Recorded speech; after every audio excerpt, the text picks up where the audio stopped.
Being Okay. retarded. So they're just matter like anything else.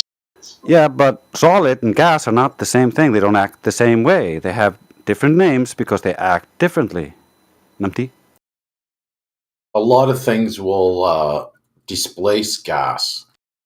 Heat, barometric pressure, wind, temperature would have a big role in some gases. Yeah, and for instance, we live in a temperature gradient. So near the ground, the air is the hottest, and then as you go up, it gets colder and colder. And so that creates a temperature gradient, which causes air, which contains humidity, to condense that humidity out of the air as the air gets cold enough, and so the water falls back down. False, actually. I don't get to say that very often, but that is false. In what way?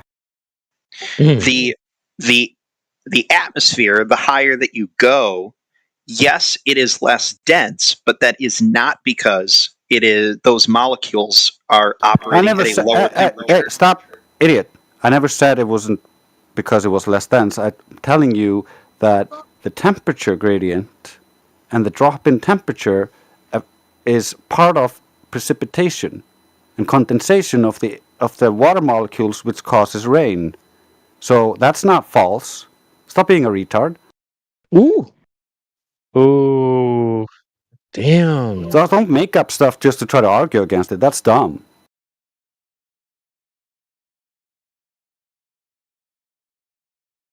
It's science. NASA been real quiet after this one. Oh. I was taking a drink of my beer. Damn. Here we go. Wait till he Damn, switches Blowers. to liquor. Y'all gonna let these flat earthers talk to you like that? Hell no. Don't let that beer rise up to your head. Oh man. What's the gravity of your beer, sir? 5.5. Are we talking about the ethical gravity or the physical gravity? I think it's specific gravity. Let me just double check. But it's so funny. There's beers that have like high gravity, and it's referring to the density and nothing to do with Einstein or Newton or mass or anything like that. I'll look it up. I'll pull it up for you. I'm going to be honest with you. I cannot remember what the purpose of the specific gravity measurement is. I do not know what that means. Oh, well, it's just like The density, hops. right? How many hops? Filtered, non-filtered, gritty, like orange pulp. Mm. Like a Guinness would be a high gravity beer. Yeah, it is exactly what I'm drinking tonight. Ooh. Yeah, specific gravity is another name for relative density or Archimedes' principle. Damn, bro, you just called it. That's crazy. I'm a stout guy. Yeah, facts. Shit. Yeah, me too. I love. You know what's a good beer? Is Old Speckled Hen. You know, it's a good beer. Okay. You one of those guys. So you're a short king? Mm. I like my British ales. If you like stout beer, I highly recommend Dragon's Milk. Yeah, Dragon's Milk. Actually, that's funny. There's a pub down the street called the Pepperwood, and I drink Dragon's Breath, non-filtered. God damn. It's delicious. Bro, you guys got to come to Ohio. Like, bro, we got some good stuff here. Cleveland has some really sick stouts. No, fuck that. We're on fire.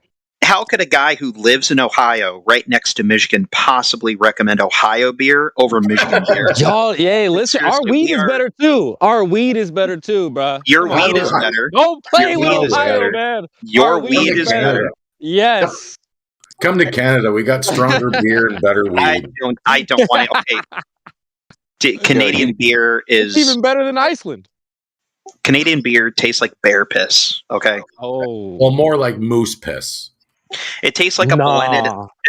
Canadian beer tastes like a blended up hockey puck. Okay, That's right. Icelandic beer is pretty good because we got really good water in it, but we have no good wheat here. It's not allowed. Illegal. Damn. L Iceland. Is weed legalized in Ohio yet? It's been medically legal since like 2019, and it's about to go fully recreationally legal in like a couple months. Bro, we've been recreational in Michigan for Man, what, come on, 10 man. years now? I already know. Every household in Canada can grow 4 plants. That's crazy. They're about to do that here too, actually. And you can smoke weed anywhere except obviously like public parks, bus stations, respect. If you're walking down the street, you can have a joint, no problem. That's crazy. Yeah, Michigan's kind of weird like that here too. They passed a law before they changed all the weed laws that there is no smoking indoors in any public area in any way. So there's no. They got rid of that. Hotels don't have smoking and non-smoking rooms in Michigan anymore. You can't smoke in bars, which kind of sucks. Yeah. The only indoor places you can smoke still are the Indian reservation casinos. What's sick here in Canada, like the Toronto Pearson Airport, you can smoke fat gaggers at the airport before you board the airplane. God damn. I'm kind of miffed. We got a smoking area. I'm kind of miffed that my government listened to your government because of the Reefer Madness videos and banned all that stuff.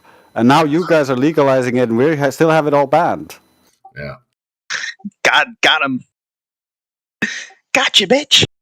Wait till the government needs some more money. Then they'll legalize it. Facts. Well, they've been caught falsifying our currency to make it worth less. So, I don't know. Oh, everybody does that. Y'all are sheltered, man. Smoking weed at the airport. I've seen people shoot up on the train, smoke crack on the bus. That's crazy. Yo, I don't know how they thought they're going to get away with smoking crack on a fucking bus. Like, bro, Drace, the bus ain't that big. Drace, I got to ask you, since I don't know, where do you live? Iceland. I live in Iceland. Oh, you're the one that said Iceland. Okay. Iceland, nigga.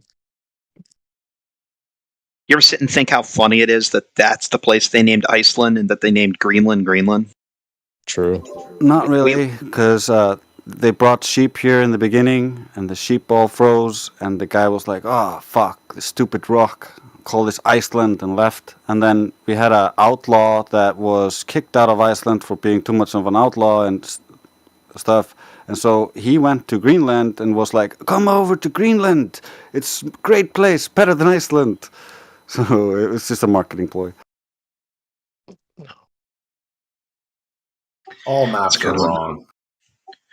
I have Iceland's pretty far north, is it not? What's your latitude? Yeah, 66 degrees. What if I told you that I've been to 87.6? Okay. No? Doesn't spark any questions? Okay, never mind. Shameless plug failed. I mean, if you want to brag, you're allowed. No, everybody else here has already heard my stories a million times. Did you visit Santa's workshop? I mean, I haven't technically heard it, so you can be telling me if it makes you feel better. No, I did get my photo taken with Santa Claus though.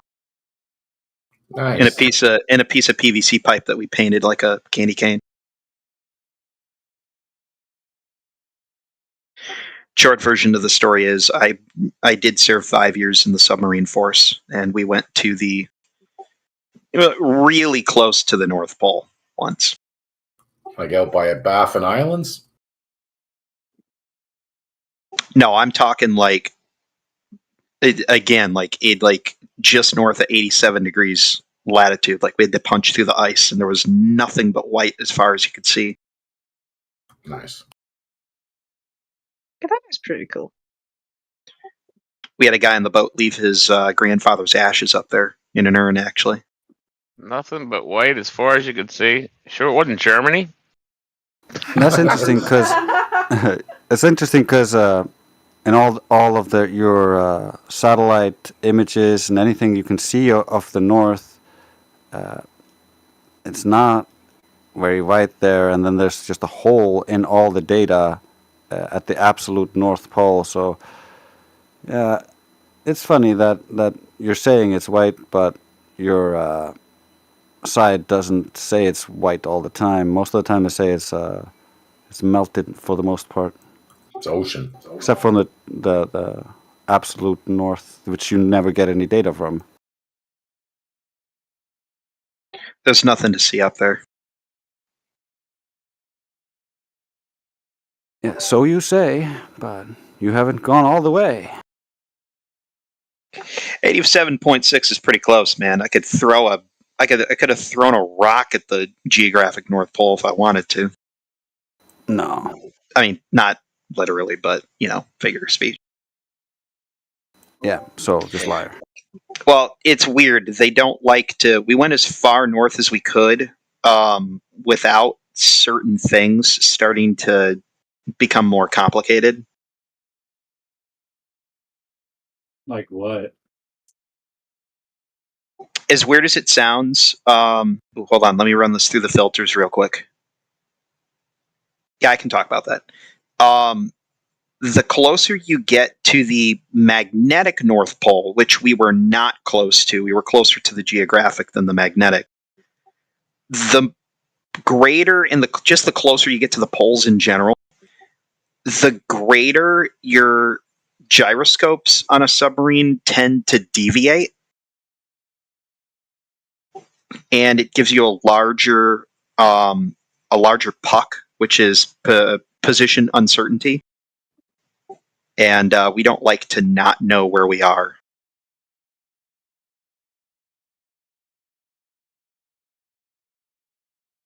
That makes some sense. But why are the gyroscopes not working, you say? I was not a Navi-T, so I did not do the maintenance on them, and I only know a little bit about them. I know that they're huge, and they're lasers shining off of rotating metal spheres. And I was told that they don't behave appropriately the closer you get to the point of rotation on the surface of the Earth. Oh, that's great, because that's really great because that destroys your idea, because you're talking about ring laser gyroscopes and not mechanical gyroscopes, which destroy the globe idea on their own. But ring laser gyros also do that by not conforming to what you would expect from a rotating body, because the ring laser gyroscopes pick up linear motion and rotational motion. So you would be able to pick up the orbit, rotation, and solar motion, all with the ring laser gyroscope if it were true. We don't pick up any of that. However, we pick up what appears to be star rotation, which Globers infer to be Earth rotation. However, it does deviate not as expected with the globe, or that if you raise the gyroscope up, it drops in how much it processes. So that's the opposite of what you would expect if it were taking a larger circle. I will again state I was not an expert on how the laser gyros worked. I did not do the maintenance on them, and I was not a navigation ET. I was a radioman, though, so I dealt with satellites all the time. Yeah, but the point here is, if the ring laser gyroscope is picking up Earth rotation like you believe, and it's going closer to the poles, there should be less and less rotation, and it shouldn't be an issue for you to pick up that motion. It shouldn't mess with it going closer to the poles. That has no mechanical reason for it to mess with it if you believe the Sacnik effect is caused by rotation.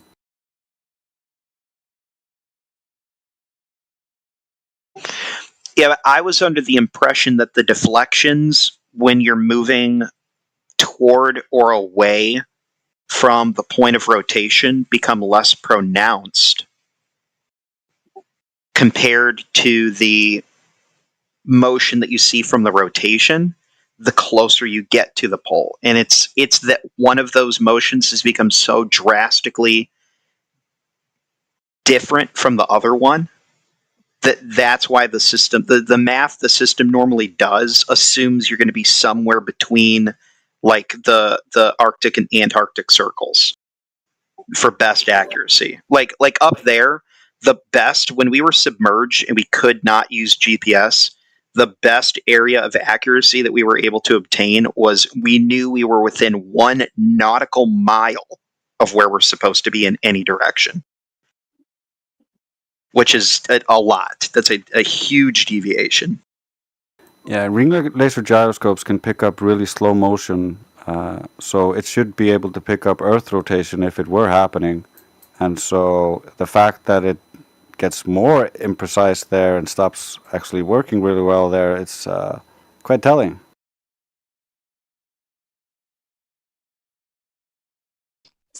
Did you say Vitali?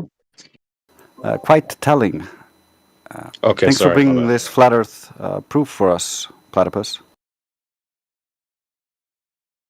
Damn. Again, I didn't work on them. I just know what people tell me. Bro, who changed his name to Capapus? That is too funny. One of my students, Shirley. Oh God, somebody changed my name. Like that hasn't happened 50 fucking times. We'll change it back. We'll change it back. But you're a great sport, man. Love you, bro. He's one of the real ones, guys. Come on now. Anyway, W panel though, we got a lot of people in here, guys. So the Honorable Shlomo Moonbuggy. Change to Clapopus, or is that kind of nasty?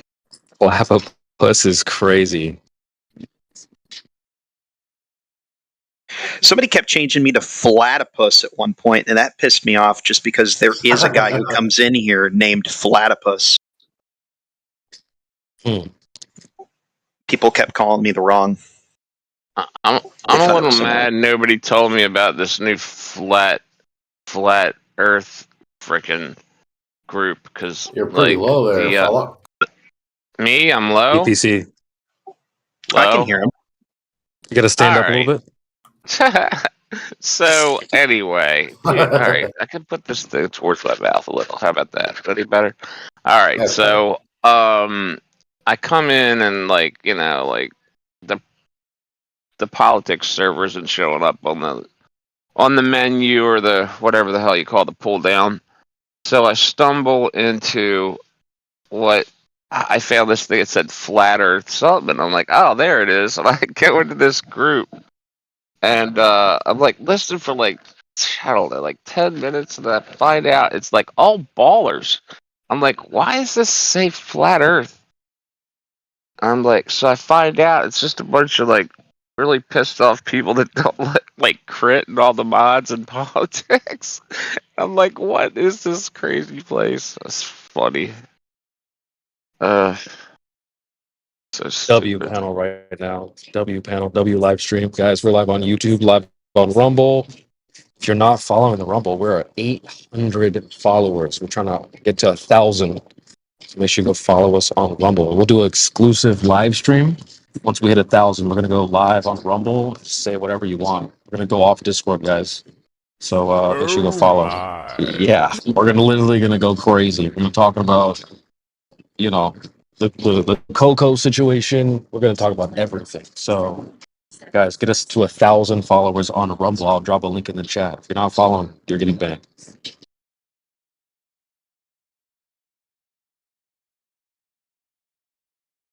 You think I could share that link on my Instagram? I could get a lot of people from that to probably Get on join. it. Get on it. So, and I'm going to check the followers tonight. I will check it in 10 minutes. Yes. But we appreciate you guys following us on Rumble, guys. So we're 805. So awesome, guys. On our way to 1,000. Shout out to Rumble. All right, guys. So back to the panel. Drace is here. Cap is here. Flat Lloyd Wright. Got a whole bunch of flat earthers in this panel. Go ahead, guys. What's up? Got some indescript BC verified people. Holy 71. Huzan. 7 here. Hussein. Arm Hydra. Hall, which sounds gross, but whatever. Makiki's from Hawaii for sure. Has anybody yeah. ever changed Flatloid Wright's name to Caploid Wright just to Never. mess with him? Never. Never? Don't do it. There he is. All right, FL Dubs in the panel. Let's go. Got someone who has no role. His name is It's Lame Again. He has a freshly minted. He has a freshly minted account, 10 days old. So I feel like I changed his name to that. What up? It's Liam again. Go ahead, bro. There's also Charmful, whoever that is. he has VC verified though. It's Lame Again. Ain't got nothing. Didn't Yo. do nothing. Ain't got nothing. Hello. Hey, Charm, what's up, bro? Yeah, man. Glad to have you. I'm a Discworlder though. So. Whoa. Hold on now. Say disc Say what now? globe. Guys, get the gloves out. Yeah, it's where you're both flat and globe. So you're both at the same time. Yeah, thank you. Yeah, we don't do that here, bro. Anyway. Is he for real? What happened? He said he's a disc worlder or some shit. Go ahead, Charm. Yeah, I'm blanking right now. It's been a long day for me, but there's a phrase that you use. It's like you two entities can see, or like they can be in different positions but see the same thing, right? Like let's say, okay, we've got flat Earth, and both people start at the what we would call the North Pole or underneath the North Star, and then one person starts walking to the east, and then one person starts walking to the west, right? Well, if they walk far enough, according to Flat Earth, they should be on separate ends of the Earth. However, if they start seeing the same stars, wouldn't they be seeing different stars instead of the same ones? So That's the same what we ones. Well, okay, but yeah, no, I didn't think so. But that's because there's a phrase for it where you would actually be seeing a simulation of those stars, or like your own version of those stars, in order to simulate a globe, which would, I think, tend to lend to flat Earth. But yeah, East and west are just a circle. It's the same on the globe. Difference is which way the circle's turning. On a globe, you're turning upside down and underneath yourself, right? And then right. on a flat Earth, you're just, depending on what direction you're going, you might be hooking left or hooking right. But that curve, right, the curve of that arc is so large, it's undetectable. Hmm. So there's a curve in the stars then too? What do you mean? Well, once you hit a certain latitude, like the equator, effectively, you get below that, you can't see the North Star anymore, right? So the curve then for the person walking east and the person walking west would have to eventually curve into each other. Well, that's right? that's perspective. That's just well, that's why the simulation theory or the perspective. Like anything that's over your head. Say you had like streetlights and they're all the same height. As they go off in the distance, they appear to come down in your view and approach the horizon. Right. Then eventually they're going to be indistinguishable from the horizon if they're far enough away. Oh, I just remember my dad's asleep. I can't really talk a lot. Sorry. All good, bro. Appreciate the content. Come back anytime, bro. So, and maybe I have Pop's join too. So, come back anytime, dude. All right, cool. So, it's. That was a thinly veiled gotcha. My dad. Anyway, so we got it's Lane again.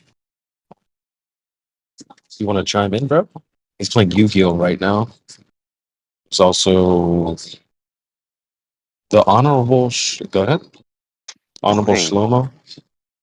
Yu-Gi-Oh's a game. Bro, I'm not gonna lie. When I was in like 4th grade, I had the Yu-Gi-Oh cards. I played that shit. Not gonna lie. Oh my god! Come on, Flat Lloyd, back me up, Flat Lloyd. You played Yu-Gi-Oh too, bro. Am I the only nerd in here? No, I totally played my little brother. He's the same age as you. Let's go. Watch the show. That shit was kind of fun, man. The blue-eyed white dragon. Come on now. Bruh. Yugi. Sorry, man. I played Atari and Dungeons and Dragons. Me too. All right, W I played that Atari. I was like too late for the Atari. I had a Sega Genesis. That was my first console. PlayStation 1 and shit.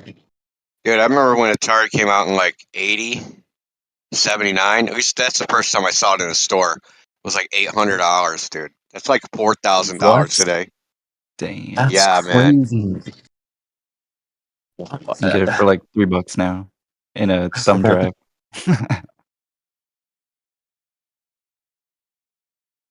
Yeah, that's wild.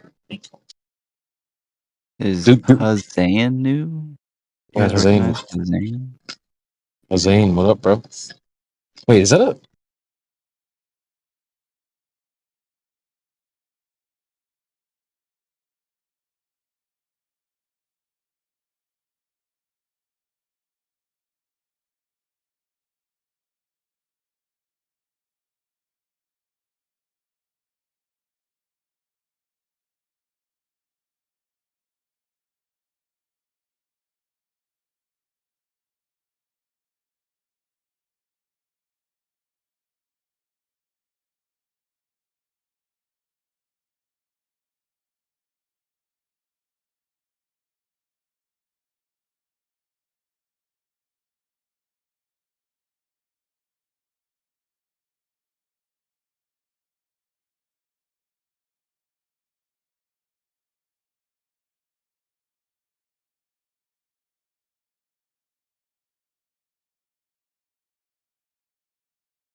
words. Holy crap! It's more like talking head shit. Oh, Yeah, you can actually hear it.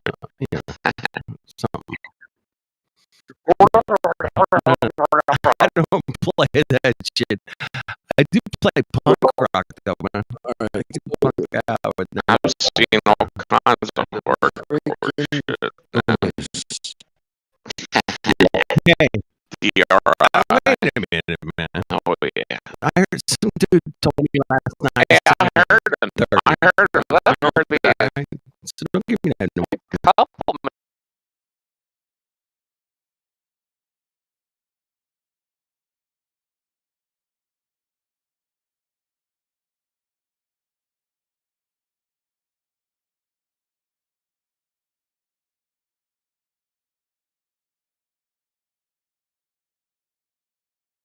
Well, globe it up, man. Who do we got? We got Bradley. No, Bradley's not happy. Yeah. Move on from NW Garden. Who else we got up in there? Garden? What's going on, Yeah. Garden? You drunk? You like gardens? Can you find gardens in space, bro? You think there's land in Gardens space? in space? I'm curious. I think there's a guy up there growing potatoes. Potatoes on.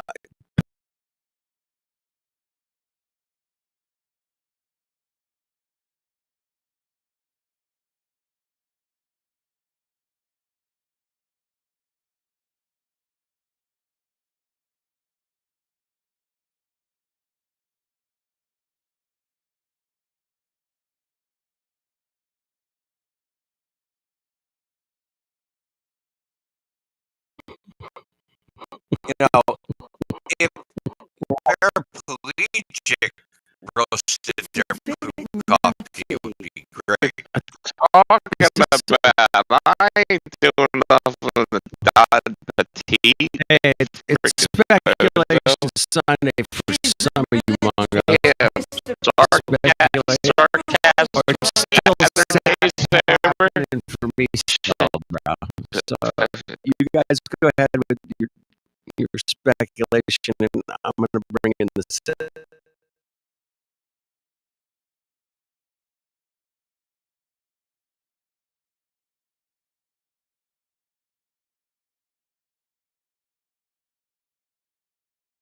That's the best kind of speculation. No, Go ahead. no. Why not? I mean, if you want. I would nope out of this conversation so fast.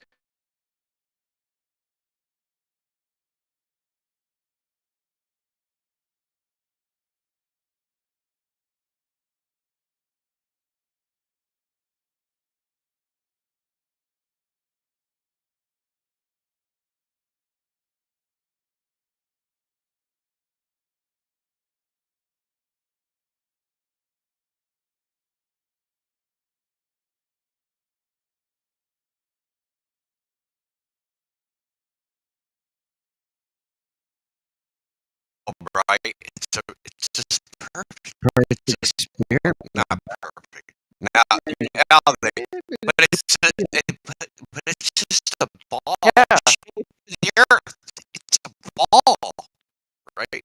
Well, the only thing I can, and I'm not trying to, no, I'm not trying to, strawman you guys, but, like, the only thing I can think of is the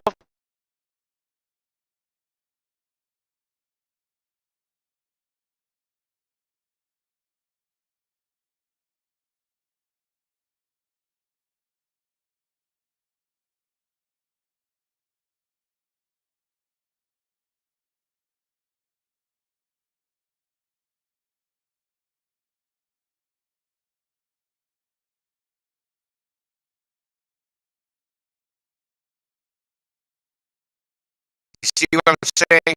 Like, nothing in nature actually has a form, but it doesn't have like a idealized earth. Like I believe in like things are are stay in the same vein of being that we made them up in our head. So when you ask us what's the shape, it's meaningless to me. Did you comprehend it? Yeah, I get you. I'm trying. I just like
Oh, right. Seen it spin in the commercial station, which isn't even in the 60 really. parallel. Hey, dude, I don't assume to know everything, but I On the map, but that's the little peninsula of Antarctica that sticks out and goes towards South America, and that's where most of the shit is.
Definition shit.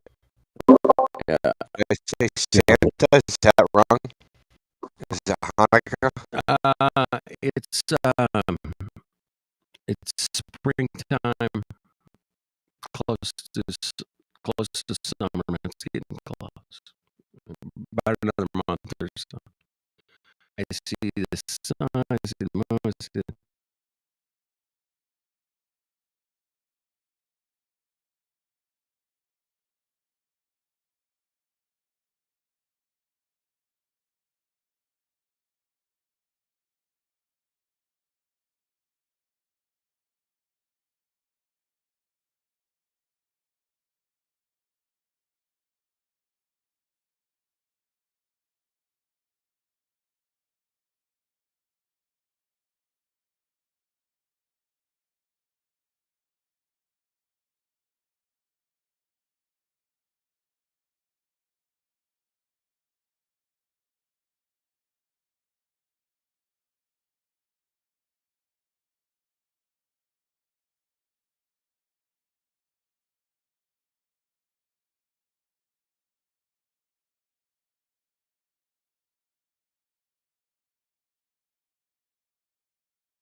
Yeah, that'd be great.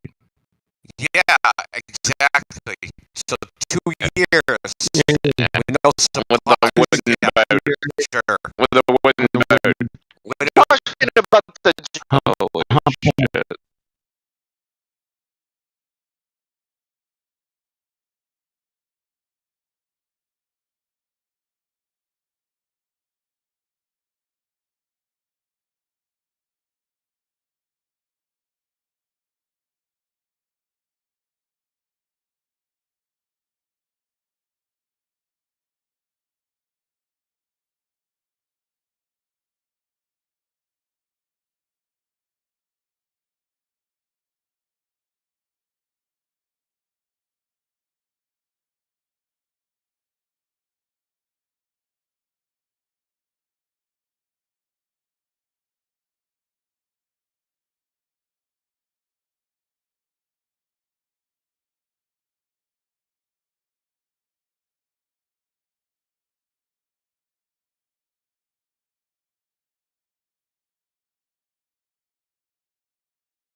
to learn from it. Richard Feynman, one of the greatest physicists, he was part of the Manhattan Project.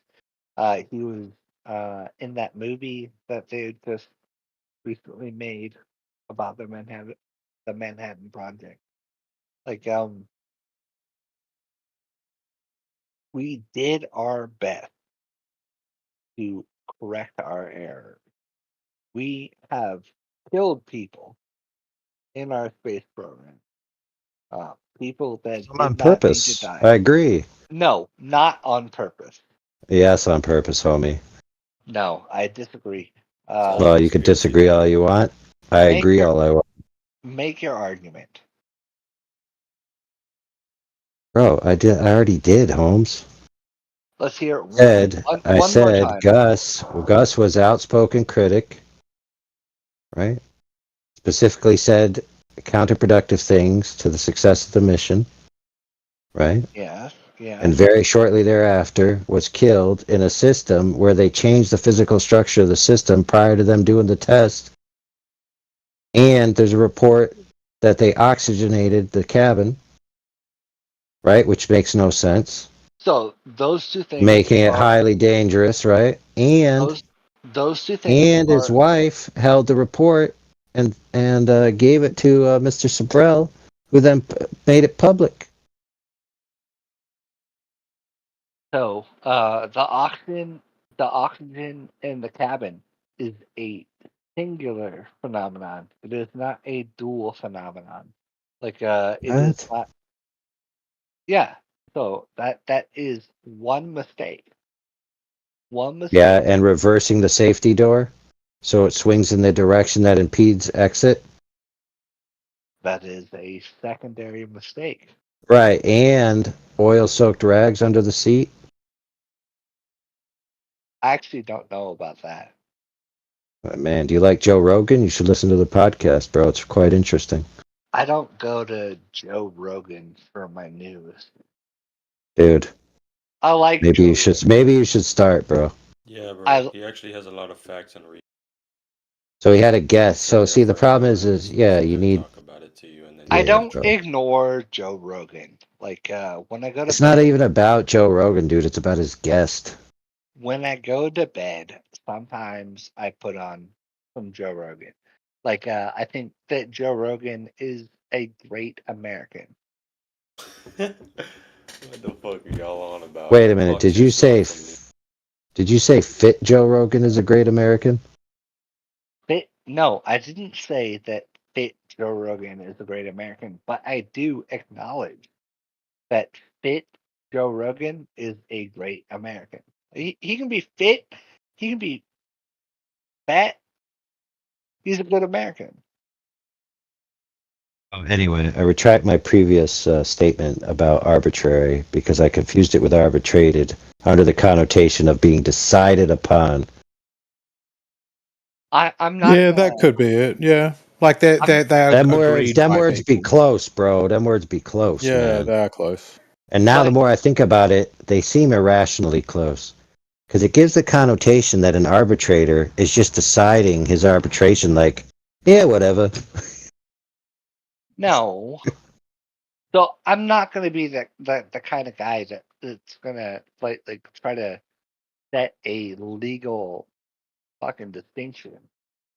Like I'm not going to be the kind of guy that like walks up to you and tries to settle the score on the rubber streets of Vegas. Like we can talk about things. If they're legal arguments, I can talk about legal arguments. If they're philosophical arguments, I can talk about the philosophical argument.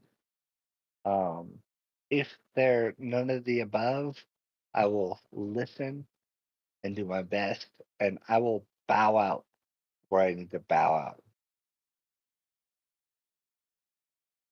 But I will refer you if at any time someone feels like they need. I got a question for you. Is breaking the law immoral?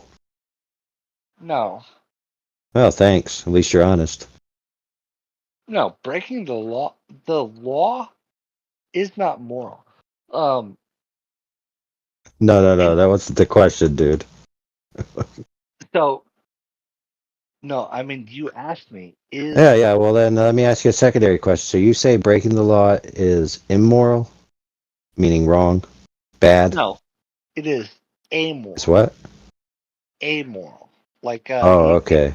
you cannot just say that the law is just because the law Okay, so if breaking the law isn't immoral, then why are you punished for doing it? it is not necessarily immoral. Well, I could care less. The question was, if it's not immoral, then why are you punished for doing it? Well, who is the punisher? I mean, I could care less who the punisher is. The point is, people are punished for it, right? Wait, Then, but secondarily to that, can you give me any legal code that makes a moral connotation directly? Like, so example, if you break this, you're bad or wrong or immoral. yeah, I could do that all day. But Really? of course, I mean that's the easiest job in the world. Really? Yeah, you're just asking the mechanical process by which we. Oh, I mean, I'm interested now. So, do you have any of those that you could give me? Yeah, you're asking like how do we interpret like Nah, that's not what I said. okay, say it again. Okay, so for example, Uh-huh. you might say Uh-huh. you have a speeding infraction. So obviously they use words like guilty, but you're guilty of, violating this speeding code, right? Right. And so in there, it's not making a moral claim against you that you've done a moral crime. It's just saying you broke this code, Of course. right?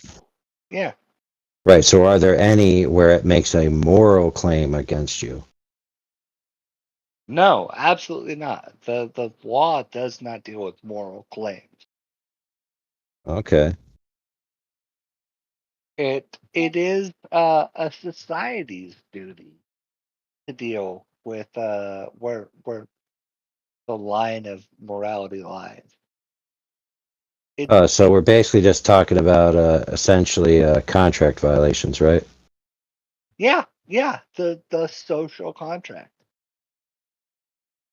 So Right. So the power of the enforcement of the law is all based on the universal right to contract, right? well, I mean, do you have you heard of the concept of the social contract? Yeah. So how do you understand Have you heard of the concept of antisocial? well, how do you understand the concept of the social contract? Well, dude, it's self-evident, bro. You have an expectation on society, and through estoppel, you act it out, right? I'll give you a pass because I think that is a working definition. Yeah. So But we're talking about the enforcement of infractions against the social contract, right? well, what do you mean by fraction? Infractions. Infractions. What do you mean by an infraction? Oh, that's a good point. Well, how do you establish an infraction? And okay, so we're talking about well, give me a year. Well, we know if there's no harmed party, then there's no Right. crime, right? Right. Give me a year that So we know that a speeding violation is not a crime, right? well, no, a speeding violation can still be a crime. And I How? give you Who's the harmed party? the state can be a harm party. How? But How does the hold on. how does the state suffer harm? Because of the potential. Oh, so potential harm is harm now? It is. It is. Oh, your story's falling apart, bro. Hold on. We're talking about legality. Like you have Hey, not. dude, do you know when I walk by people in the the store, potential harm has occurred. But you never know, man. I could have stepped on their toe. Potential harm, bro. Well, we can talk about recklessness. Like I can define anything in terms of recklessness. But Well, I'm think about it, dude. Recklessness. Think about it. Reckless, meaning there's no wreck. So if there's no wreck, how is there any harm? No, that's not the definition of recklessness. I know. But it concerns. But it serves my purposes for my argument. If there's no harm, how could there be a crime? Yo, you're my fucking amigo. I like the fuck out of you, by the way. Like No, I'm deadly serious, dude. If there's no harm, how can there be a crime? We're doing No. thought crimes, future crimes, potential no, crimes, it's not thought crime. minority report. It's not any minority report. We're talking about so the potentiality, say, of a person who is running reckless,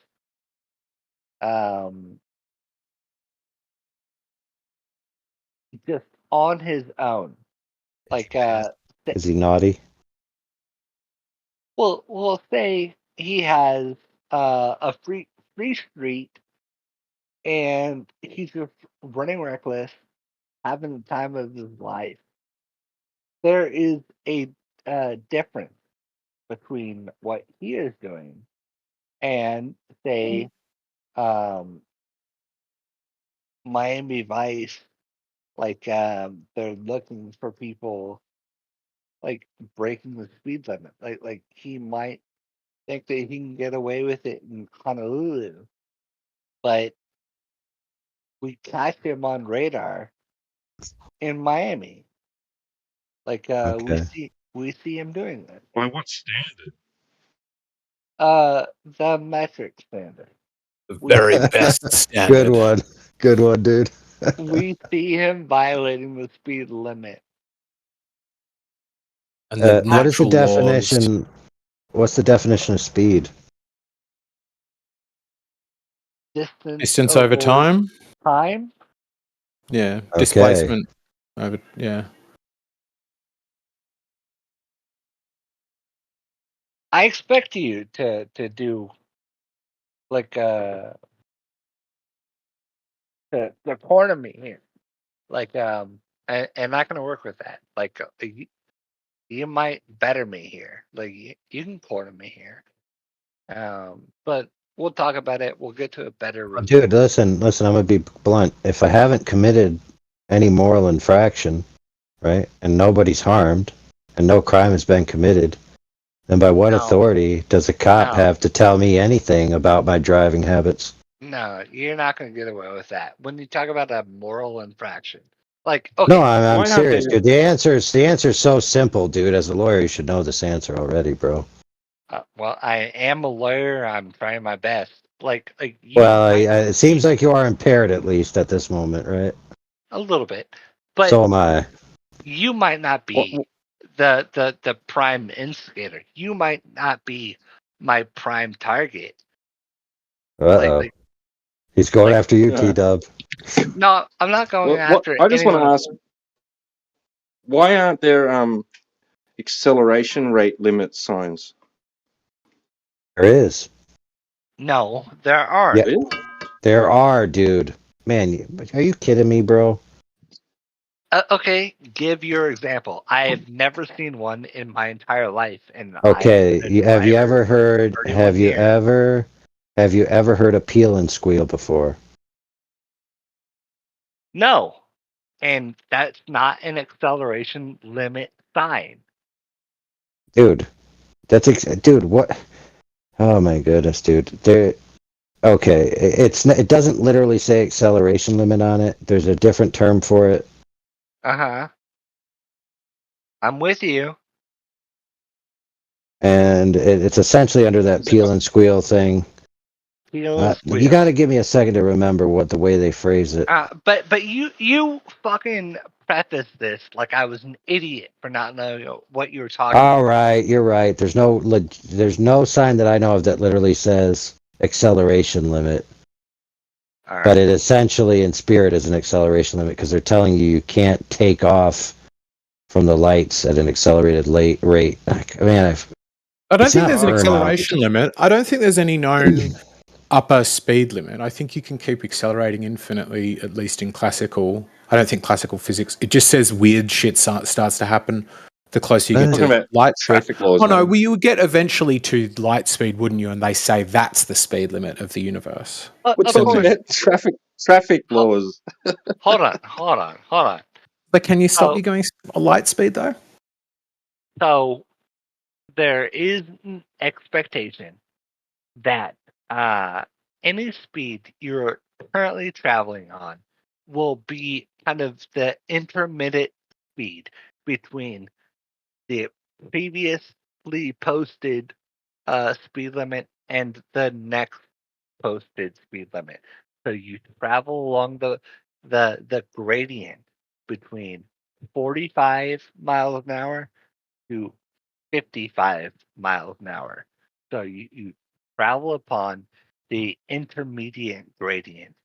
And anti-globalist says that maybe you can achieve the maximum speed limit. I would love to hear his argument. The floor is his.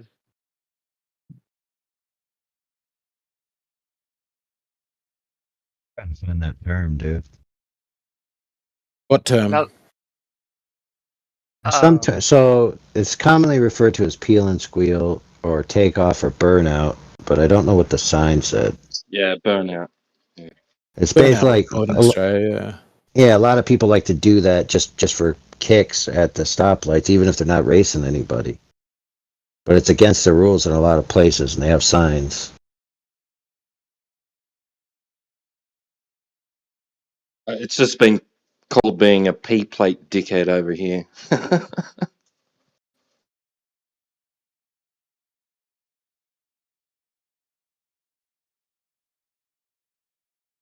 Plate is like an indication that you're a provisional driver. Yeah. Well, I went out on my lucky bike today and I fucking smashed it. That bike is so good. Did some like sizable step ups and shit. Didn't get through all of them, but it was my first day on a new bike.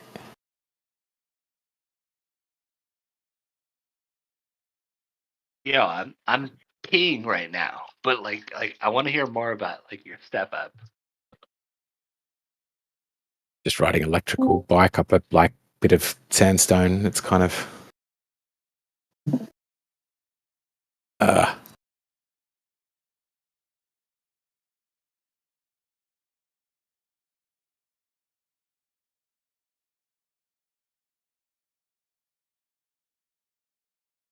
And I can only find ones that are no racing at the stoplights.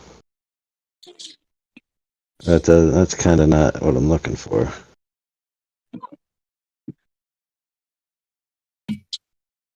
Yeah, it's to do with pulling away in a controlled manner, dude. You can't have your back tyres at the point where they're losing traction.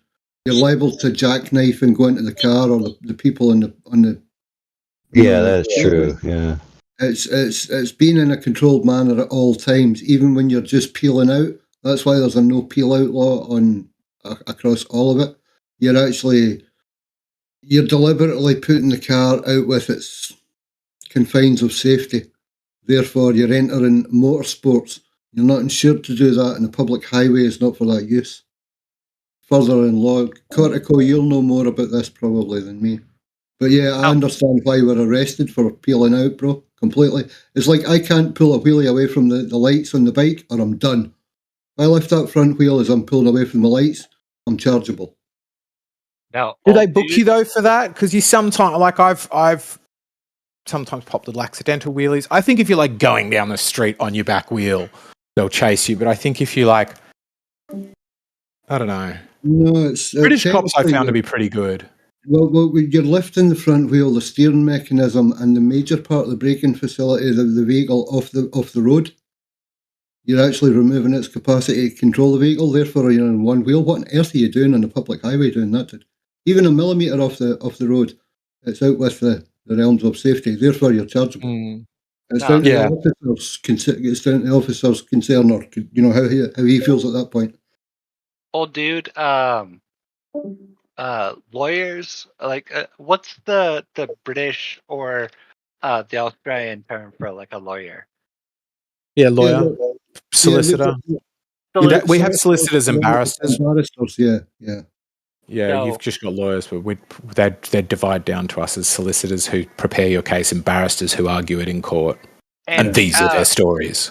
We had our first Globe Court. It went really well. We did it in modern medicinal mass media, and it was great fun. Our first Globe Court. I was the honourable judge, and Dan the Waterman got awarded $14 trillion for slander and libel from Nat Geo.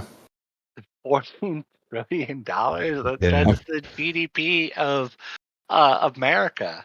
I don't know how Nat Geo is going to pay it, but it is a binding judgment made by his globularity himself. What I'm trying to say is that don't listen to a solicitor. Like, they are all in it for the money. Like,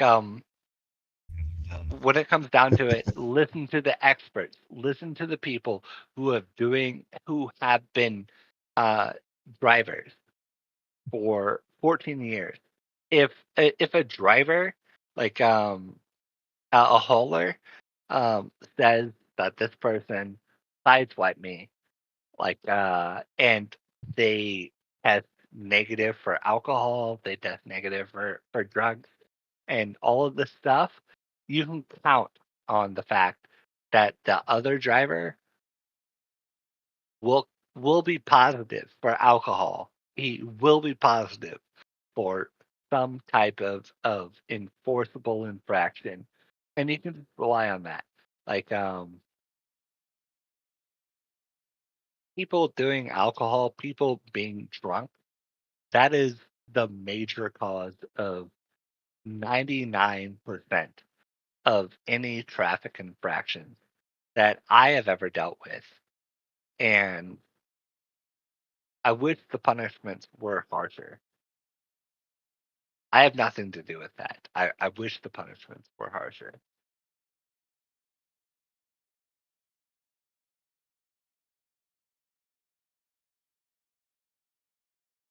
Why? Because they kill people. They kill people. So? I imagine a world where less people die, and then What? we're better for it. Alcohol? Yeah. Yeah, I could solve that. Just get rid of alcohol. Problem solved.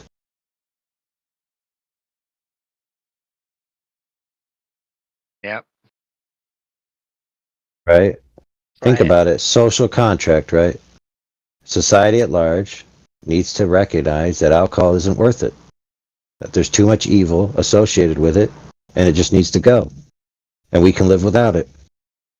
I mean, of course you're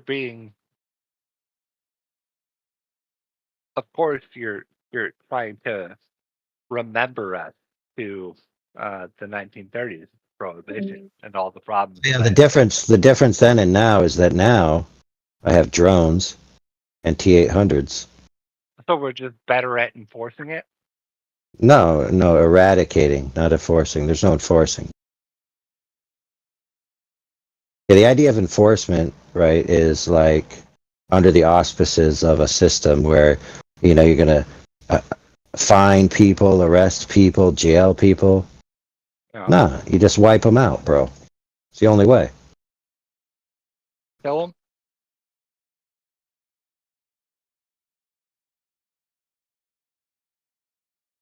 Yeah, capital offense. Immediately Honestly, punishable by Judge Dredd.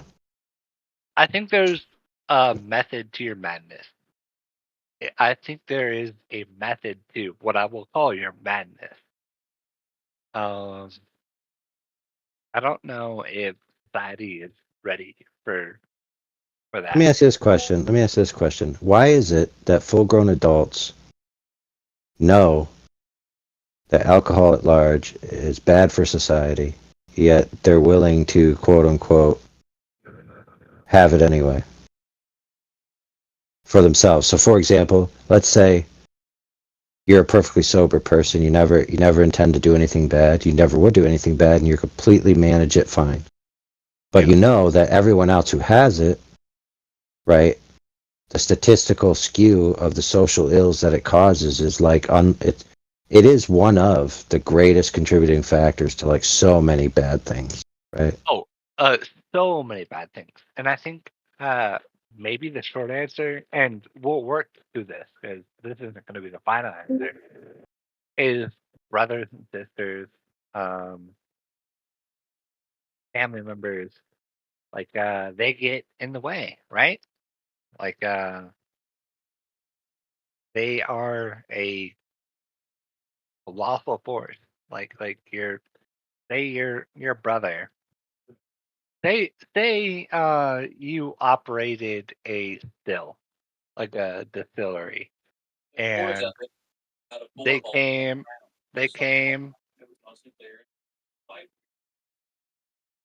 they raided your still, and they held you at gunpoint, long arm, and said like who else is involved in this? Like who else? Like you might try to tell them we're the only ones. Like we're the only ones, and more than likely they would accept that. They would say, okay, like we held them at gunpoint. They said they're the only ones. We're not going to murder them. But it turns out that other people had knowledge of the still. I don't know. Like I think our alcohol Okay with law. that, bro. I'd be okay with people having to get it for themselves, make it for themselves, and be invested in it rather than just being a commodity. Right. So you think that the laws at the time were just? Or I mean, I'm talking about now, dude. So the violation of those laws was just. What? I'm just trying to find out where you stand. In we're talking about prohibition. We're talking about easy street. Like are the laws just? Are you willing to abide by the laws? Or are we talking about distilleries and breaking the law? What were they called? Like the secret passages in bars. What are they called? They had a name. Casey's? Yeah.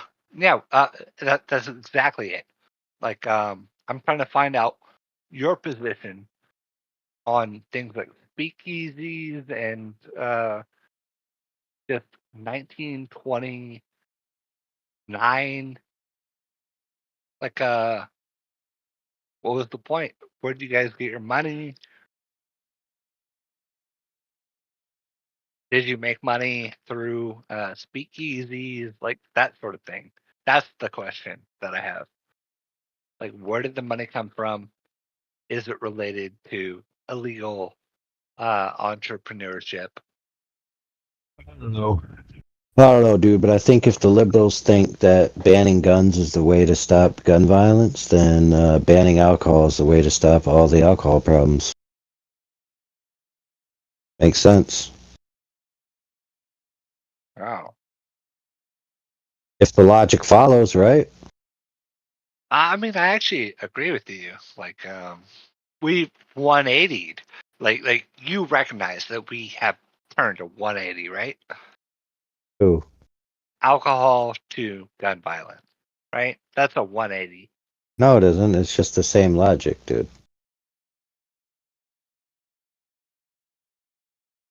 Well, I mean, we can. The only difference is that guns in themselves don't make you impaired, right? Okay, I accept that.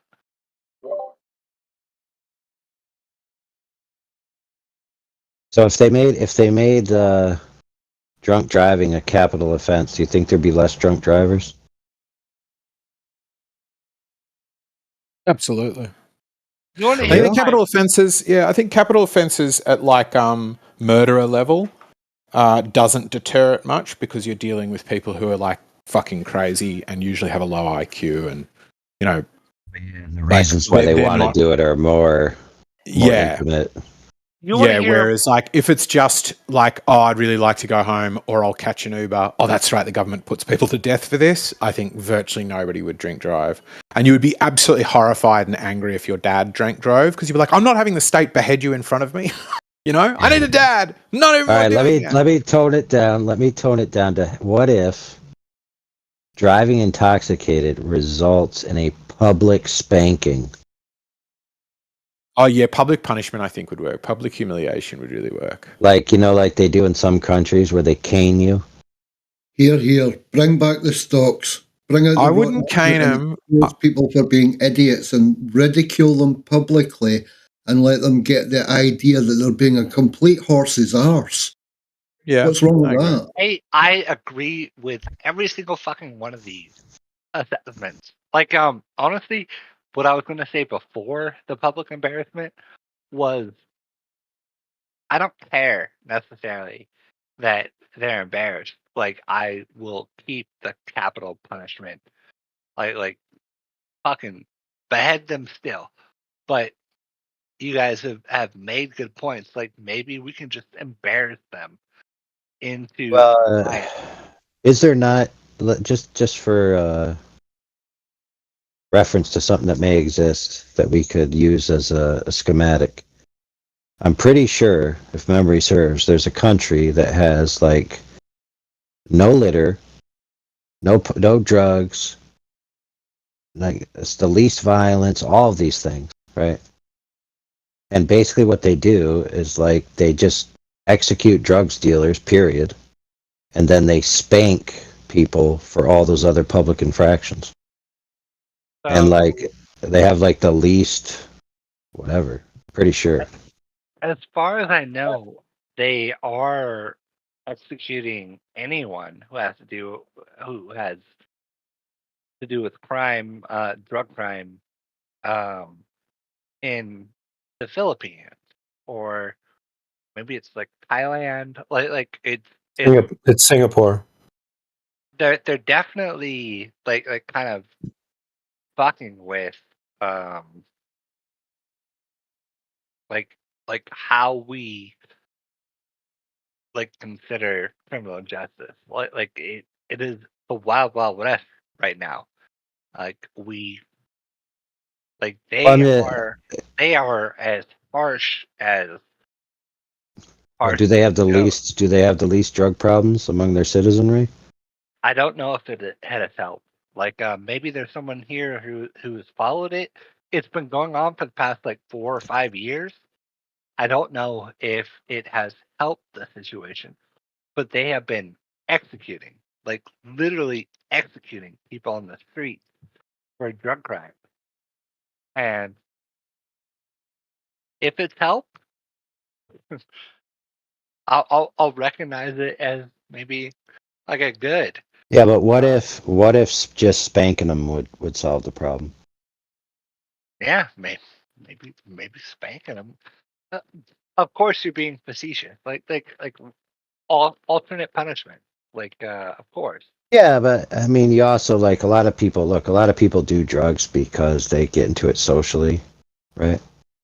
And then other people do it because they're actually seeking a cure for being depressed or whatever they're going through, right?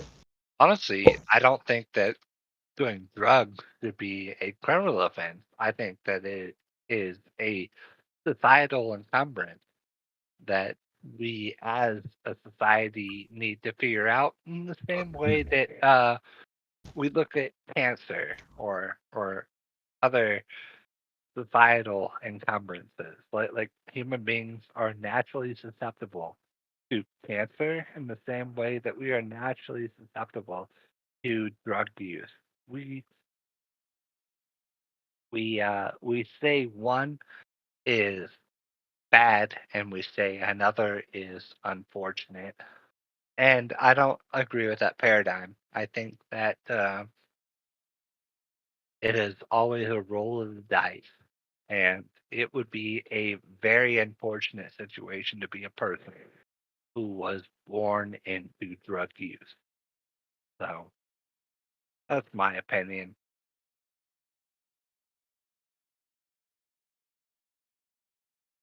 I think that drug users are equally unfortunate as cancer survivors. I think that they were both backed into a corner.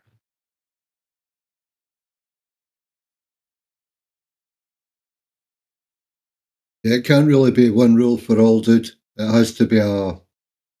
You have to consider the effects of society and why people have broken laws and done certain things when it comes to recompense.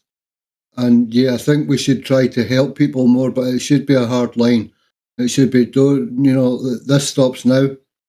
It's literally it's practically a spanking. It might not be a physical one, but you remove certain toys from a child when it's been, when it can't function properly and it needs to function better.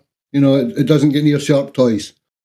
It doesn't get near certain things. And if that's what we need in society, then why not go down that route with the threat of actual physical harm to yourself if you just keep breaking the line?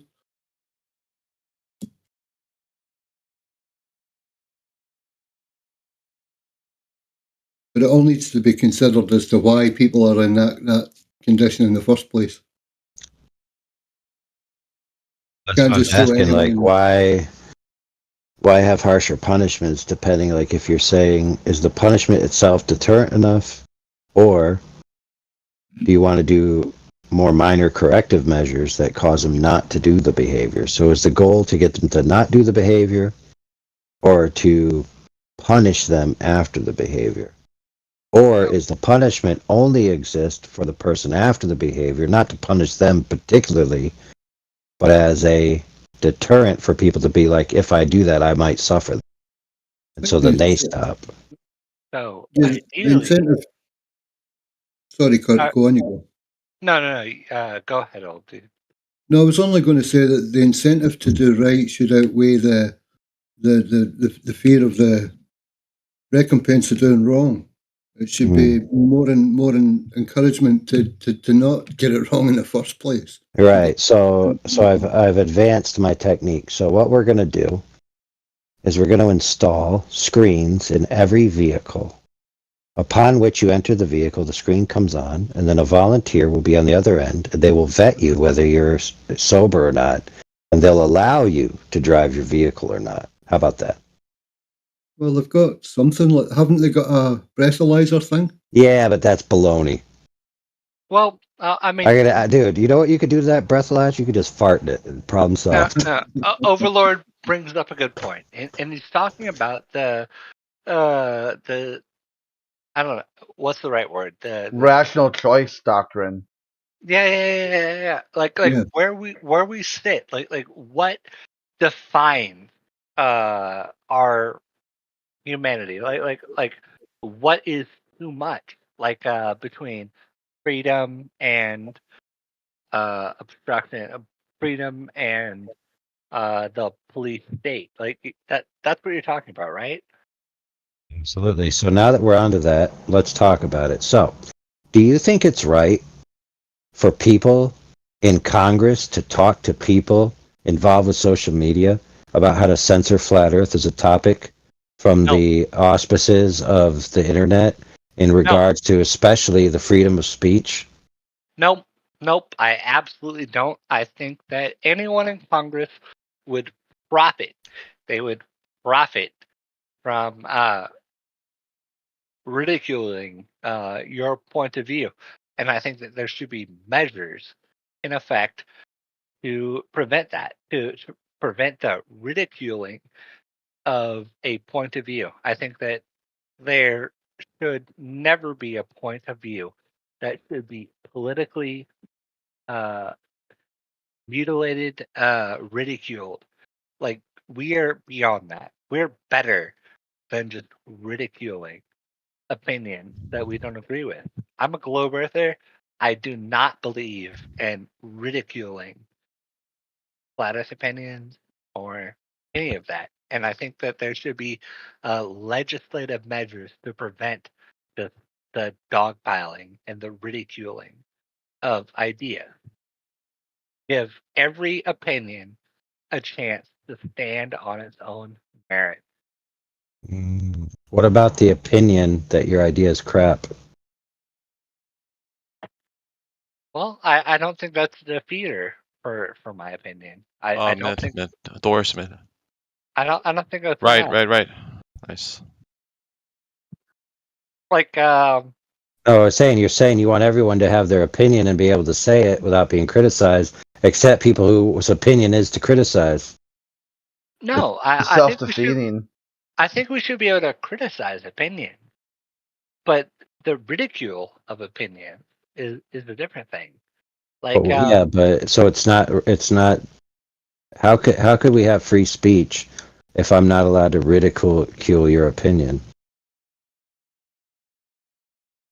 Okay, what I'm talking about is much different than ridiculing someone's opinion. I'm talking about taking measures to stifle somebody's ability to express their opinion.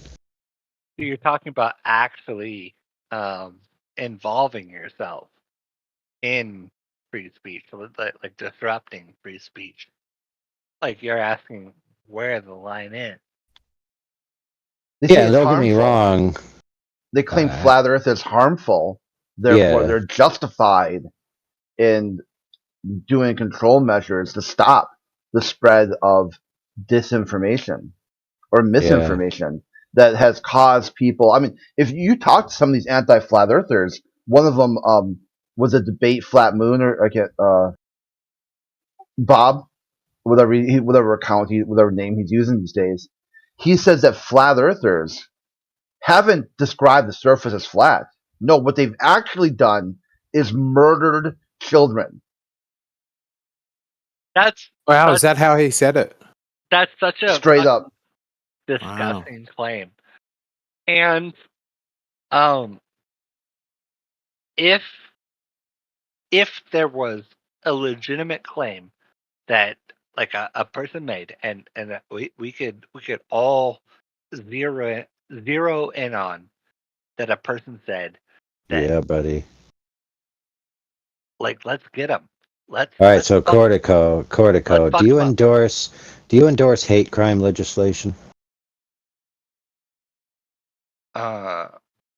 Okay. Well, let me do you a service. Let me analyze this as best as I can. I finally figured out why you drink, so you talk slower, and that way your clients have to pay you more by the hour. I get paid $18 an hour.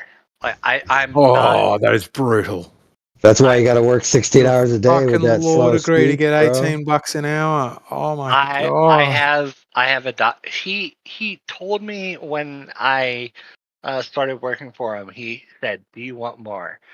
And I said, "I just want to kind of learn the practice."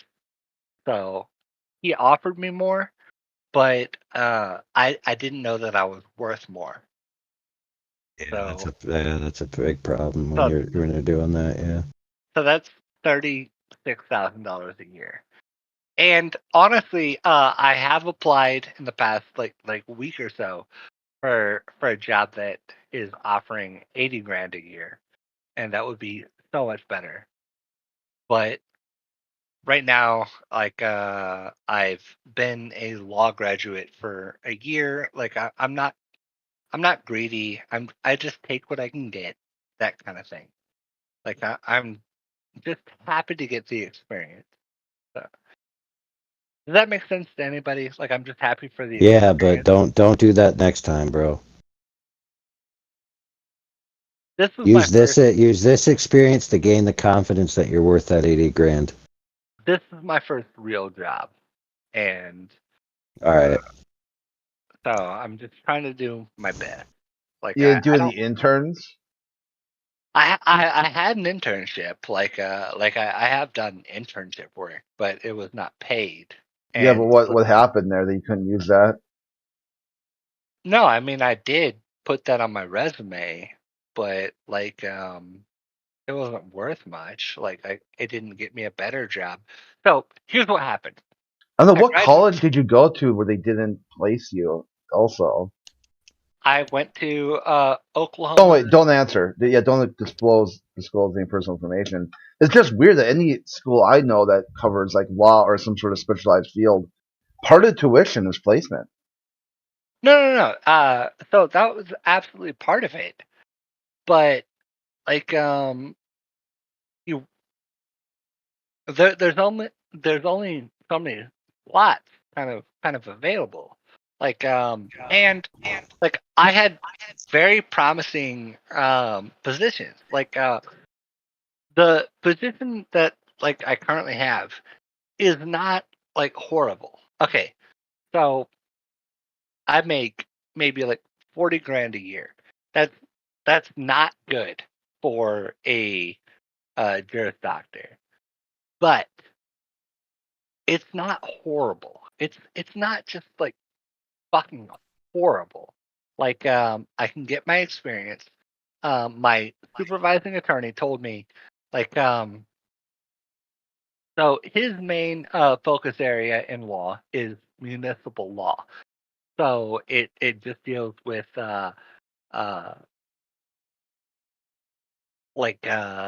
Zoning, yeah. exactly that sort of thing. And so he asked me what type of law are you interested in? And I told him I'm interested in family law and tort. And he said to me, he goes, we don't deal with that, but if we want to take on some family law or tort cases, we will take them. That's just more money for us, and it will give you more experience in family law and tort. So this brand new law firm that I've been working on, honestly, I'm gonna give you the honest answer. 2 days. I went for my first day on Thursday, and I had to work from home on Friday, and here we are on Saturday. So he told me I will take on some family law cases for you, but you're gonna have to do the brunt of the work. So if he gets some family law cases, some brunt work cases, then I'm gonna have to deal with them. I'm gonna have to do them as best I can.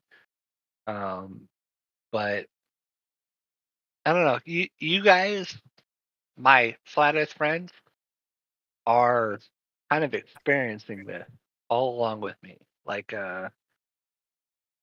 We're doing it in real time.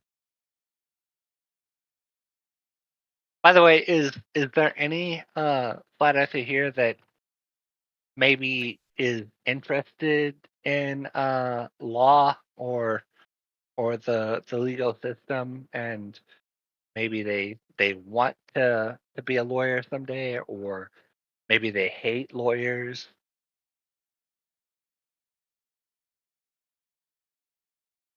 What's 200 lawyers at the bottom of the ocean?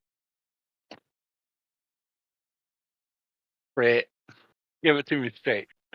Yeah, what is that? I don't know. A good start. Oh, you hate us that much? No, it's just just kind of a joke to hear. Right. You know that I will never block you, right? You give me I don't know that. you send these messages every day, and I'm looking for this one specific message from my friend named Stumpy, and so every time I wake up, I check my messages, and oh, I got 2 messages, and I check for Stumpy, and it's Frit, but they are always funny. They are always funny. Yeah, it's interesting the feedback I get because some people it's triggering, some people it's funny, some people it's annoying, some people like Don does a version of it now too. There's another guy too who does his own version of it.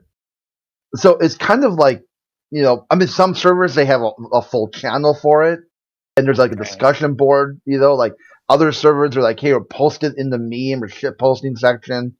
It's quite interesting, like the wide range of feedback I get, like the whole gambit. Like so it's kind of it's interesting how some people will say their opinion, right, is subjective or objective. It's completely objective. What I'm doing is spam. It's against the rules, and I should be sanctioned at some point for it. Well, and I don't fucking like criticize your post. I don't fucking flag you as spam, right? Like no, you're just a dude. Like nah. Yeah, one news story per day could hardly be called spam. I mean, get real. Like Yeah. Is Heretic in here? Or is he gone to bed?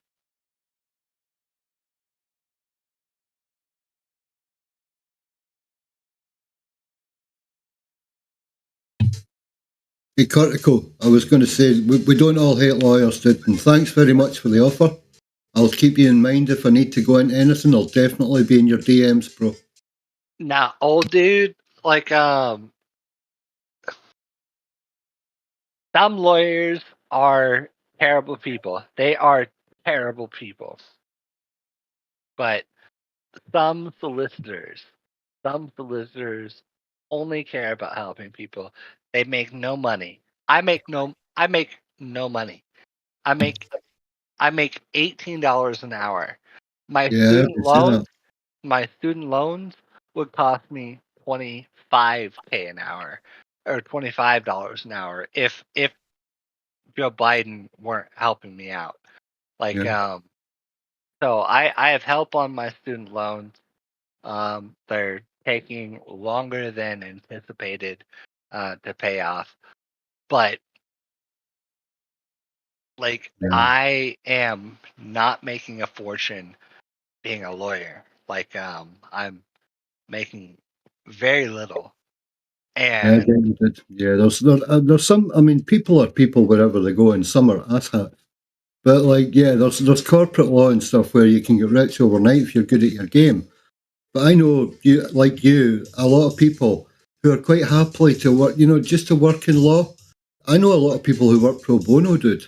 They work for the Citizens Advice over here, and they give constant help and reference to the legal and the law system. And that we need folk that are, they're not interested in the money. Sure, you deserve a better wage, especially in today's economy, mate. But yeah, you shouldn't be in debt for doing what you're doing either. I've got a big issue with that. You're willing to put your time into law and learning legal study and legal precedents to help other people, but yeah, you're forced to live in a pittance. No, your lifestyle should be helped, should be funded in a lot of ways. And that's a dream of mine. That's a dream of mine. Is to just be able to sit there and have a job that I can talk to people daily and just help them. Like a person who what's the phrase Carl Sagan said? He said a person whose night that seems endless, who could not be considerate and understand.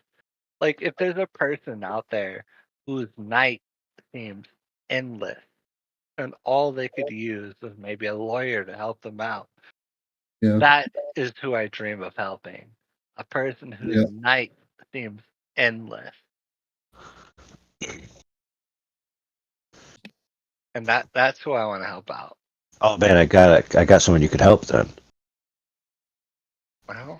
Well, bring him to me.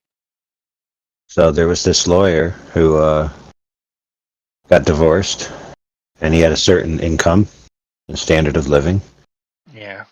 And he couldn't, because he got divorced and had to give his wife all this stuff, he ended up getting into a down slope where he couldn't quite perform as well.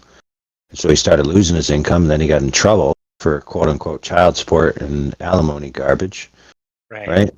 And so then he lost his ability to practice law because of that. Now, because of that, he couldn't make the kind of money he was making at all. And so he ended up going to jail. Right. And his argument was, look, dudes, I literally lost my source of income. I can't make this much money anymore. So there's no way I'm going to, be able to pay my ex-wife, why does she need my money anyway? Right? Somehow I have to pay her money, but she doesn't have to give me sex still? How does that work? But anyway. Right. What they did is they said, this kid doesn't just deserve what he needs to live. He deserves this exorbitant lifestyle that he used to have, so his mom can also enjoy it. So we're just going to put you in jail. And the law has done that. It has done that.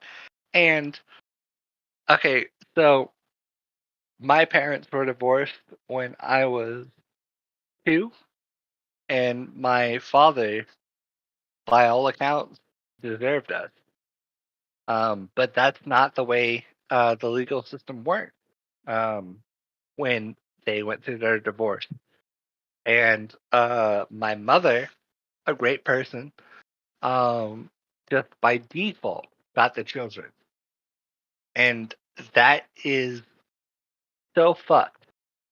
That is one of the things that made me want to become a lawyer, is the discrepancy, the sexism that occurs in family law, where they just assume that a mother is better suited to take care of children. That was science. That was a tender years doctrine. And that tells you that, so when people say, I trust the science, well, you have to trust it then. The government came up with an experiment, and they demonstrated the doctrine called the tender years. And it's What was the experiment? Ask 5 women who's better to take care of children and get the money from the guy? Maybe essentially, yeah. Yeah. I got one for you. I know a dude who got raked over the coals so badly that he had to co-sign for his wife's new house. And she got to keep the old house too. Wow, dude. I know. And then Look, doesn't pay at all. She's like, "Fuck it, I ain't gonna." If I'm gonna get evicted, it's gonna take down this credit score. Right. And it took about 12 years to get from out under all that. Right. So this is why, dude, all of this stuff should be done by a jury. You know what he ended? It was quite clever. He ended up saying that they're going to date again, and then get remarried.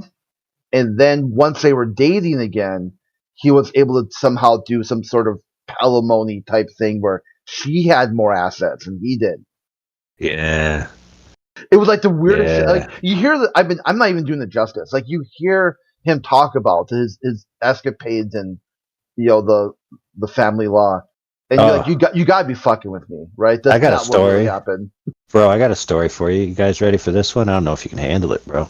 So, a lot of this has to do with the family courts, of course, but a lot of it has to do with child support specifically, because there's a law that every dollar collected of child support by a state, the state gets 66 cents on the dollar in discretionary funds. That means they can spend it on whatever they want. So it's essentially a financial incentive for the states to screw fathers over. Okay. Now, interestingly enough, Georgia Senator Nancy Schaefer decided that this didn't seem right, and so she decided to research it and look into it, and she found all kinds of corruption in the system. all this monetary incentive. She found missing kids. She basically figured out that the 200,000 missing kids that are supposed to be missing in the United States were essentially the 200,000 missing kids from divorced families that were purposely taken from their dads and given to derelict homes. All kinds of crazy stuff she found out.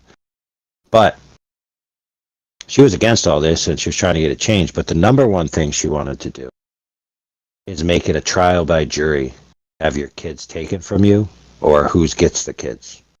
Now, guess what happened shortly after she started pushing that to try to make it a law? Her husband of like 50 plus years, who by all accounts, everyone says they were the perfect couple, like shotgun blasted her in the face and then shotgun blasted himself in the back of the head 2 times. Now, anybody could put 2 and 2 together that they assassinated her because she wanted to upend the system, which is a multi-billion dollar scam. Not to mention all the elite pedos involved. Wait, so she died? Yeah, dude, she was assassinated. Yeah, it was a terrible, terrible, terrible accident. I read into that, some of that, and the missing kid. I was tracing missing kids, the statistics on children that seemed to go missing, and something came up that it was a correlation between that and kids that are lost in the system, and that's where I got to with her, and that's how I came into it. Yeah, it was a terrible, terrible shame that her and her husband lost their lives in such a horrible way. Aye.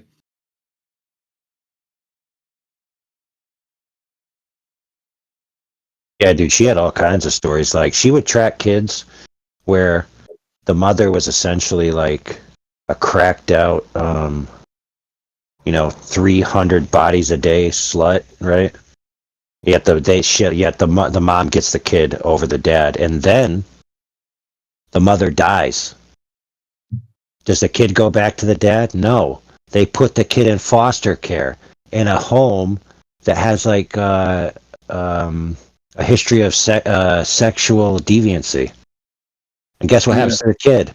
The kid gets molested. Oh, gee, I didn't see that one coming. Rather than just going back to the father who's still alive.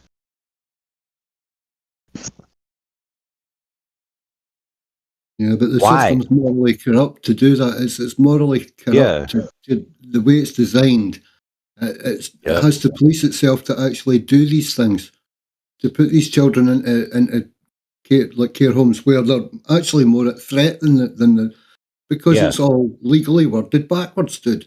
And that's what we need to expose, and that's why they're scared.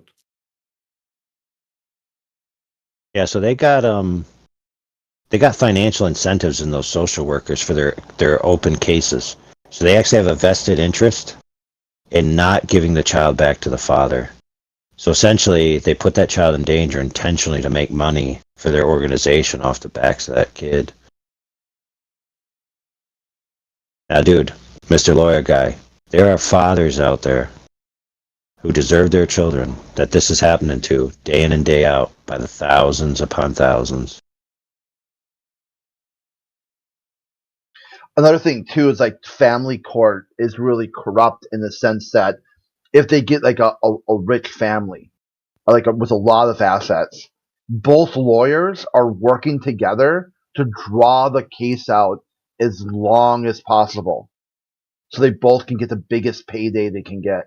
Like it's got to the point where judges have stepped in and said, "This divorce has gone on for like 3 years. Like, what the fuck is? It will be solved today.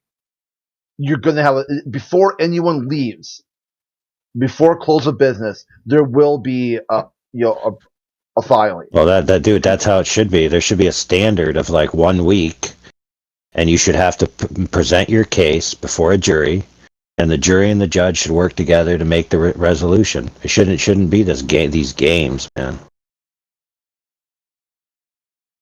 You know, it shouldn't be just some doctrine. It should be like, plead your case in front of the jury, right? Yeah. Twice I've had a technically a nod from the judge on a quick and efficient legal ruling that I proposed and that the judge was happy ruling on, and it was all done there and then, and like we went our separate ways. Me, my ex-partners, finances, and the court system. Everybody was happy and it was sorted there and then. Took a while to do one of them, but yeah, the judge was like, I practically got a nod from them to say, yeah, this is what we're after. This is how it's meant to be. No drama, no fuss, no public problem. Yeah. No lawyers milking it for months on end. Thank you very much. Next case. That's what they want. But it's usually in the favour of the system, ergo the mother, irrelevant of whatever it causes down the road. It's set up wrong. However, when everybody becomes a flat earther, divorce will not exist. Dude, I don't know. I don't know about that. Like, you'll have to get me married again before you can claim that. Like, there's no chance of that. No, dude, I've heard some crazy flat earthers, man, thinking that as soon as everybody knows the earth is flat, it's going to be heaven on earth. Quite the opposite. Yeah, Father kind of explains why everything's so fallen. Just the way it is. It's not going to get better. There's no change. There's no going to be no renaissance, no giant leap forward, no coming together for all of humanity, and like one species. We the people went to X place and boldly explored where no one's gone before, and in strange worlds and strange civilizations. That's not going to happen. Einstein predicted it. If they were so keen on Einstein said World War III we fought with weapons he can't even imagine, and World War IV is going to be sticks and stones. That's the trajectory of human history. And if we recover from that, then it starts right back over. World War I, World War II, World War III, sticks and stones, over and over again. There's this old like quote kind of. I don't know if it's a quote, but it's a saying where it's like, so your whole life you've lived thinking you're free, and finally you venture to the boundaries, and you find a large wall, impenetrable wall around you, and you wonder, why is this wall here, right? And then you have to postulate, is this wall built to keep something out, or is this wall built to keep us in? Who's it protecting? Is it protecting us from them or them from us? That was my first flat Earth model, was that they went out to space, they caught aliens' attention. The aliens came to Earth and were like, holy shit. It's like, you just, like, what the fuck? You're dropping a combustible material on children.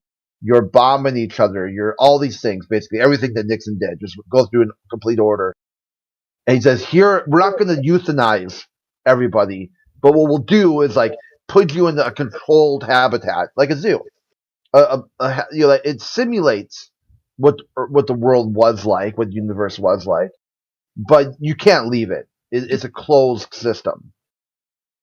Oh, that's similar to what I postulated. Mine was Spaceship Earth, right? So Earth is a simulation of Earth, but it's actually really a spaceship because Earth was crap and we had to go to a new home because, we turned our old home into poop from trash and stuff. And so now we're actually on our way through the cosmos towards Earth 2. There's an Outer giant Limits. Yeah. There's a couple too, like an Outer Limits episode that's like that, where they picked a bunch of hippies to like do something. And there's a movie called Dark City where it's like just a city, because some people don't, they live and work within like a really ridiculous short distance, like 50 miles.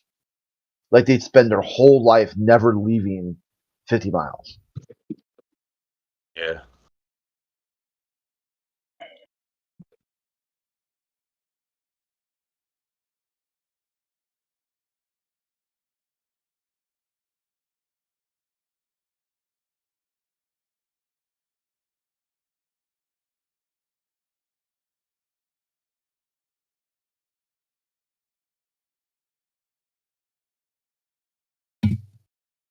I see we've got some new people in the room.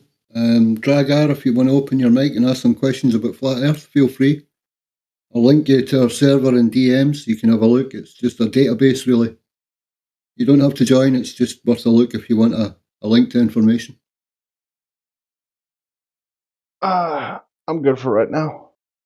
I just kind of came in to see what was happening on this late at night. Good night, all. Today's Speculation Sunday, so if you have a speculation, present it.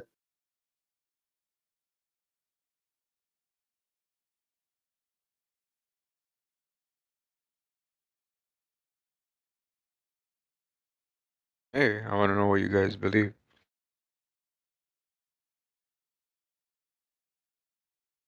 What we believe? Well, what we believe is stuff that we can't physically test, but what we can physically test turns out that Earth isn't curving over any distance. There's no drop. We're stationary, and it's used as flat. It's measurably flat over distance. There's no drop.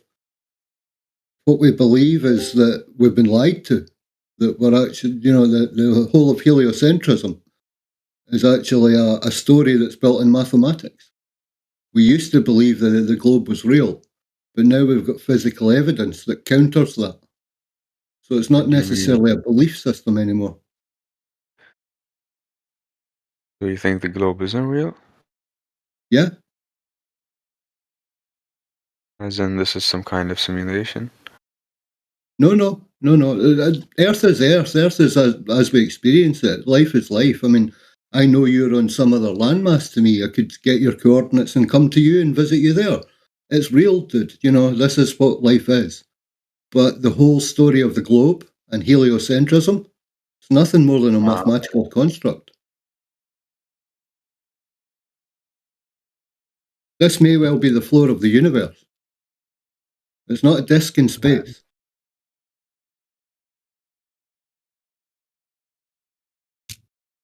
And what model are you guys proposing? Well, we don't necessarily have a model. It's more that we took the globe model and implied it across reality, and it didn't fit.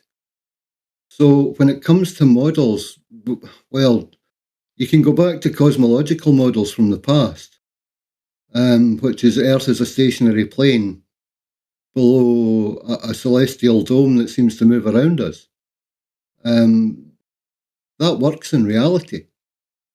That's usable in that regard. So you could, in a sense, you could refer to the azimuthal equidistant map, although you would have to use a sliding scale for some of the land masses because they're out of proportion on it. You can't just say, "Oh, that's our map, that's our model." We don't actually have that in that regard.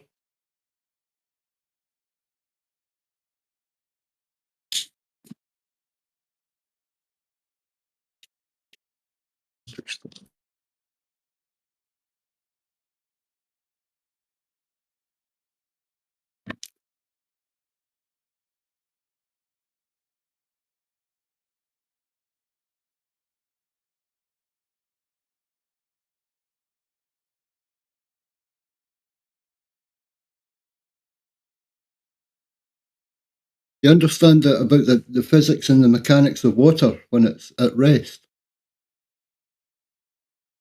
No.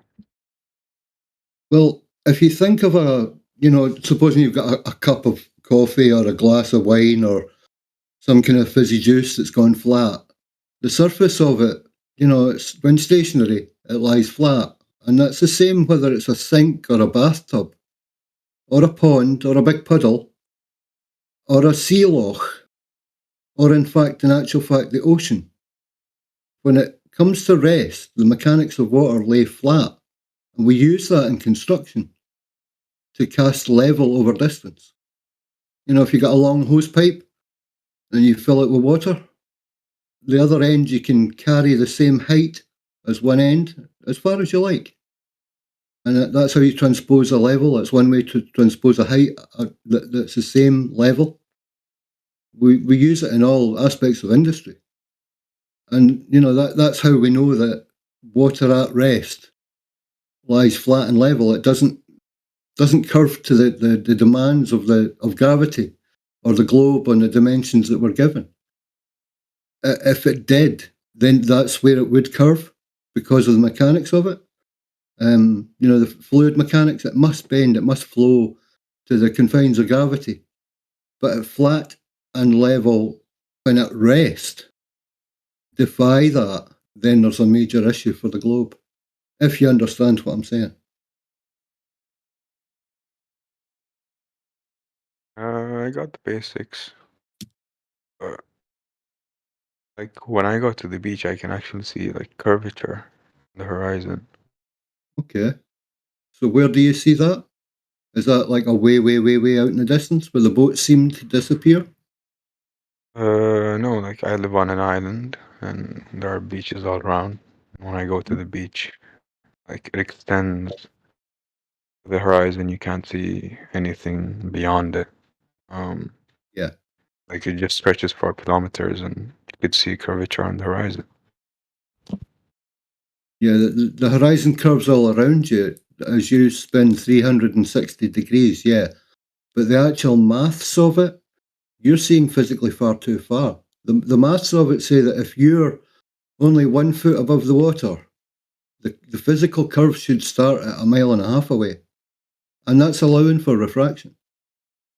If you're standing at 6 feet, the physical curve should be about 3 miles away or just a little bit more. And that's allowing for refraction. But what you're actually seeing is way past that, out to the ocular limits of your eyes and light on the conditions of the day. You can take a telescope and zoom out to a yacht or a boat probably 30, 40, 50 miles away, bro. And that defies the actual curve of the globe. The mechanics of light and how we see that limit our vision after a certain point, not physical Earth curve.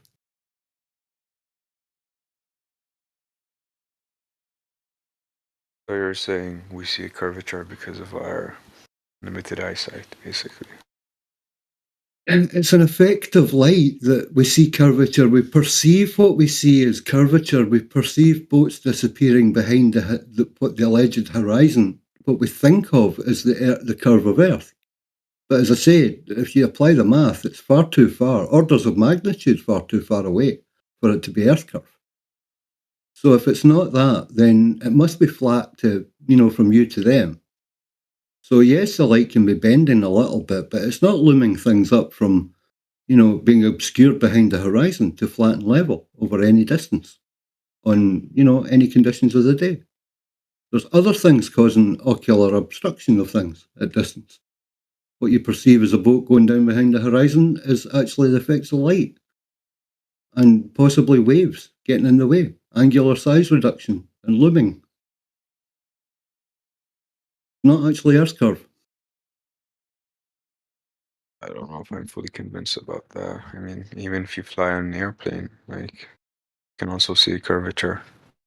Again, the effects of your vision. You've more elevation, you'll get more angular resolution. You'll see further, yes, but it's still the point where your light's occluded, where the light's occluded from the angle of your vision. It's not so much angle, but you can only see so far. There's got a limit of the human eye, and then there's an effect on the light that it's literally like a bank of fog that you can't see through after a certain point. What's your source for that? That after a certain distance, you see curvature, regardless of the surface or what you're looking at. The best I can do is link you to our server. There's umpteen sources. There's a whole section on light and optics, long distance stuff, how light works, angular resolution. I could link you umpteen things in chat, but if I link you to the server and read through it at your own pace, the whole idea, dude, is I'm not trying to convince you of anything here. What we're actually trying to say is... I'm just asking because I'm curious. Yeah, well, that's the whole point of it. We're trying to say that we've discovered things that it's stuff that we weren't told before, or it's a further explanation on what was just previously called refraction, and what we all thought was, the bending of light. But it turns out that there's more to it. So that's why I linked the server and whatnot. But I'm sorry, dude, I'm going to have to jump out and go and do something. I've got problems with sheep in the neighbour's garden at the moment, and but hopefully somebody else can jump in.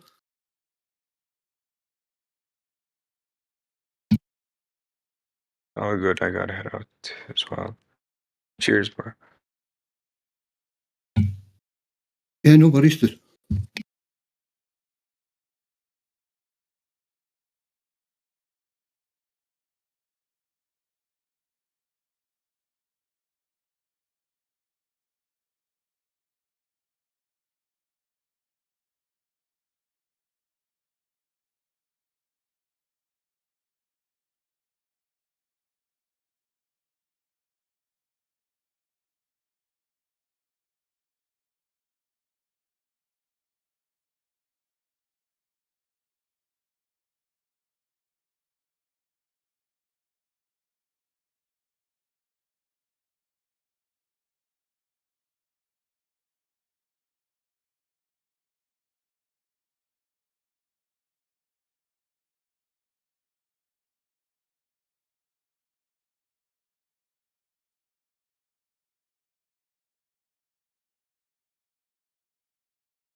Right, that's the sheep chased out again. Did that drop out or come back? No. Oh, he did. Oh, well.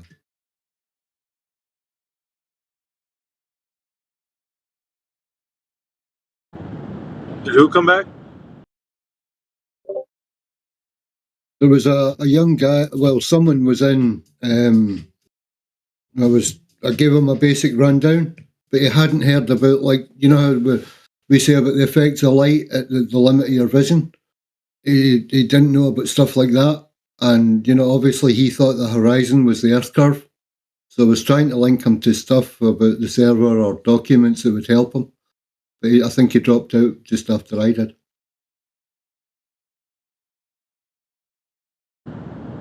Yeah, nobody was here answering anything, so I don't know. Oh well. How's your day, dude? Yeah, pretty good. I just ended my work shift, so I'm driving home. We enjoy the ride, dude. Enjoy the ride. Yeah, I was listening to. What did Eggshells say about Canigoo? I had some shit at work that I had to attend to, so I had to drop out. He kind of ran the math. He ran the math on it, and he figures that it's enough for standard refraction to do it without it being occluded, without having to increase the refraction. I'll need to try and look into what he's claiming, and to be honest, I've got to understand the curve calculator thing better myself as well. But I think he's going to come back with more on it. But yeah, he thinks we should be able to see it basically on a clear day with normal refractive. But really, yeah. I want him to go further on why he thinks it's being loomed up approximately, over a mile, certainly, maybe closer to 5 miles. I still want him to go into that one, but yeah, he thinks it's perfectly normal to see it. Up to 5 miles rate, that's not normal.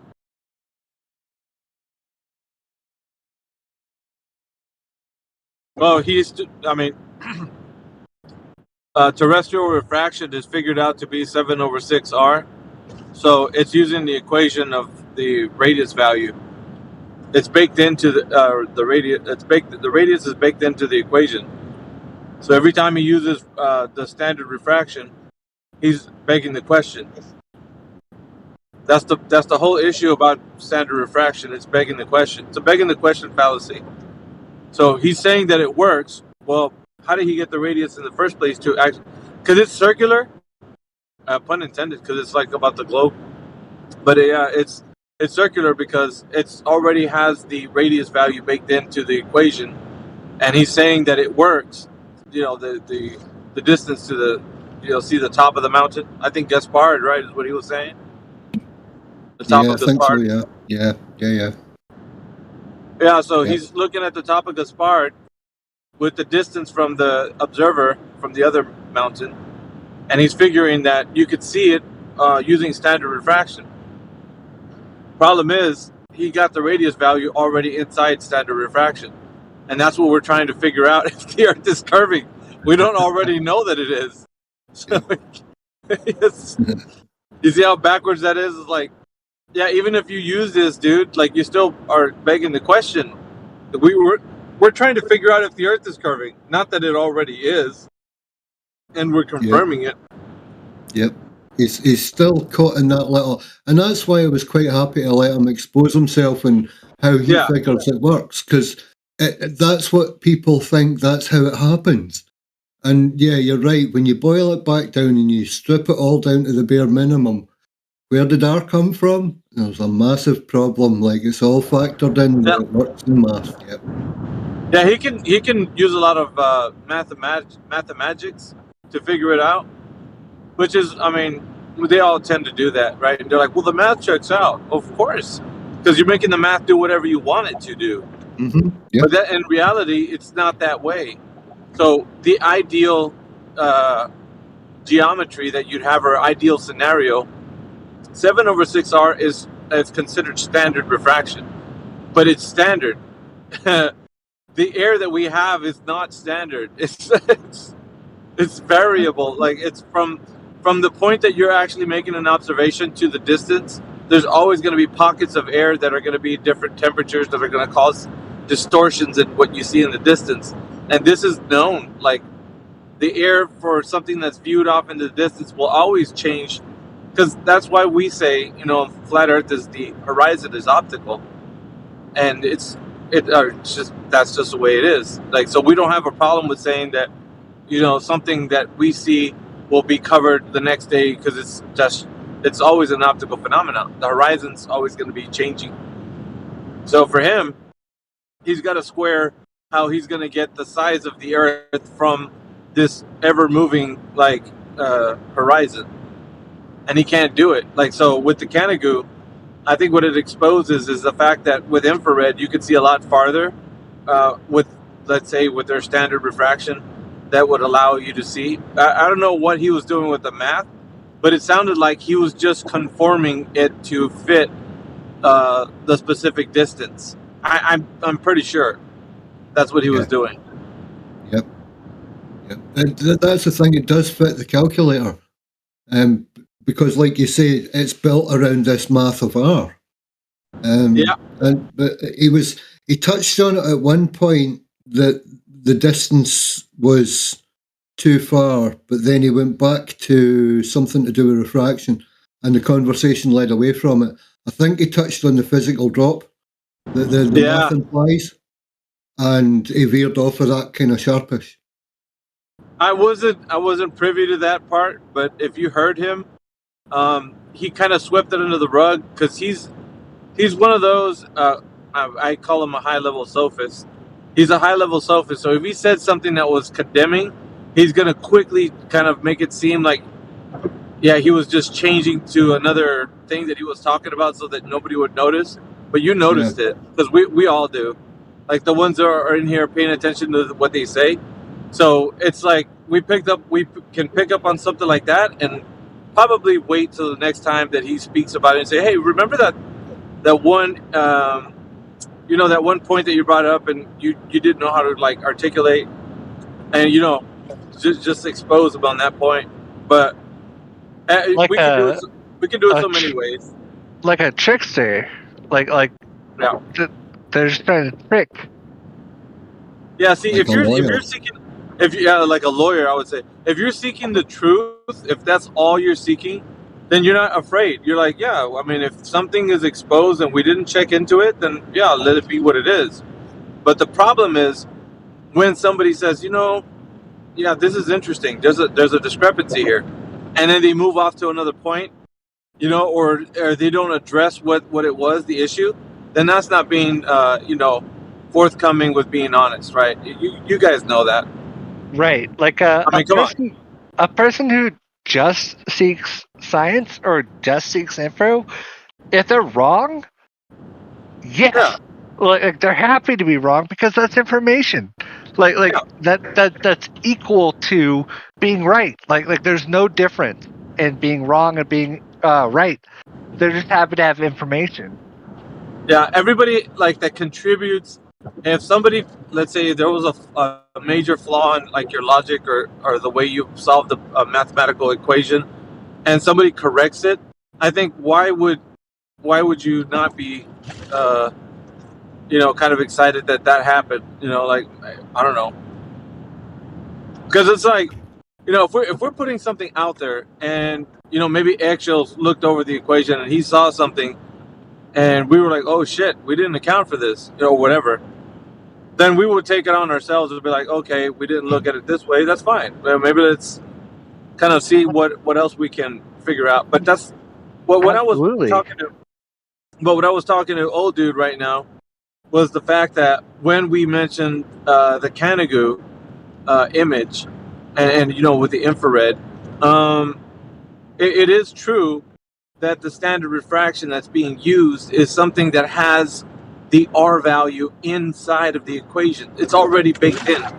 So that's what I was telling the old dude. I was like, so when you're figuring out standard refraction is just that. It's standard. It's not applicable to different scenarios. So we're trying to figure out within this atmosphere at what time of day how refraction would react in a very different way versus 1 hour to another hour, or you know what I mean?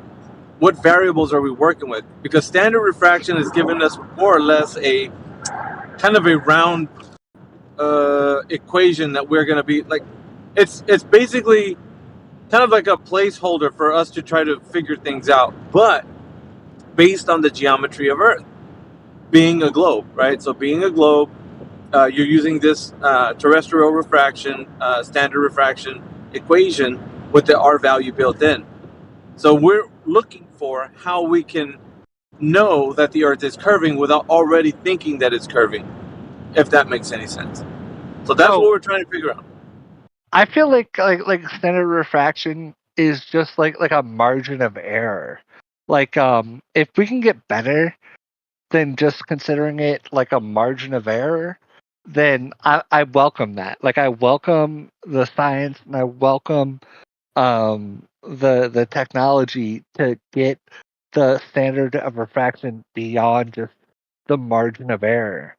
But like today, like as I see it, like I feel like the evidence could like push one way and someone could argue this, or it could push the other way and someone could argue that. Like it all just seems like it just like boils down to a margin of error, and I feel like we need a better system that deals with refraction. Yeah, that may be so. That may be so, but I think what do we have, or not what do we have? What can be offered in the realm of figuring out what values we can input? Because the difficulty of trying to figure out what the problem of refraction is that you have so much variables that you have to deal with that you can't just make it something standard. Like that to me is the difficult part, right? Like how can you say, oh, take an image, right? A still, a moment in time, and say, I know how much refraction is happening in this photo. Like, I don't think we're there yet. There's not a possible time that somebody can say from the distance that this photo is actually being shot from, and I could see something in the far distance, I could tell you how much refraction is happening between, one particular point in this photograph to another. I don't think we can do that. That's just me. I agree completely. I agree completely, bro. Yep, we need to say that it's you're looking out to sea and the refractive indices are such and such at that distance is a wild claim. You need meter data to actually to monitor the temperature above the water, to monitor the temperature on the rigs, to monitor the temperature away out on Anacapa Arch. It all needs data correlation taken. Definitely, bro. And you can't just say, oh, it's 7/6 hour refraction. Away you go and chase yourself. That's magic you're claiming. Yeah. Yeah, and that's why I'm always okay, when it comes to these conversations, it's very difficult because the conversation has already it's preset. Okay, so it's set up for failure already. And the reason why I always bring this up is like because we're really talking about, and I hate to use this, but we're really talking about magic, right? And we're saying with this magical number, we're gonna be able to understand distance, right? It's like, well, I mean, what we can see is, in the distance. So if we see something, or tomorrow if we go back and we don't see much of the thing that we thought we saw, and we're gonna use an equation to kind of figure that out. I think that's mathematics. I don't know what you guys think, but that's mathematics right there. Because there's no way for us to understand, like, let's say, 20, 30 miles of distance, and then we're going to know how much refraction between the point of observation to the target distance. Is just no way. I'm putting that in right now. There's no way that we're going to be able to figure that out. Not with standard refraction, or this is way too complicated, is what I'm saying. I don't know what you guys are using, but it's definitely not standard refraction. That's not even close. What is standard refraction? Hold on. Look at me as a person who is trying to acquire funding for a continued scientific experiment. So like I'm trying to situate funding for this mathematical project, and this is what I have. This is the evidence that I have is this experiment. Like they come to me and they say they have nothing. Like I don't think I'm gonna get my funding reapproved. Like and these are the real life scenarios. Like people put satellites out in space, and it is their job to continue their research, to continue to show that they deserve satellite time, that they deserve like these satellites were the size of football stadiums. Like so they had to earn their keep. They had to earn their right to have time on these satellites. So where do we sit with that? Like I have not done my job. Like we also have to think in a Soviet mindset. Like it was all business. It was all business.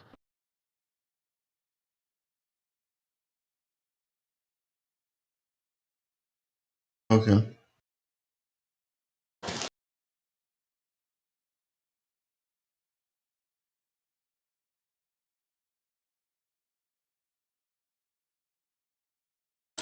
Not quite sure what that was about, but anyway. A for effort, man. Well, I was just trying to like describe like the scenario that people would have really been under. Like whether it be the Soviet space race, like the conditions that they would actually be under. Hmm? What are you trying to say? What's the point? Never mind. Dude, I wish I was a satellite. That'd be so fucking dope. You wish you were what? Satellite. A satellite? Mm-hmm. It'd be awesome. Okay, fair enough. You don't think that'd be awesome? Of course, I think that would be awesome. Are you kidding me? Yeah. See? What about the satellites we spin out that orbit the sun? Their sole primary purpose is to just go around the sun. Dude, if I was a sun satellite, I'd be fucking terrified.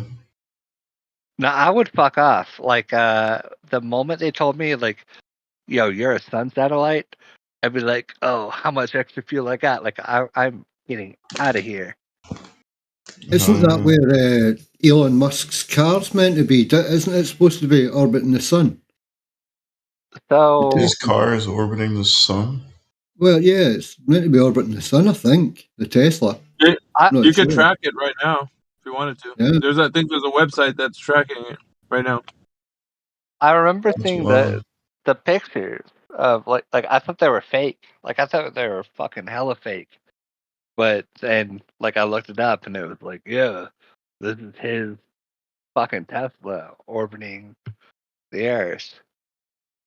It looks super fake, right? Well, it is fake. That's why it looks fake, bro. But yeah, the story is that it's out there and it's orbiting us or the sun or something, man. Yeah. I do like Elon Musk though. Like he smokes pot, like he doesn't care about like the money. He just wants to make his mark on the world, right? Like if there's one person, old dude, that like It's orbiting the sun?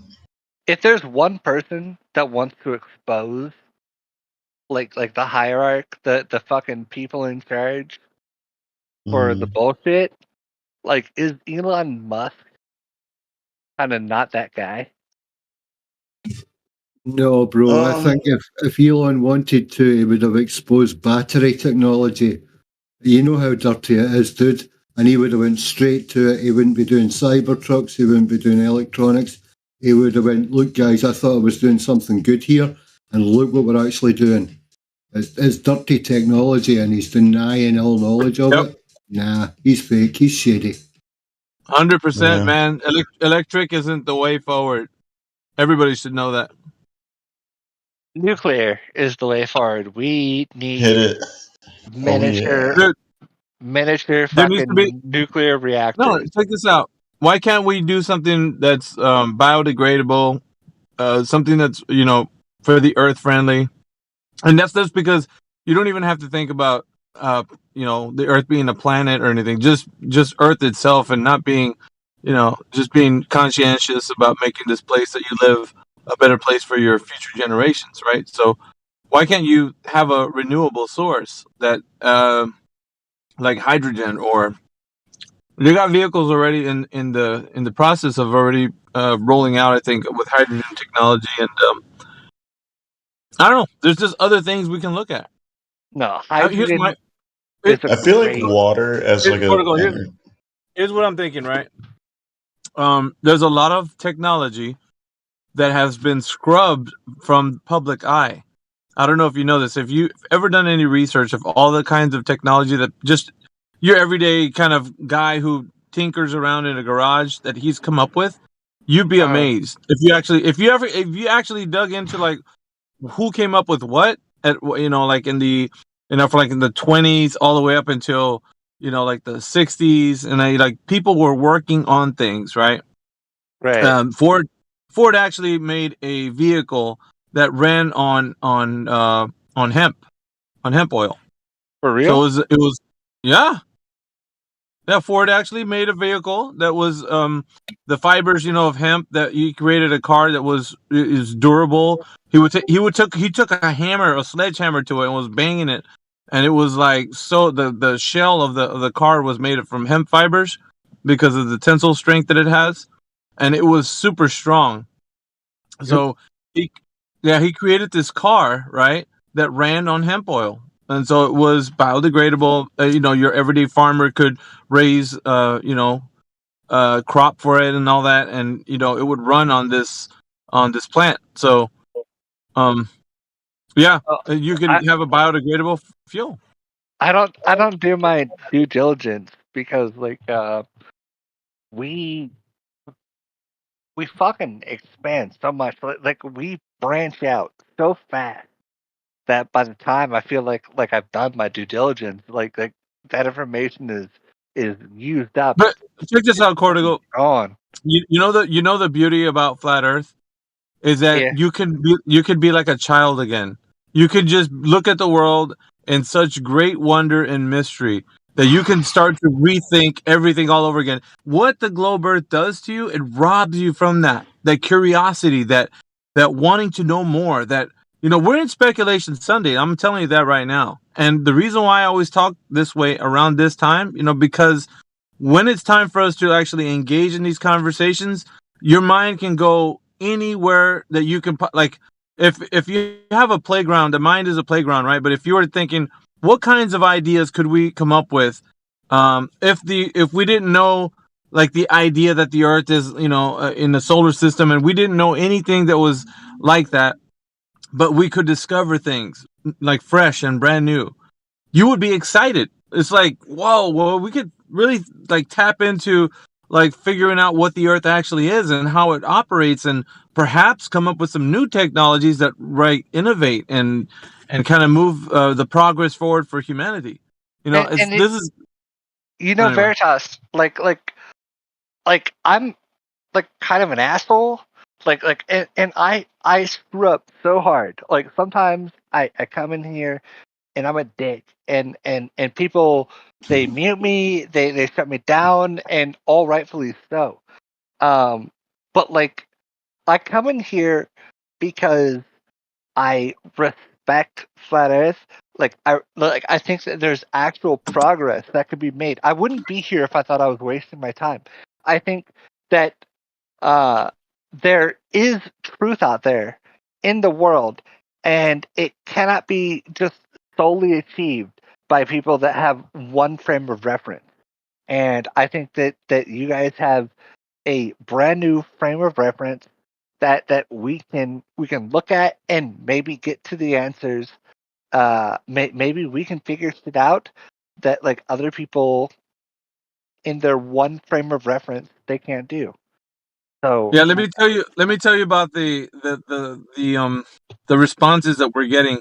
Now, this is from both sides, right? The flat earther who comes to it brand new and is seeing the world with brand new eyes, and then the globe earther who kind of despises the fact that we're talking about the earth being something other than a globe, but also has reignited some sort of like has awoken something in their mind because they didn't know about science and math and all these things that they took for granted. And when they're in here, they're challenged. So they start to want to know more. And so for anything that what the takeaway would be was that since they're challenged, they're hungry for science. They're hungry for wanting to know more. And so this is kind of like an awakening for everybody. So even if at the very basic level, it doesn't move you to think that the earth is flat, it does, however, want you to engage or to know more about it because it's provocative, right? That what we talk about in here. So it kind of challenges the person to wake up and think differently, right? You don't think so? No. In Veritas, do you think I've ever been in here for like the wrong reasons to like make fun of or ridicule flat Earth? Like, do you think I've ever just like been in here to like just try to like be a shit to flat Earth? Because I would hope that no one would see me that way. Like I never felt like I was ever any better than any flat earther because like I respect the shit out of what you guys do. Even if I disagree with your final conclusions, I respect the methodology that you guys get there as philosophers of science. Like I would hope that you guys would know that like Yeah, check this out, man. I'm sincere. I want everybody to have a seat at this table.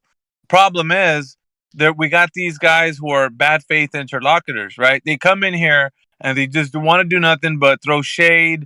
They want to, and so it's sometimes, and I'm not gonna lie, man, it's frustrating. You have to deal with the bad to get the good, and the good is that even though the person doesn't agree that the Earth is flat and stationary, they can engage in some type of way that we can move forward, and perhaps in the future we can meet at a different crossroad, right? So it's about trying to figure this all thing out because we're all in this Earth, right? What you think this Earth is, we're all together here. So I think the more that we engage in these kinds of fruitful discussions, I think we can gain a lot of ground from like the different types of ideas of, let's say, technology or things, how to apply, different ways to figure, problems that we have for humanity. Like I'm thinking that would be a better way forward. And I think that's why we always want there to be that kind of discussion. So even though we don't see eye to eye, and the fact that you may not see that the Earth is flat and stationary, but you can say, you know what, what kinds of technology, if you think that you could take advantage of the Earth in a specific way other than the globe, like what do you think of technology would exist if the Earth is not a globe and it operates as you think that it does? Let's say, for instance, like Nikola Tesla was talking about. What about that? What if something there can lead us to a breakthrough, right? Like, why don't people think like that? Like, that to me would be even better than just like bickering over like, well, you're just stupid and you don't know anything. Like I don't know. I'm kind of No, absolutely. Like how much of our time do we worry about the things that just absolutely don't matter? Like we have this Flat Earth channel, and we have such intelligent people. Like we're talking IQs in the 160s and above, like in this flat Earth. And the reality is none of it matters. None of it ever matters. And how could we use this? How could we use these their philosophy, their I don't know, their gumption? In some sense, it has to be wasted. Like there is a waste that will happen because their goals aren't the same as yours or I's. And so in that, like, there will be waste.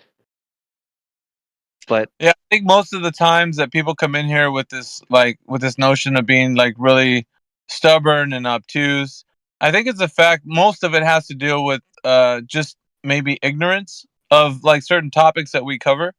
And because of that, being ignorant of things, because, people take information for granted, right? They don't look into things. So they come in here, they're half stepping, they're firing off their guns. They don't know what's going on. They just think that basically the story that they've been told. And a lot of times they're wrong based on the information about the mainstream rhetoric has been saying all along, right? So we're just pointing out the facts, just for example, right? Good morning, guys. Good morning. What's up? I feel like I just want to talk about it here. Whether or not you listen, it's fine. What? Give it to us. I have seasonal depression. I did Oh. not think that was a... Yeah, this isn't the room for that, man. Sorry. Yeah, it's gonna be real. So I mean, we want to be better than that. Like, so there's other rooms, and listen, because we'll get into these side conversations that have nothing to do with the topic of this room. See, the problem is with this room, we're also giving it to an audience. So we have a YouTube channel that's running, and we want to have the audience kind of have discussions in here that are fruitful to the topic. So we want to make sure they're always geared towards the topic. So we're in kind of like a speculation Sunday that's leading us to talk about things that flat earthers and globe earthers can come together and speculate on. And so this is what we're about, right? So those other topics are probably not suitable for this room, like any other ones that.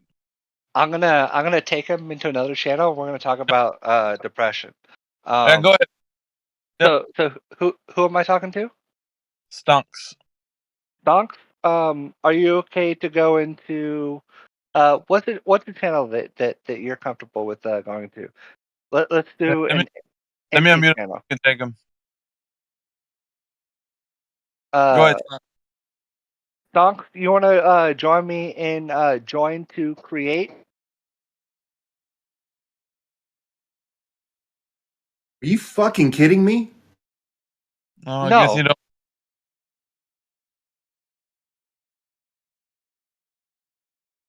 Okay. Well, I just wanted to make sure that no one was out there like with no other help. Like anyone here if you ever just like, it doesn't matter what the topic is, if you just want to reach out for help, Portico will always be a person you could just reach out for help. I will quit whatever topic that I will quit whatever subject that I'm trying to argue for, and I would just try to reach out and help. Well, good on you, man. Well, he didn't want that handout, so that's fine. I was just afraid for him, but just because like the way that he tried to but that's not to say that like other people, if you ever just like back into a corner or you're tired and your work sucks, I'll talk with you. I promise.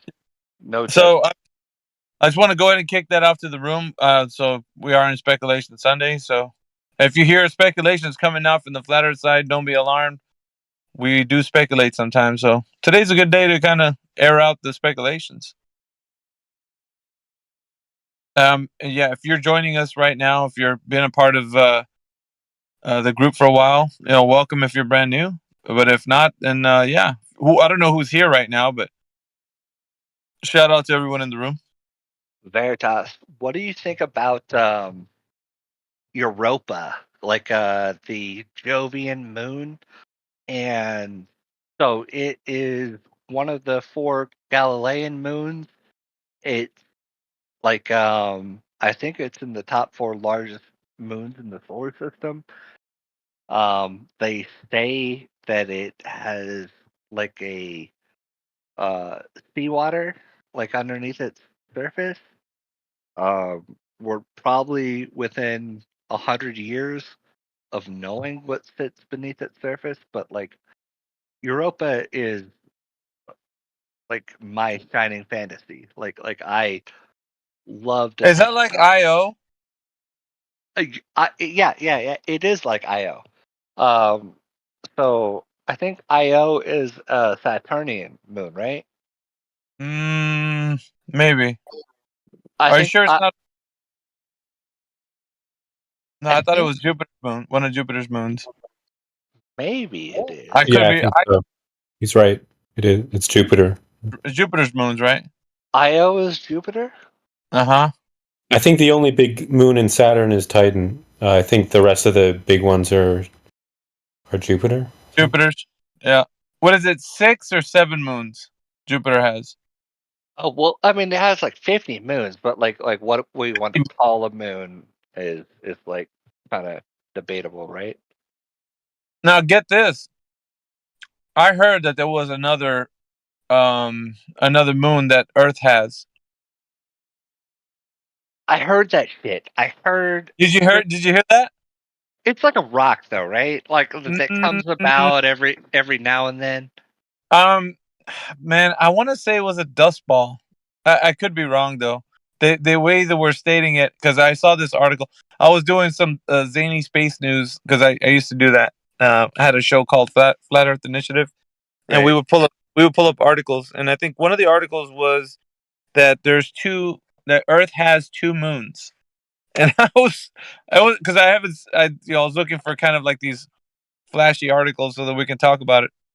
And I just saw that was one I didn't put on one of my podcasts, but that one there was like, it was so shocking. I was like, dude, no fucking way. How is this possible? Like, there's no way that you can't get away with 2 moons. Like, because if you can't see it in the sky, how are you gonna then say that there's 2 moons? So I was just like, how are we gonna square this, right?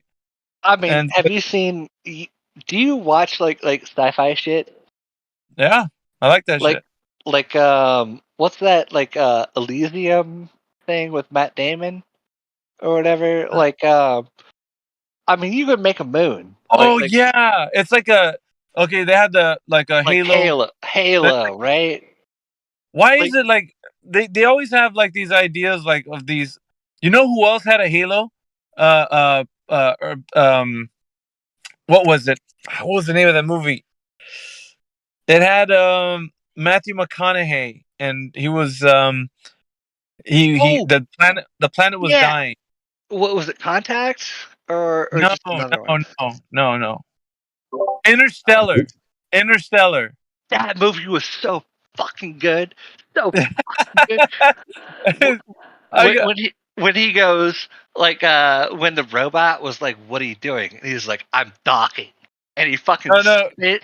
You know, Cordigo, you know what I know, that you were probably like gripping your your sofa when he was trying to get his daughter's attention, because she was trying to figure out like who was the ghost in her room. My God! I bet you were going crazy. You were my ghost. Yeah, Veritas. I love you so much, man. Like, no, but like, because I was like, because just the emotional ride that because he's such a great actor. I mean, Matthew McConaughey, he's such a great actor. But when he was doing that part right there, that when he put so much, like, you felt it, right? Like you were caught in by his acting, because he was like he portrayed it, because he saw himself coming, because she saw like, okay, so he was trying to get her attention, and I think her name was Murphy, right? He was like, Murph, it was Murphy. Murph. And then he came into the room, and he was gonna say goodbye to her, and he was so upset that he was like, Merv, don't let him leave. Like he was trying to get her attention, in that scene right there. When he's going through the fourth dimension, don't Yeah. let me leave, Murph. Yeah. Don't let me leave. And like I think because what was it? Okay, so the robot that went with him when they went into that the Event Horizon, right? Right. He was talking to him. He was not in the same like vicinity he was, but he was like you could hear him. And I think he said that I want to say the moral of the story, but like it was not these aliens whom they thought it was gonna be, like some other beings. They're well, okay, so it was Matthew McConaughey that realized they're us. They're us, yeah. So he was. I guess they were expecting some like what people's minds are, and I guess the whole plot twist was that it wasn't what people thought it was going to be, like a movie about aliens and stuff. It was the fact that people were the ones who like went through this transition to be, higher than or more than what they were. So they were actually, I don't know, playing around with, because they don't see time in the same. I don't know. It's anyway. I'm off on a tangent, but like that's they're beings of a higher dimension, and I'm going to cue this movie, and anyone who wants to be a part of that, we can watch it together. We can watch it together. I'll stream it. I'll stream it. No, I mean, like you know what? It does, none of that stuff. It doesn't, because I know that the Earth is flat and stationary, but I none of it is like as diminished for me, because I like stories. So any kind of story that comes up, and it's interesting. It's got a good plot. Like why not? Like have fun, enjoy the movie. Like Absolutely. Okay, so I dated this girl, and she was way into like anime and shit, and she liked the CW shows like The Flash, like and on our first date, like she knew that I was into science and technology and like being real strict about that kind of thing, and so we watched an episode of The Flash, and she goes, like, you can correct me on any of the science. Like if you see a problem in the show, you can tell me about it. And I was like, no, why would I ever do that? Why would I ruin like the show for you? Like let's just watch the show, see it for what it is, and just have fun. Like suspend your disbelief. Like okay, we can be flat earthers, we can be globe earthers all day long, but we can shut it down and just be people, right? Like we can just be people. yeah, a good story, like a good story requires for you to actually, it transports you to another place in your imagination. I think that's part of the reason why people are taken in with stories, because they like a good story, And so I think honestly, when we talk about this in a way that's real to everybody, the allure of the Earth being a globe is the fact that not only do you see science fiction, but then you see a world where that could be the reality in some way in the future. And so it entices the mind to actually go to a place that of imagination. It's like, well, at some point in the future, we're going to be gallivanting amongst the stars. Like we're going to be going from place to place and planet to planet, and we're going to we're going to be like interstellar, probably more than, right? Like supersede our you know what I'm saying? Like, and that is the enthralling part about it. People like this, the pageantry of the Earth being a globe. All the little bells and whistles, and you said like four things that I think are absolutely beautiful. We are going to be gallivanting amongst the stars. Mhm. Like what better purpose? Like what better thing could we do than to gallivant amongst the stars? Like to find a purpose, like to find our place. Like I don't know. So those were beautiful words. Yeah, this has been like, we've talked about this before, like with other people, but I've seen the reason why for me, and like, cause I study people, right? I know the emotional state. Like, so when you want somebody to be captivated by, a story, you have to set the mood, right? Like, have you ever seen The Little Mermaid when the crab says, first we got to create the mood, like, so in this particular arena, you have to be captivated, starry eyed. You have When you to listen, give them a reason to listen. yeah. And Bring so, them in. yeah, so I'm telling you, like when you listen, and you can say whatever you want about him, but Neil deGrasse Tyson is a good speaker. He just is. I don't care what side of the fence you're on right now. He speaks very well, and I think that's part of the allure when you have a well-spoken person and you give him the mic and he's able to convey a message. It lands because it might not be true, but it lands because he knows how to speak. And so because of that, the tone of his voice and how he uses his inflections, it draws you in, and now you want to listen, you want to hear more, and so Like a that's TV preacher. I won't yeah. hate too much on NDT, but He gets a lot of hate in this community, Cortical. Everybody hates it. Not only do they hate him, they throw him under the bus. They're like, dude, this guy's a charlatan. He doesn't belong in the guy, he holds master classes. Like, what more do you want from him? Like, the thing is a lot of the people that hate on him don't have the same reasons for hating on him, because the only reason why I hate on NDT is because I have Carl Sagan in my corner. Like I have the actual OGs that I look to. yeah, but I mean, these guys are okay. You can't be a part of a particular mindset or a thought process of what the Earth is without saying, we gotta thank the guys who actually made it to the top. For the people who think the Earth is a globe, right? We gotta thank the guys who made it to the top, like Neil deGrasse, and we got Bill Nye. We got all these guys. They're mouthpieces for, for our paradigm. And so, Right.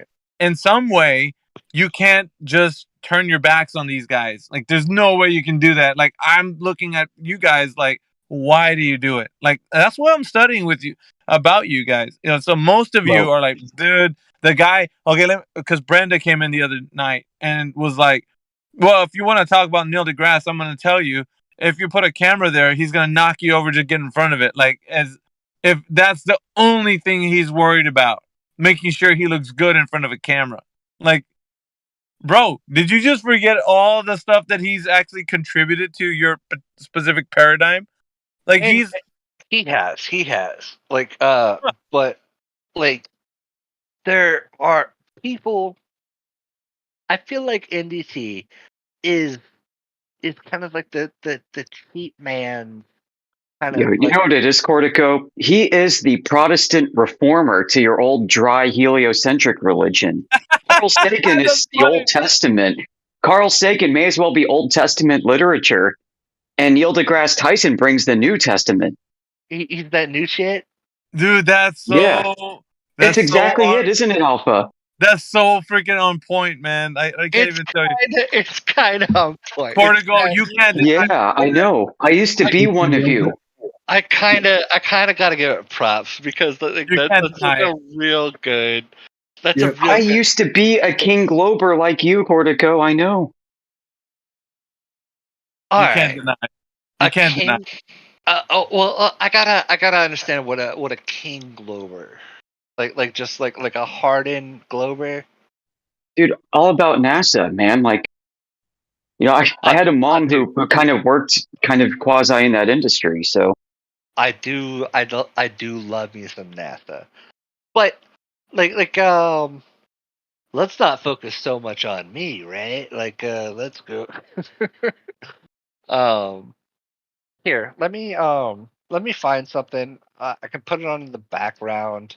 It's called the Sagan series. Has anyone ever heard of that? Oh no, I lost touch with Carl Sagan after he died. No.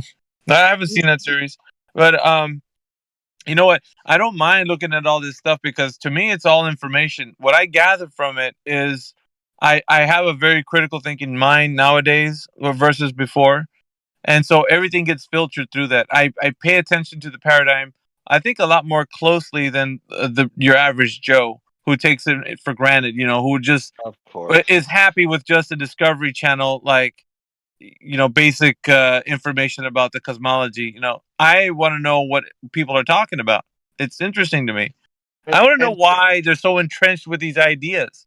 And so that and to me is important. so the second series, it would probably be most best described as like propaganda, like but like propaganda is what you make of it, right? Like it's through the viewership, so you can either see it as something trying to just persuade you in a negative manner, or you can just see it for like the beauty and the artwork that it is. And so the second series was just a series of videos that were overlaid with Carl Sagan. What are they called? Books, like audio books. So he had some audio books, and they overlaid his talking to some video shit. And so the best I can describe it is propaganda. So I won't put any of you guys through that, but I don't know. One man's propaganda is another man's whatever.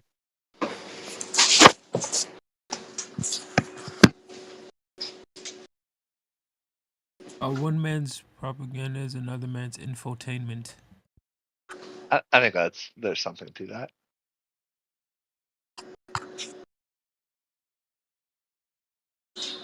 I just started a job 2 days ago. Rough. And I heard about it. Gaining experience. I'm gaining experience, and so I started on Thursday, and I had like a 9-hour shift, and he gave me an assignment because they don't have office space for me every day.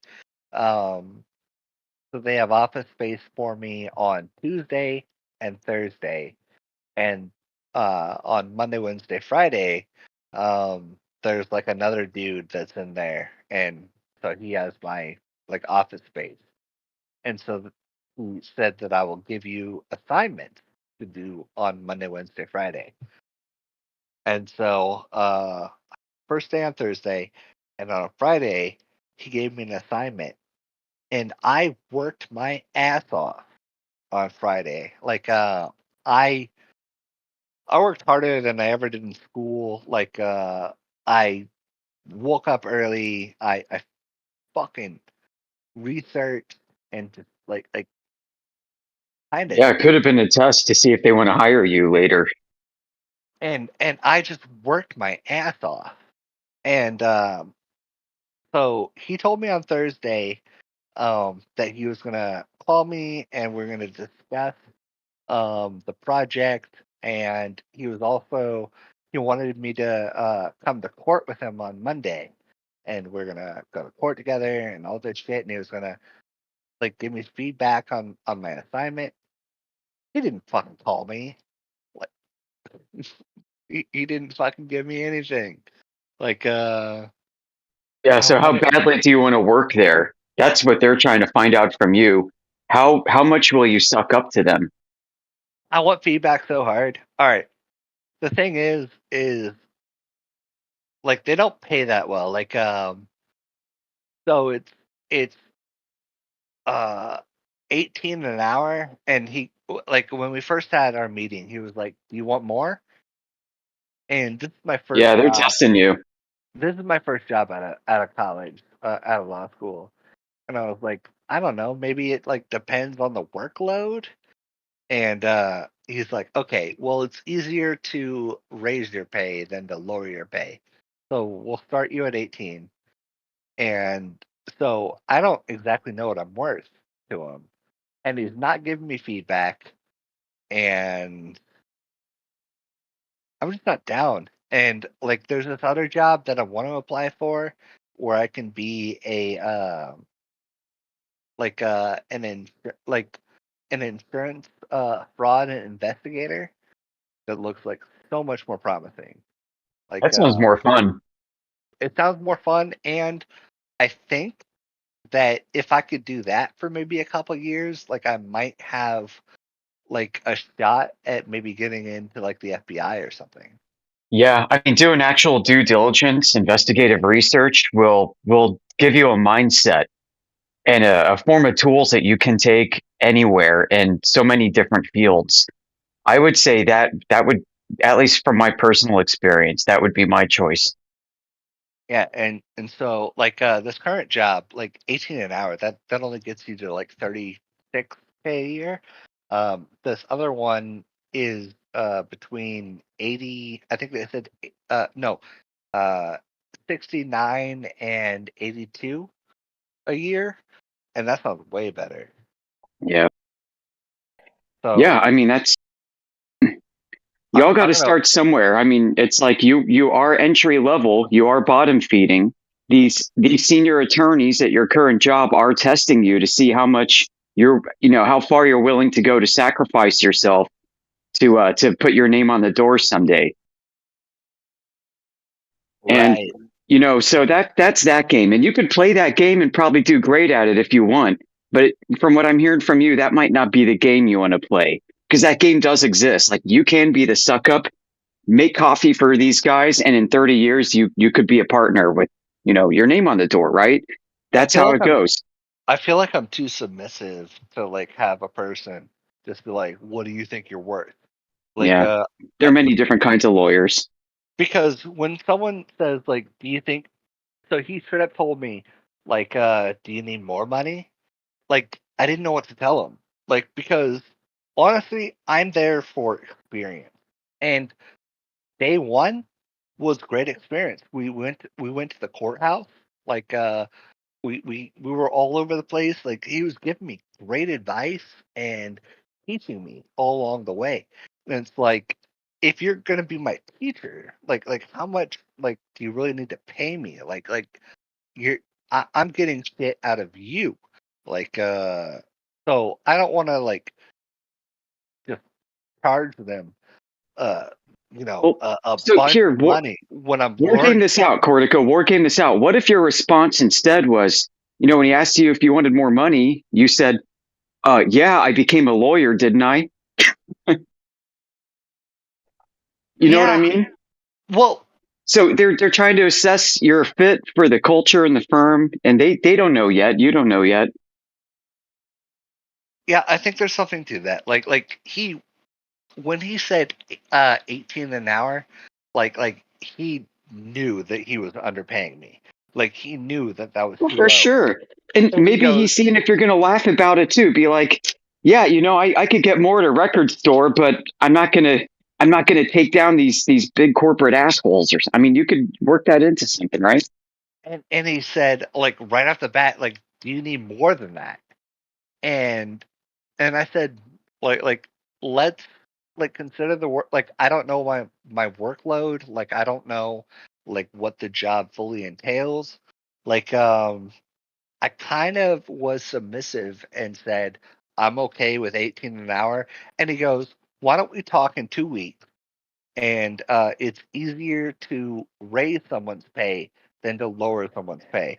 And so he was pushing the conversation. And so he was being super generous about it. And the thing is I don't have this job right now because I need money. Like, I happen to be fortunate enough to have like family that I have a trust. Like, I'm one of those trust fund kids, where like I just have like money that I could tap into. And so right now all I'm worried about is just trying to get experience and trying to set myself up. I mean, it sounds like you have a lot of empathy, man, and you don't find that in lawyers. So I mean, if you're thinking of going into like family law, which it sounded like before, I mean, something like that would normally be a good place for somebody who has empathy. But I don't know how many family lawyers really have that you think is required. Amish, were you here last night? I was listening in, yeah. All right. At some point, like I was drinking a little bit of wine. At some Hmm. point, I know you, maybe Cortico. I know you. I know you, buddy. maybe I got belligerent. Like did I fuck up? I don't know, dude. Every time you do, something happens at the end, and you get a 2-day ban, and then we got to dig your name out of the trash bin and pull it out and dust it off, and you're back again, right? I just need someone to tell me like if I'm like a bad like I wasn't around for whatever happened at the end, but maybe I fucked up. you're here. You're here Maybe now. You're okay. I start out good. I feel like I start out good. You do. You listen, man. Your drinking game is spot on. Like for being an attorney, you're gonna do great at all the afters, the on afters that they have. That's where all the networking is done after a case is won, right? That's where you get your next case. Yo, one day, like I'm gonna take all these all you flat earthers with me. We're gonna take a cruise together. Like I'm gonna win the lottery, and I'm gonna make $1.5 billion. I'm gonna bring you guys all out on vacay, and you're gonna bring your what do they call them? P90s. Oh yeah, laser beams, cameras. We'll bring all that, right? Microwave emitters. Big Daddy Boom says, if you have to ask, you probably fucked up. I probably did fuck up. I fucked up so hard. And I apologize to everyone. But we're gonna be on this private yacht together, and you guys aren't even gonna remember the times that I fucked up so hard. Because we're gonna be on this private yacht on this flat Earth. We're gonna be on Earth too. Because we're gonna fucking Whoa. Yeah, we're gonna have laser beams on our fucking yacht, and it's gonna blast straight through the fucking Antarctic Strait. We're just gonna blast through it, and we're gonna go to Earth 2. And Bro, if this party's so good, we're all gonna forget it afterwards. yo, it's gonna be a fun time. We're gonna fucking roll. We're all gonna have memory loss afterwards, right? Because we partied so hard and be like, oh no, did we really do that thing with the firmament? Yeah, man. We're gonna be on Earth 2 by the time we realize that like it ain't right. People are gonna be like, sounds "Oh, good to me." Should we go back?" And I'm gonna be like, "No, I'm your captain now." Earth 2. But I appreciate that. Like, and for any witnesses, like, I apologize for fucking up. Like, but I saw some DMs that I didn't even remember, and this dude was just like, I said, I told him like, is there any way that we could like talk one on one and like figure this out? And it was like, no, I fucking hate you. Like that's the Wow, reason who was that? It's the dude that banned me. I don't know, man. We got lots of mods. Well, I mean, like people. I don't want to say anything about the mods. I like the mods. That 99% of the mods, I like the mods. So I won't say anything about the mods. But like maybe some people just got given mods that I won't say anything. I won't say anything.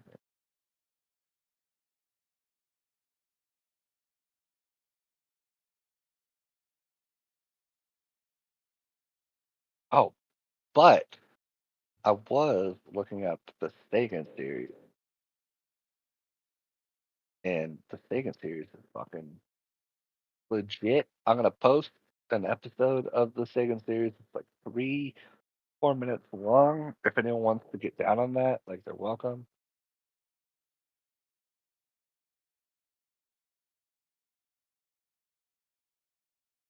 Paste didn't work.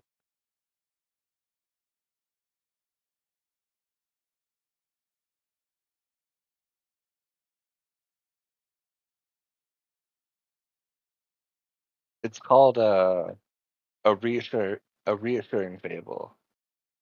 Like and so the point is like we've all been told the way that the world works, and it's reassuring. But Carl Sagan argues that it's a fable, like it's wrong, and so that's the story. Like you don't have to accept it as flat Earth or anything, but it's narrated very well. It's 3 minutes and 52 seconds long. Thanks, Cortico. That's a nice little clip. Yeah. But yeah, I mean, that's the thing about genuine, honest scientists come forward and say these things. And it's lost in the mainstream. They're actually quite open that we're believing in a story that we've built up so far. And that science's best guess is its best guess, or most current idea. Anyone People just go along with it, man. anyone who ever tried to tell you that science is a harbinger of truth or fact doesn't understand science.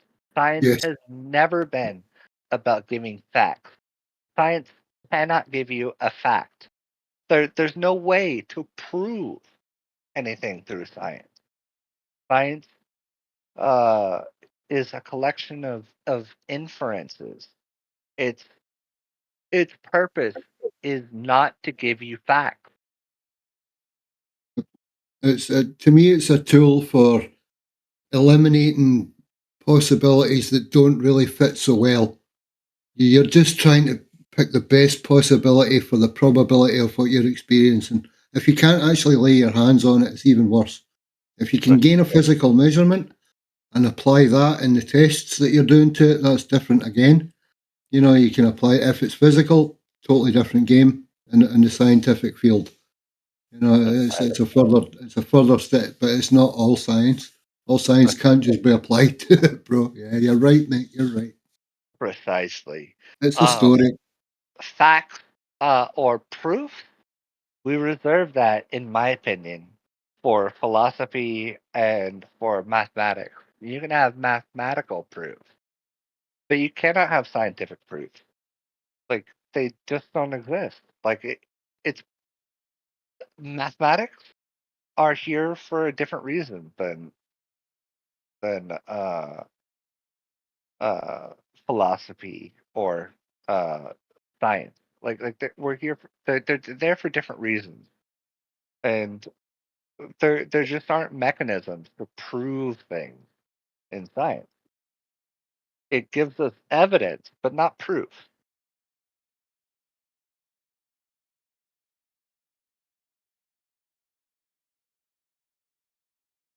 That's not Yeah, to I say think. it's not to say that science is useless. It by any means. It doesn't give us proof. It's not meant to. It means to give us insight about the world we live in, not proof. Yeah, sadly, that's actually written in the forescripts and the prologues of a lot of scientific documentation. That's another thing that the internet's taken away. People do a search on things and they don't see what the actual authors have said about what's being written in the content. So without that, you don't get the inference that it is actually our best guess or whatever we can calculate it out to be. People are taking it as hard written fact through science when it's actually, if you read the prologue or the foreword, you discover there's a fuller picture. And the internet's taking that away in a lot of ways. And there's a lot of mistake when it comes to the idea of scientific theory. Like some scientists will try to justify a scientific theory. They'll try to say scientific theory is basically the best that we have. It's basically a substitute for a proof, and that's not the case. It just so happens that science operates under theory, because science cannot operate under proof. Like science cannot prove things. Like it just does not have the tools to prove things. Like if anyone could give me something that science says is a proof, then I would be welcome to listen. But like that's just not the realm of science. It's not to prove things. Velcro. It gives us a lot of things, but none of those things are proof.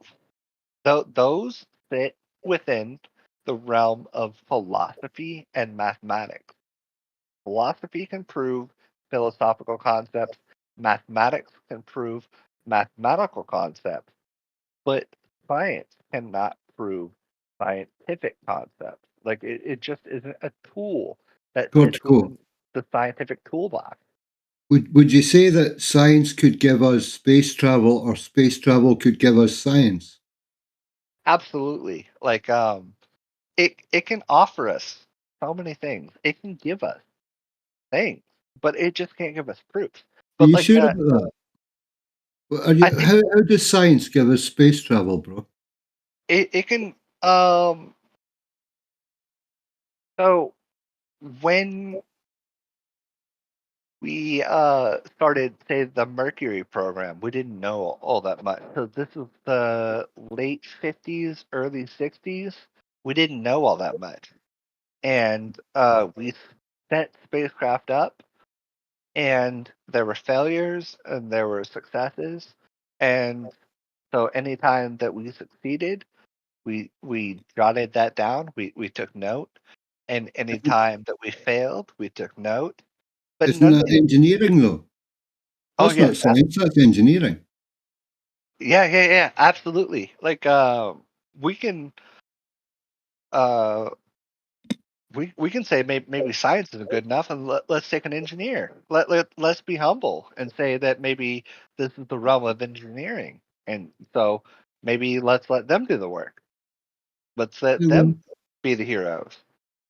Well, see, that's where I would argue that it's been misclassified, that, that science has given us space, or our ventures into space have given us leaps and bounds in science. It's digital technology, or it's nanotech, or it's rocket tech, or it's things that we've invented and toyed with down here anyway. And allegedly, we're it's working in this place they call space now, or whatever environment they claim it's working in. I don't think the pursuit of science has actually given us space. I think it's been, if anything, it's technology that's given it, and I can't see how that's been a scientific process. If you understand, I don't see science as actually proving anything in that regard. That it's proven space. I think that there's a lot of truth to what you just said. Maybe credit goes to the engineers, like the people that actually build things. Apocryphon, what are we playing? By the way,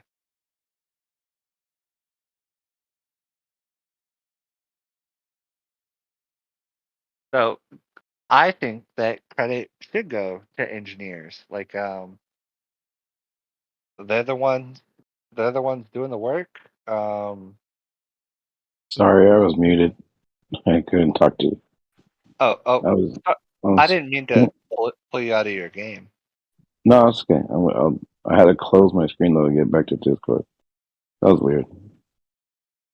I'm just playing this space game called Nova, I think. I forgot the name of it. It's not like a cell phone game, right? Yeah, it's a cell phone game. You download it on the app. So this is It's coming not. off your phone? Yeah. Are you on you're not on an iPhone, right? This has to be on Android. That's an iPhone. Really? Mm-hmm. This looks fucking really good. Yeah, it's actually pretty sick. The graphics are pretty cool. iPhone what series? Yes, this is on my 13 Mini Pro. Okay, I got an iPhone 10. I need to upgrade. But yeah, going back to what we were talking about, like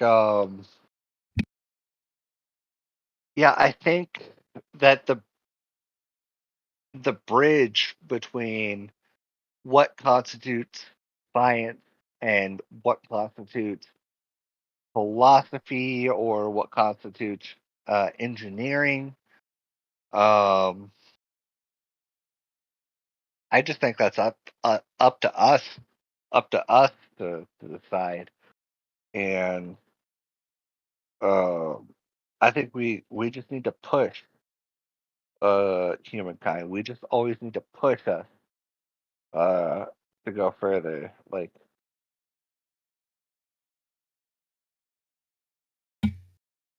Yeah, I would agree. I would agree, and I would say that good science wouldn't take things off the table.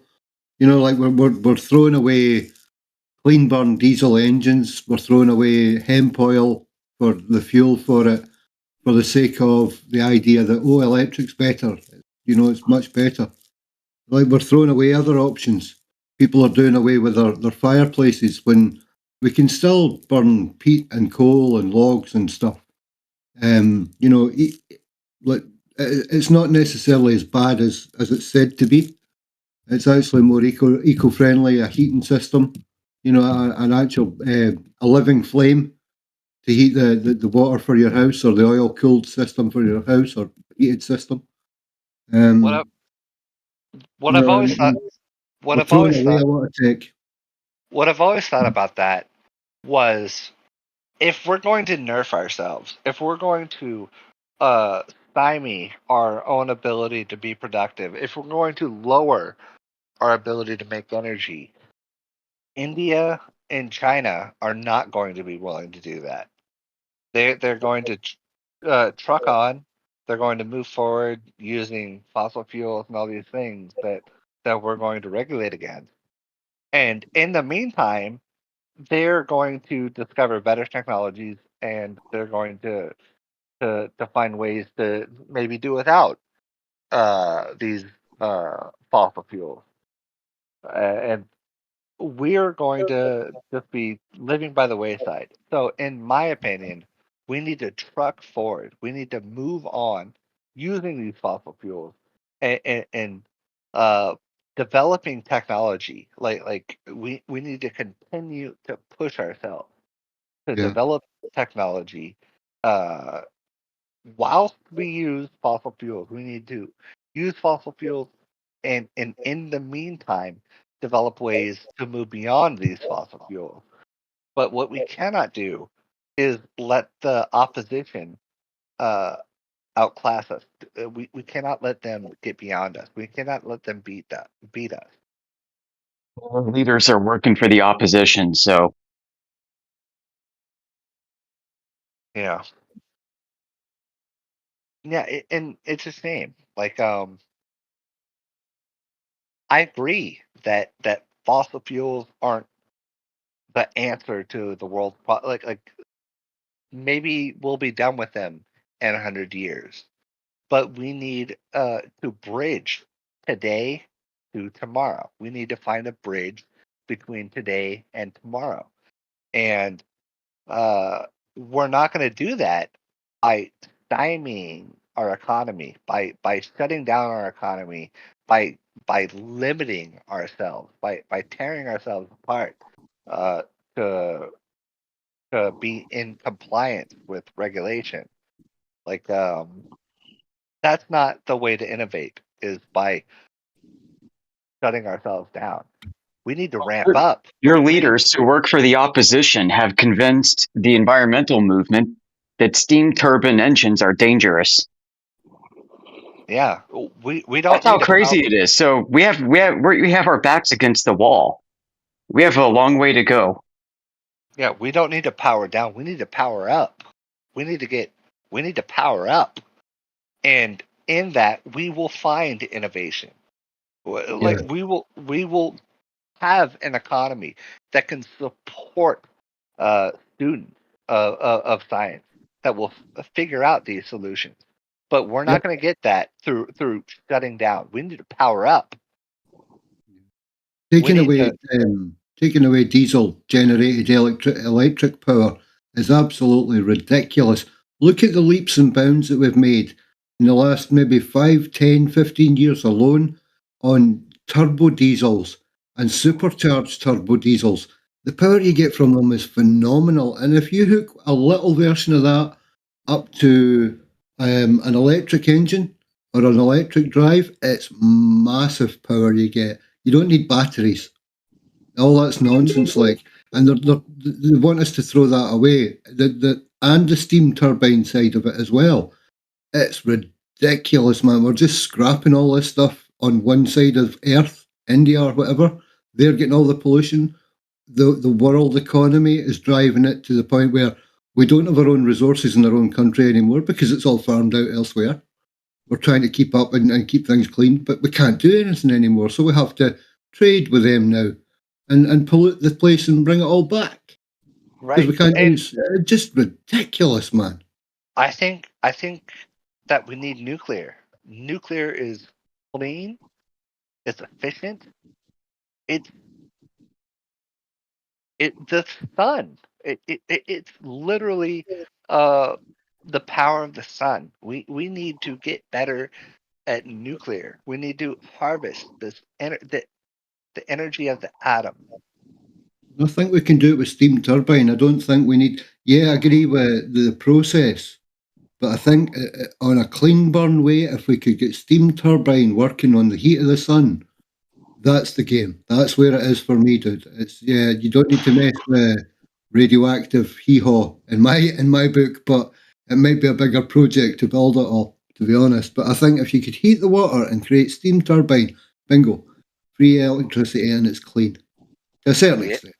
We have a lot of water, and steam turbines have been effective for 300 years. It's a 300-year-old technology, and it works. Yep. And I think that we have to figure out a way to scale it to be effective for cities and to really be effective for large scale society. But I think that the steam engine is a proven technology. It is absolutely a proven technology. I also think that nuclear technology people are afraid of because of Chernobyl, and there was another reactor meltdown. Well, near reactor meltdown that happened in, I think, New York. Yeah, and then Japan with the tsunami as well. It's dangerous tech, bro. It is dangerous tech. Yeah. Japan. Yeah, they definitely had that. And the flat brain community. What are you guys doing? What are you watching? Well, and one problem is watch with you.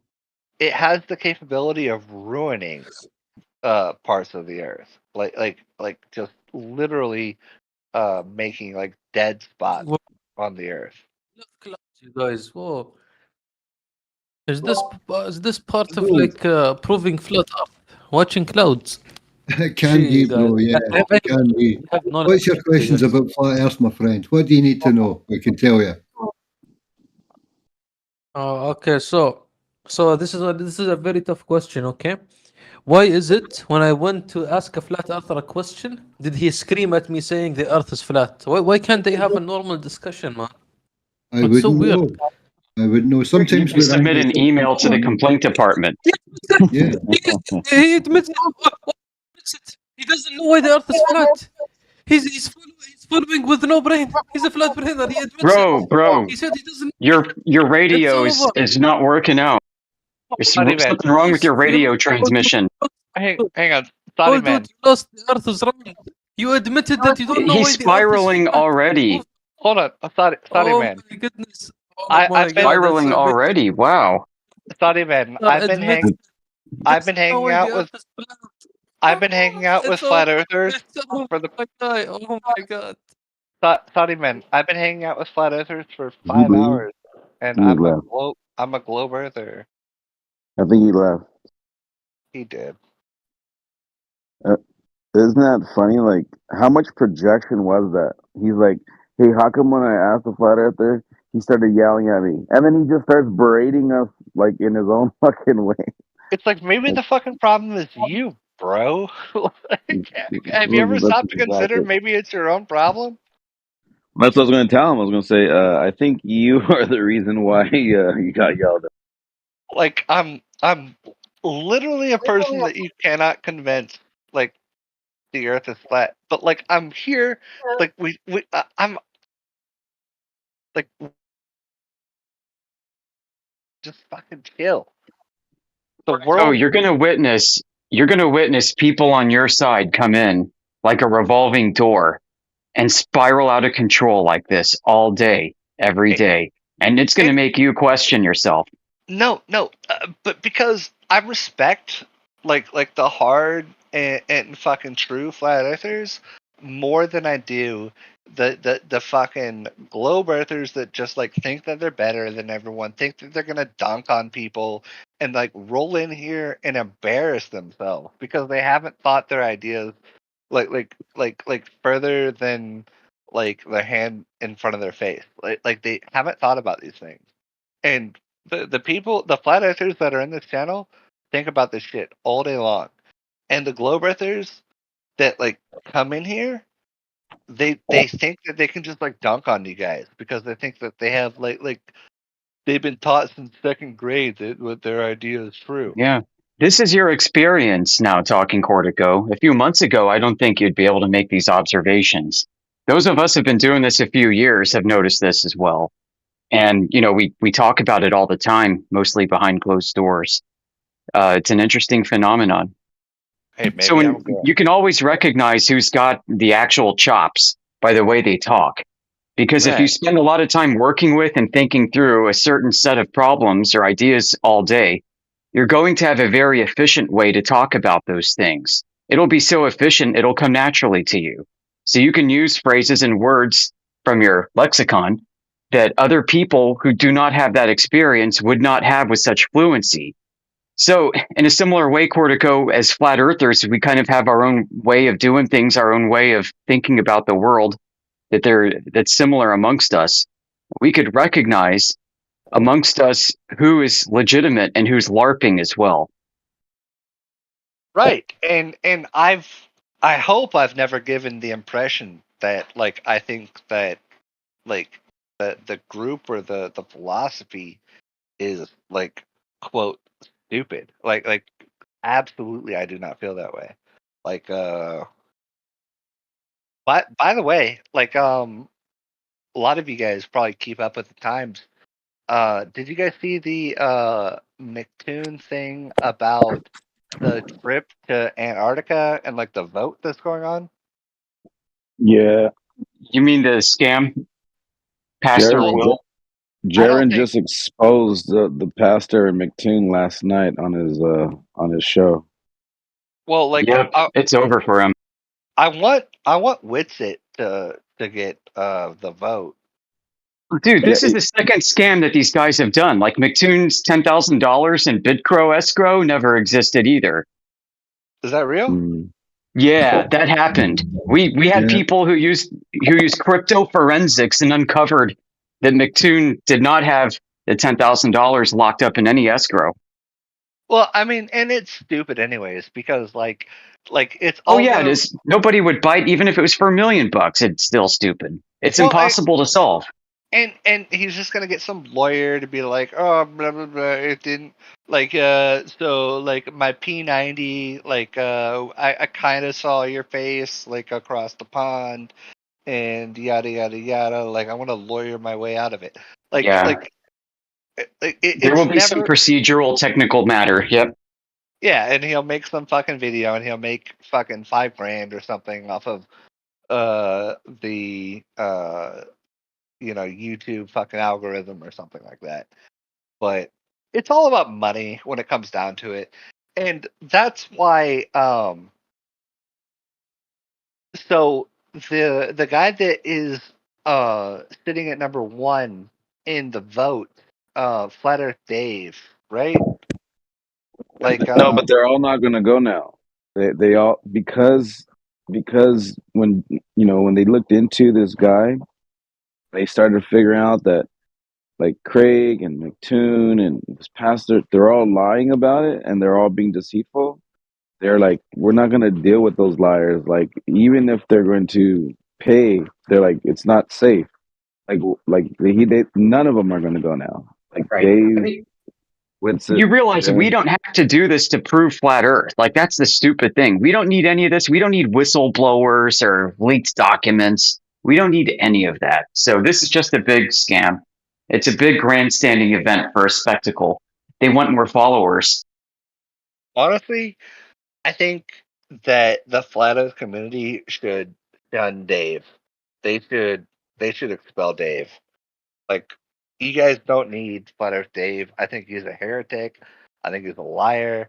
I don't think he Yeah, believes. some of us call this other group Flat Earth Society 2.0. Yeah, some of us don't want anything to do with that. I think that the community would be better off without Dave. I think he's just a liar. I don't think he believes. Maybe he believes in flat Earth, but like I don't believe in him. I think Witsit is honest. I think Witsit believes in the cause. I think he's wrong about a lot of things, but I think he's smart. I think he's a champ.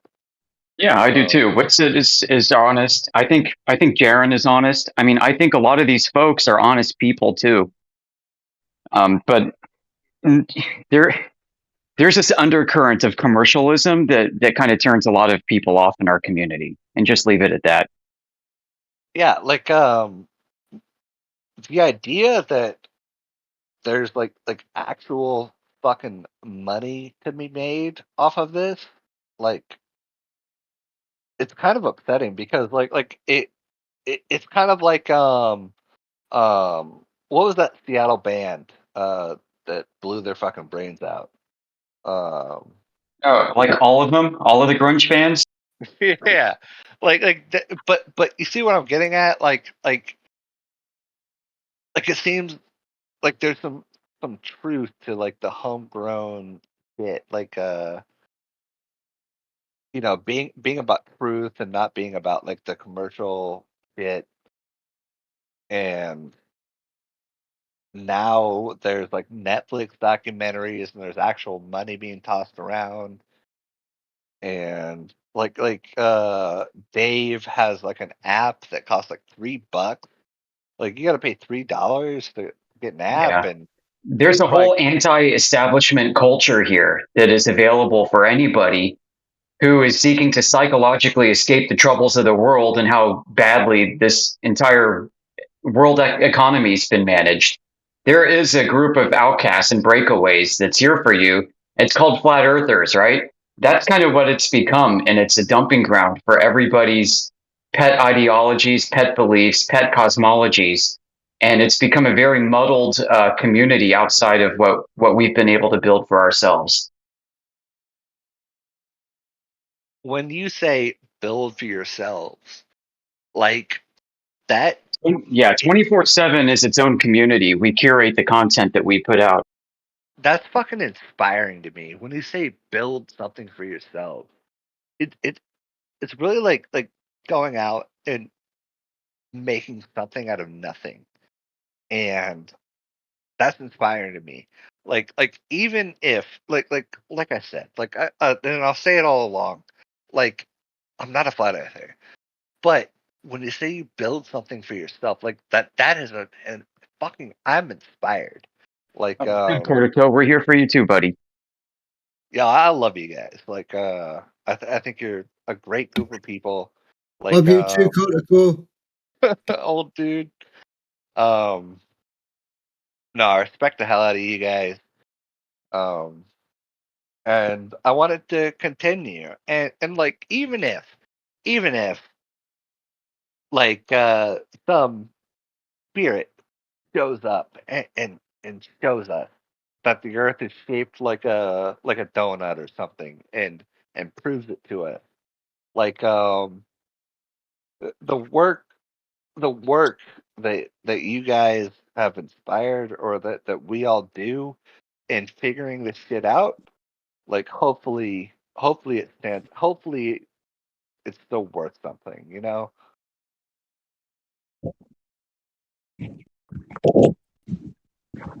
Well, have you thought about our community's insights into other issues that are outside of flat Earth? Very vaguely. Like Yeah. I haven't gotten like I've maybe tried, but like usually it's like just American politics. Yeah, so you're going to find in our community that with the outside folks, I don't want to call them all Flat Earth Society 2.0, but outside there, yeah, there's a lot of conservatism, a lot of Trumpism even. In fact, there are a lot of Q-tards that have wandered their way into this discussion that are all about flat Earth and are all about it for the wrong reasons. And Right. yep, so it's giving the impression that everyone in this community holds similar views. And unfortunately, this is they're what the called- mass public sees. They're called co-ops, and they'll just take advantage like roaches. Right. This happens to other groups all the time.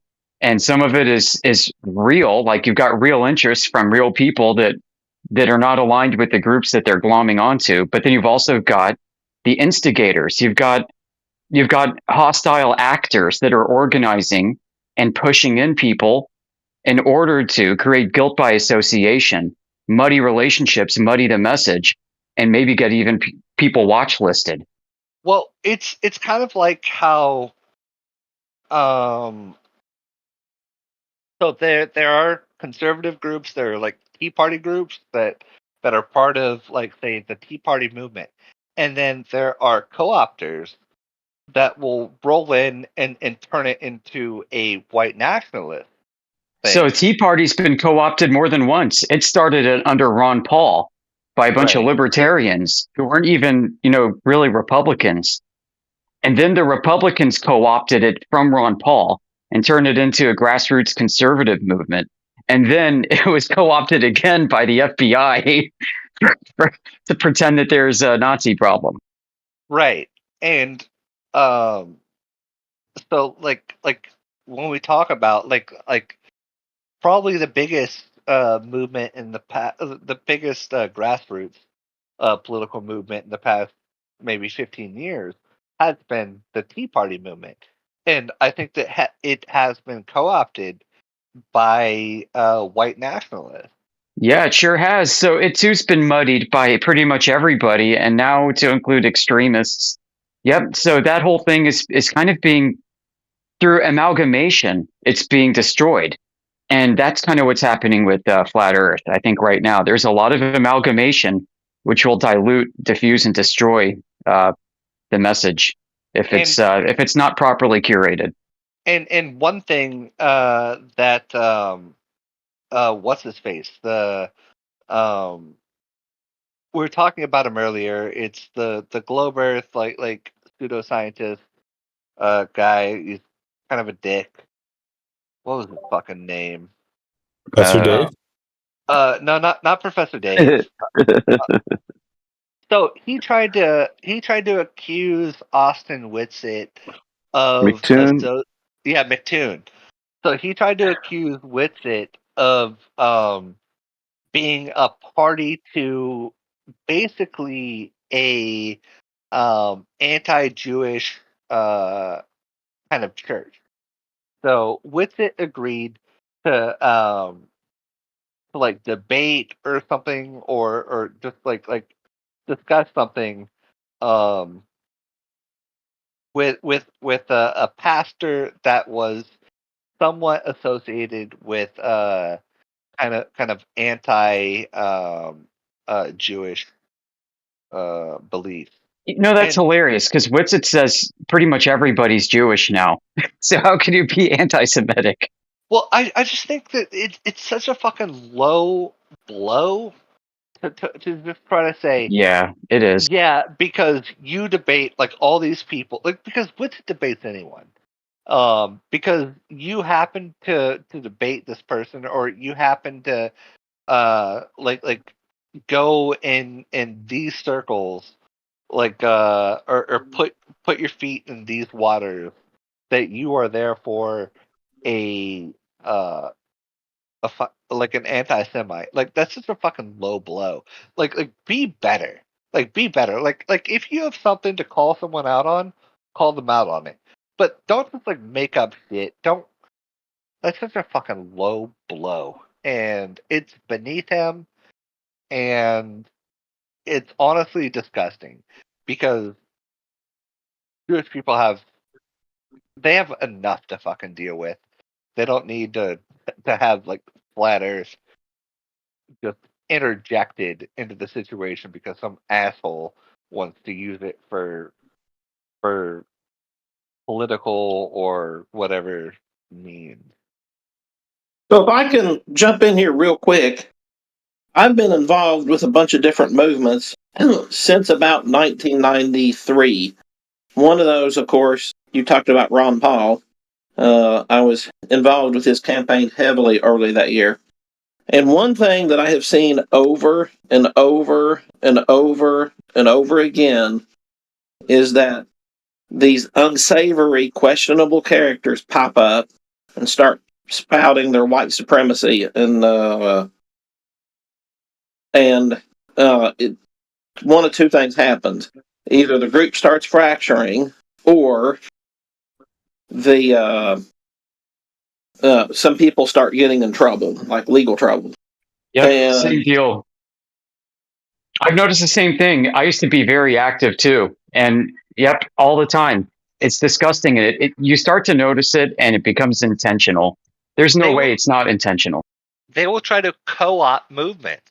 They will try to take over movements. They will try to take over the success of Ron Paul's message and co-op it and turn it into their own. And yeah, we even had a guy show up who was passing out newspapers that I forget the name of one of the publications, but it said, I mean, he had like a big stack of them, like he was a newspaper boy, and at the top of it said, "Covering the South like a white on rice, emphasis on the white."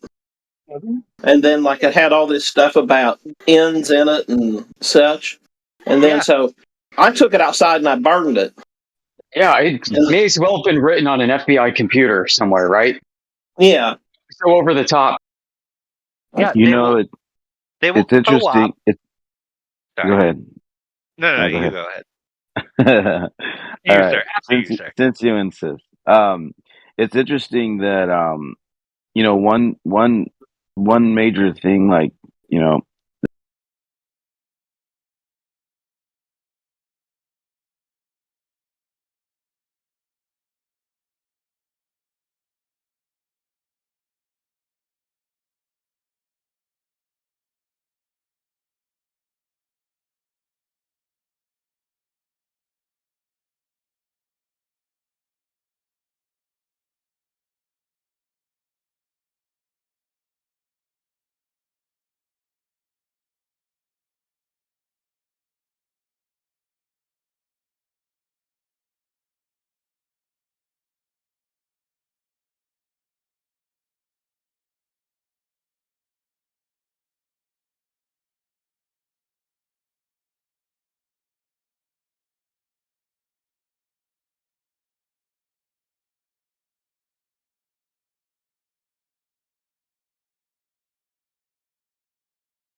through all the ballots that somebody voted under your name already.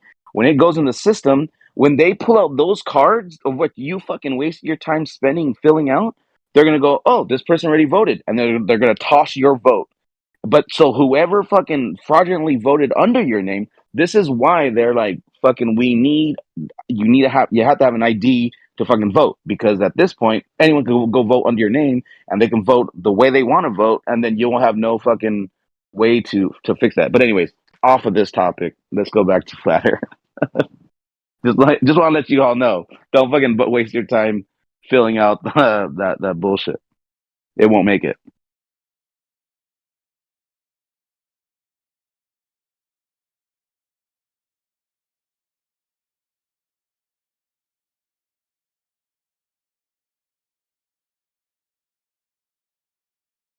Yeah. By the way, thank you for your input, Jeb. And just we always need to watch. There are charlatans and people looking to find a buck, find a dollar, off of anyone and everyone that they can make a dollar off of. And we all need to be aware 24/7. We got 24/7 flat earth. We need to be 24/7 aware of people trying to make a buck at your political expense. They are out there. I don't believe in flat earth, but I do believe that there are people 24/7 trying to manipulate you politically, and we need to watch out.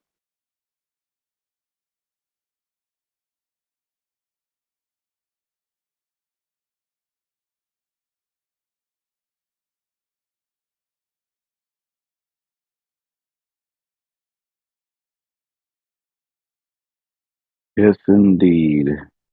Lastly, And they'll change. I respect Go that. ahead. What happened? No, Flashy said, "Don't worry, flat earthers are the most aware." I agree, but anyone can be deceived. I thought that that I was real good at knowing when scammers were like calling my phone or trying to deceive me, because like I'm on the up and up with technology. I got an email the other day through my old school email, and it was like talking about a job. It almost seemed believable. But it was too fucking good. Like, it was too good sounding. They were like, yeah, you can work from home and yada yada yada, like blah blah blah. But some of the words were spelled a little bit weird. You gotta watch out. Like, they're gonna get better. They're gonna get better and better and better. We always have to keep our defenses up. Like, there will not be a day that we are done with scammers or people trying to trick you or get the better of you. Mm-hmm. We're always at war.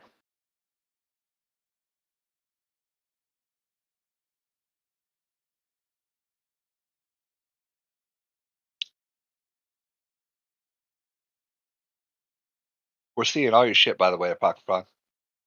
Oh, okay, no worries. Are you still watching the game? Yeah. That's cool. It's pretty cool, man. It's actually a really fun game. No, I was just seeing if any messages were telling me to shut up or something. Yeah. How do I stream my phone? Let me see what I can do. Like, You just put share your screen. Apocryphon, what era are you from? Are you a 90s child? I was born in the 70s, buddy. You're born in the so you're not like a Pokemon kind of guy, right? No, my kids played Pokemon. I bought Pokemon cards for my kids for Christmas.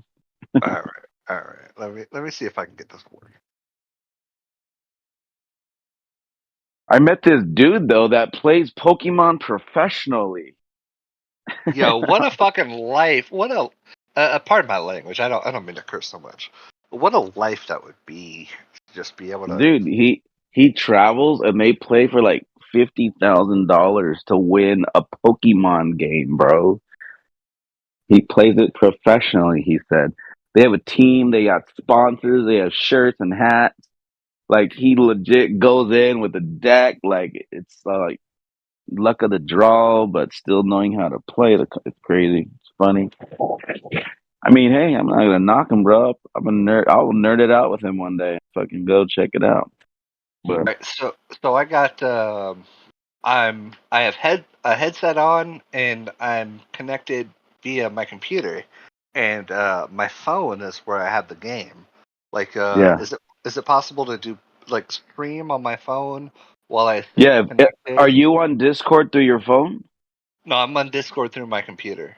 Okay, so then if you hit share your screen, it's just going to share your computer screen. You would have to What? be on your phone to show, like the way I'm doing it right now. I'm on Discord on my phone. So when I hit share screen, like you just literally would just see everything on my phone. Oh, so you're literally like talking through your phone. Yeah, like I have my AirPods on, so that's like my audio. I could hear you through my ears, and I'm holding my phone. Makes Right. sense? Yeah. All right. I was trying to figure out a way I could stream my phone while I continue to be like chilling in here with you guys on my computer. I get you. All right. Yeah, you'd have to download Discord on your phone, then that way you can be on it through your phone. Yeah. Just let me try to figure it out. Let me see if I can.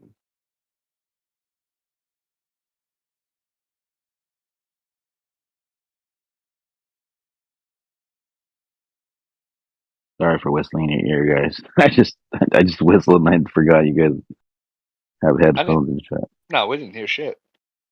Oh, okay.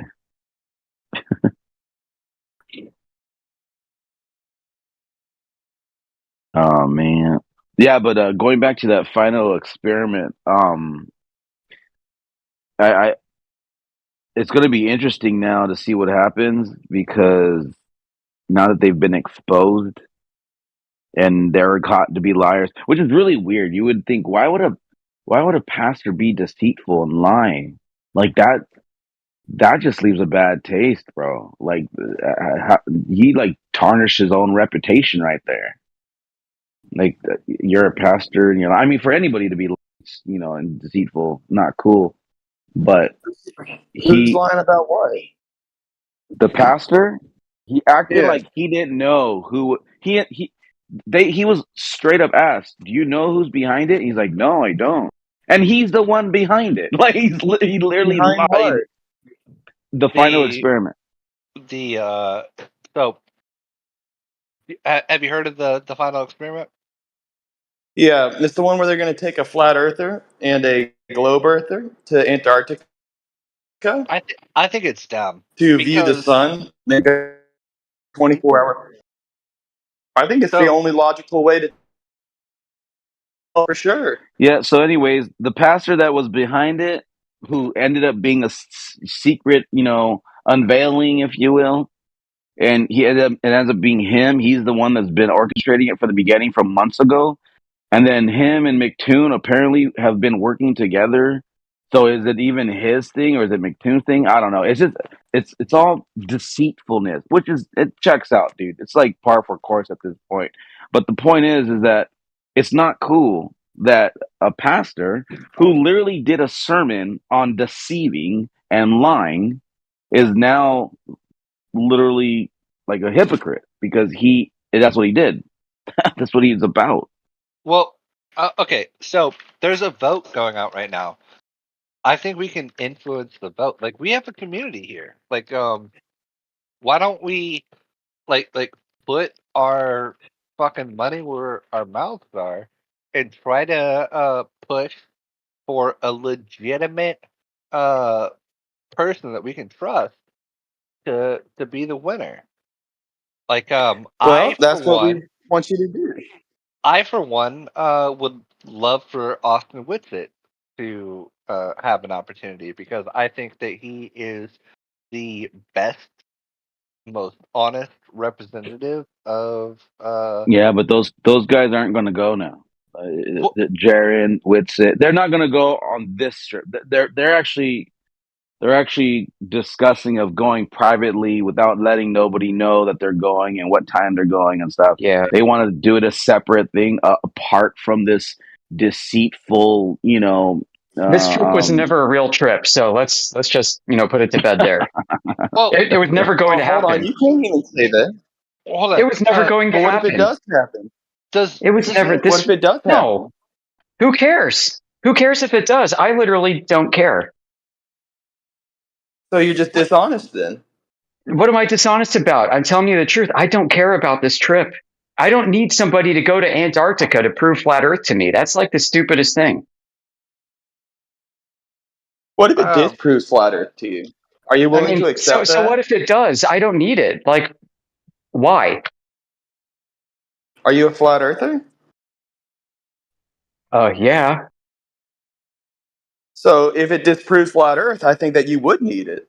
Oh, disproves. Oh, so you would need it if you need it, not me. Oh, that makes sense then. You need it because What I'm saying is, you don't what have if proof of the well, globe, I'm right? saying, You need them to do this because you don't have any other evidence, do you? Oh, we do have plenty of other evidence. Just none you're willing to accept. But again, that's why we're asking you. Like, oh, hey, which of these flat earthers would you trust to gain this data? That It's other not people about have, trust. but That's you why guys you're do not? wrong. That's why you're wrong about all of this. It's not about trust. Science is not about trust.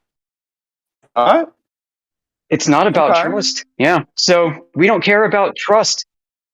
Okay, so what is science about? Determining what causes produce effects. Okay, so can we send you to Antarctica then? Why? What does that have to do with science? Well, it'd be able to prove one way or another. What does it have to do with science? Literally every fucking thing, numbnuts. Literally everything? Okay, like what? Yeah. How is this a scientific demonstration? Sending me on a boat? You form a hypothesis, you make an observation. But that's not science. Like you can do hypotheses and statistical modeling, and it's not science. So try again. I think that's literally going along with the scientific method of make observations. But it's not make hypothesis, science. Test your I hypothesis. asked you to tell me what's science about it, and you're proceeding to tell me things that aren't science. So maybe you should say I don't know. Because if you were to tell me that you don't know, that might be the first honest thing So science is that you've about said. testing. So science is about testing. How about this? You're all about staying on mute because you can't keep your damn dishonest pie hole shut. Yeah, I'd rather kill the room and have silence than let some dishonest hack talk. You don't know what science is. You've proven that and demonstrated that to the audience. You don't know what science is. And we have told you hundreds of times, your own globe friends have tried to tell you 100 times what science is. You don't like the definition because you need the definition to be so broad that anything applies to it, to include things that are not science. You need the definition of science to include not science so that you can put your not flat Earth into it because you think Earth is a globe and you have no scientific demonstration that's validated or even falsifiable to suggest that even Earth is a globe in the first instance. You don't even have an observation of the globe from which to form a hypothesis for the globe. That's how bad this is for you. We just asked for an observation of the globe before we can start coming up with, cause and effect relationships, whatever you need that for with the measurement, in order to provide a demonstration of what further evidence. So we asked for an observation before we can even do anything scientifically, right? And you don't even have that observation in the first instance of a globe. What you do have are observations of Earth looking flat, and you have explanations for why all this flatness is apparent and built off of a curving baseline, a curving horizon that nobody sees. So it's just kind of funny, like from celestial navigation to surveying to all these other disciplines, we have people who believe it's a globe and then all the math to basically flatten it out again.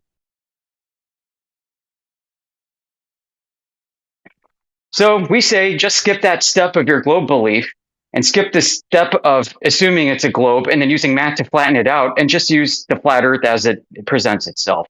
Oh, wait, who does that?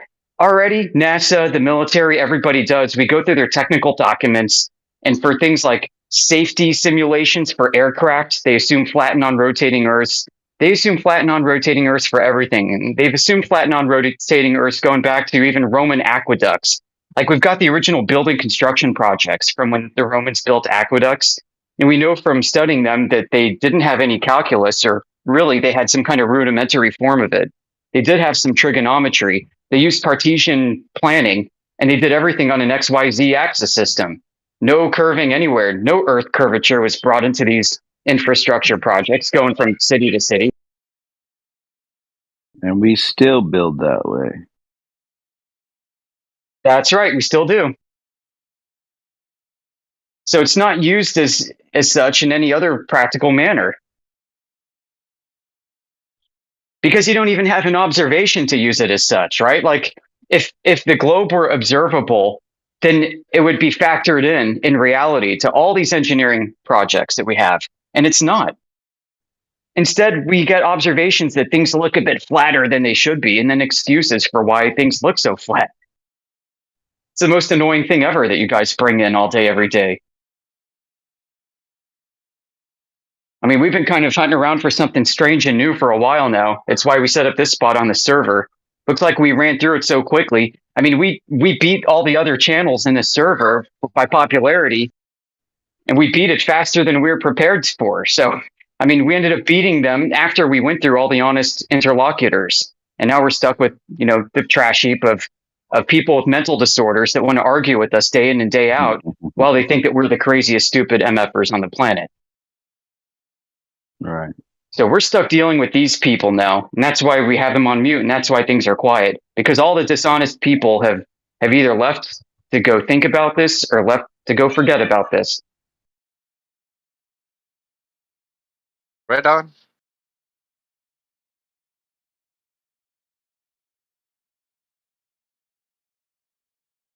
Yeah, Amish. I'm going to become my goal. My Pokemon Master goal is to become the very first Globe Earther to be a mod in 24/7 Flat Earth.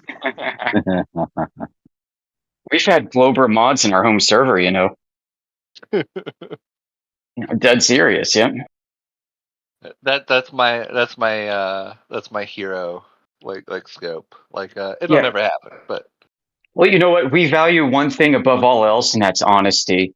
If you can be honest and you can still be a Glober, then that is a great thing. I would love to have honest conversations, no matter what the perspective is. All right, I Right gotta on. go. I'll talk to you later. hey, have a good night. And I will add in that I've tried to have honest conversations with Globies since 2008. And I never have. Never once. Wait, so you've been a flat earther since 2008 or before? Yeah, 2008, yeah. What did it? I got muted the other day when I asked like what was the mea culpa? Like what made one turn to flat earth? Are you a flat Earth or are you Globy? I'm a Globy. Okay. The best way to describe it, see, I had a benefit that you don't have. And that benefit that I had was that a good friend of mine was married to a lady from Brazil. And she told him that that's a big thing there. And so I went over to his house, and he had printed up probably 2 reams of papers of all kinds of things in Portuguese and some things that had been translated to English from Portuguese that were discussing very highly technical things about the shape of the Earth. And over about 12 hours, we barely scratched the surface on referencing and cross-referencing and, looking in encyclopedias that he had, looking through all kinds of books. We even, at some point, I got a book through Interlibrary Loan to confirm one thing that a few days from, obviously that took a couple weeks to get in. But all this information was absolutely undisputable. So after 12 hours of research, it was absolutely indisputable. And unfortunately, he died in 2017. And as I've searched through some of the specific phrases that I recall, most of that information's gone. And as I recall, a lot of that was on Angel Fire sites and other places. And quite a few of them weren't just written by your quote-unquote average Joe. They were written by professors at universities. They were written by, various teachers in high school levels. They were written by professionals like surveyors and others. And so, unfortunately, most of that information was kept digitally, and a lot of it disappeared down the memory hole. And then, unfortunately, the circumstances around his passing, he had a veritable library of books and printouts and things like that there was just no way to save. What can I call you, Jeb? What kind of what? What can I call you? Yeah, Jeb's fine. I go by about anything. But I only have a couple minutes because we're getting ready to make about a 30-minute drive off to church here. So I'm only going to be on here for about 3 to 5 more minutes. Oh, okay. And we can pick it up another time. I mean, we don't have to, you know what I mean? I'm not in the conversation. Do you come in here like every so often? Yeah. I'll see you around, Jeb. All I gotta say is, whatever your friend in Brazil taught you, don't let any of that go. Keep it all in your mind, just because you're the last source of his memory, right?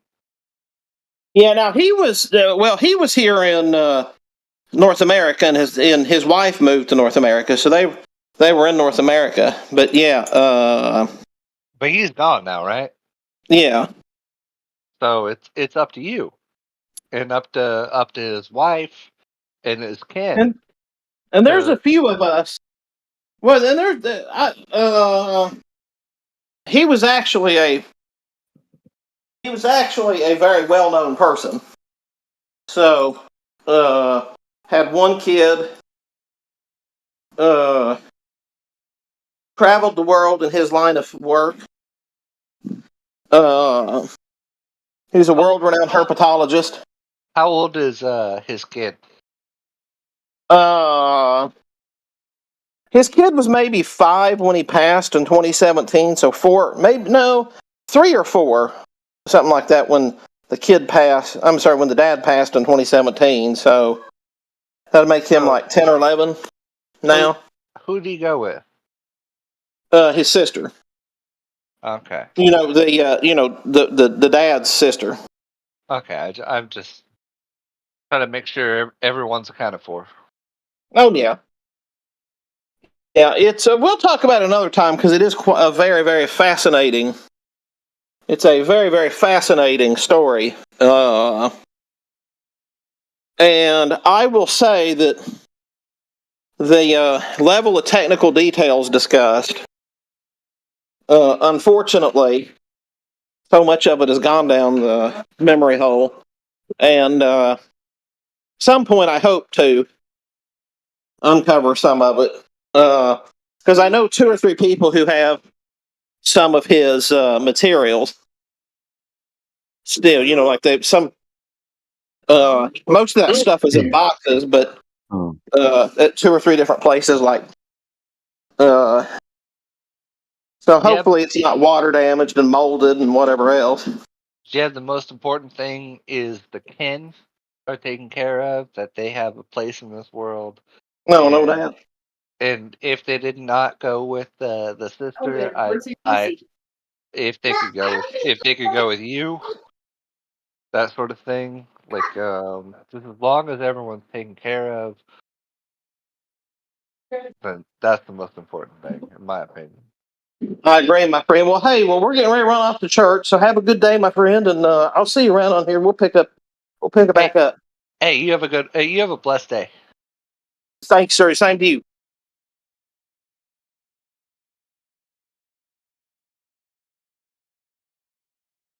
What a good guy.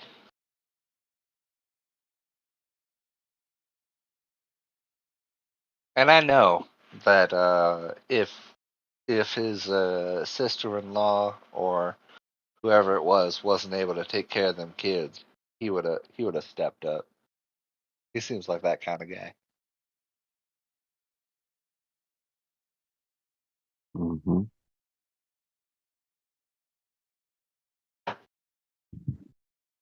Foxron, you want to walk me through this game of yours? Yeah, this game is pretty interesting. I came across it, and I so like I guess you just kind of just build up your ship that you got going here. Right now, I'm gonna collect these resources that are out here, All right. and because it's a little mission for the Alliance that I just created. I don't know if you watched that. So I there got are two sides, the Alliance and I assume like some yeah. So anti-Alliance. like here's the galaxy. So like we're obviously fighting against all these factions. See that? So like you have all this Well, galaxy. I see a lot of colors. How do I interpret that? So like see this little quadrant over here lit up red. Yeah, So Lutheran. right. So like if I go to star system, Mhm. that's where like I'm in that little particular area, right? So and then this is the area that I'm in. So these are the few planets Holy, around me as holy well as shit! all these are enemies and people that can fight and the AI. The orange is the AI which I fight to like get resources and stuff. Right. Then you have all these different challenges and different things. Like if whenever you see a green triangle like this, like, So are these all your local system challenges? yeah.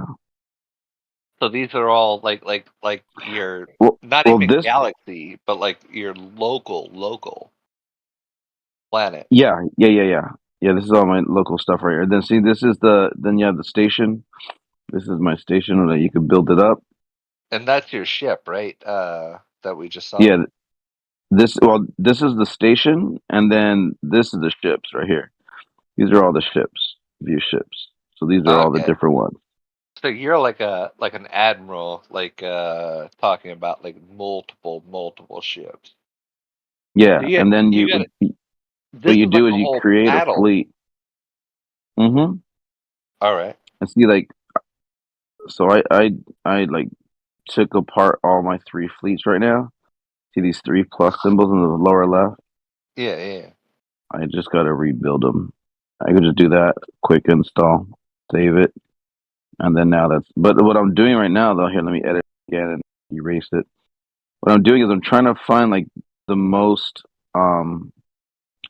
the best placement of like all the weapons because I have a right here. There's a what we call the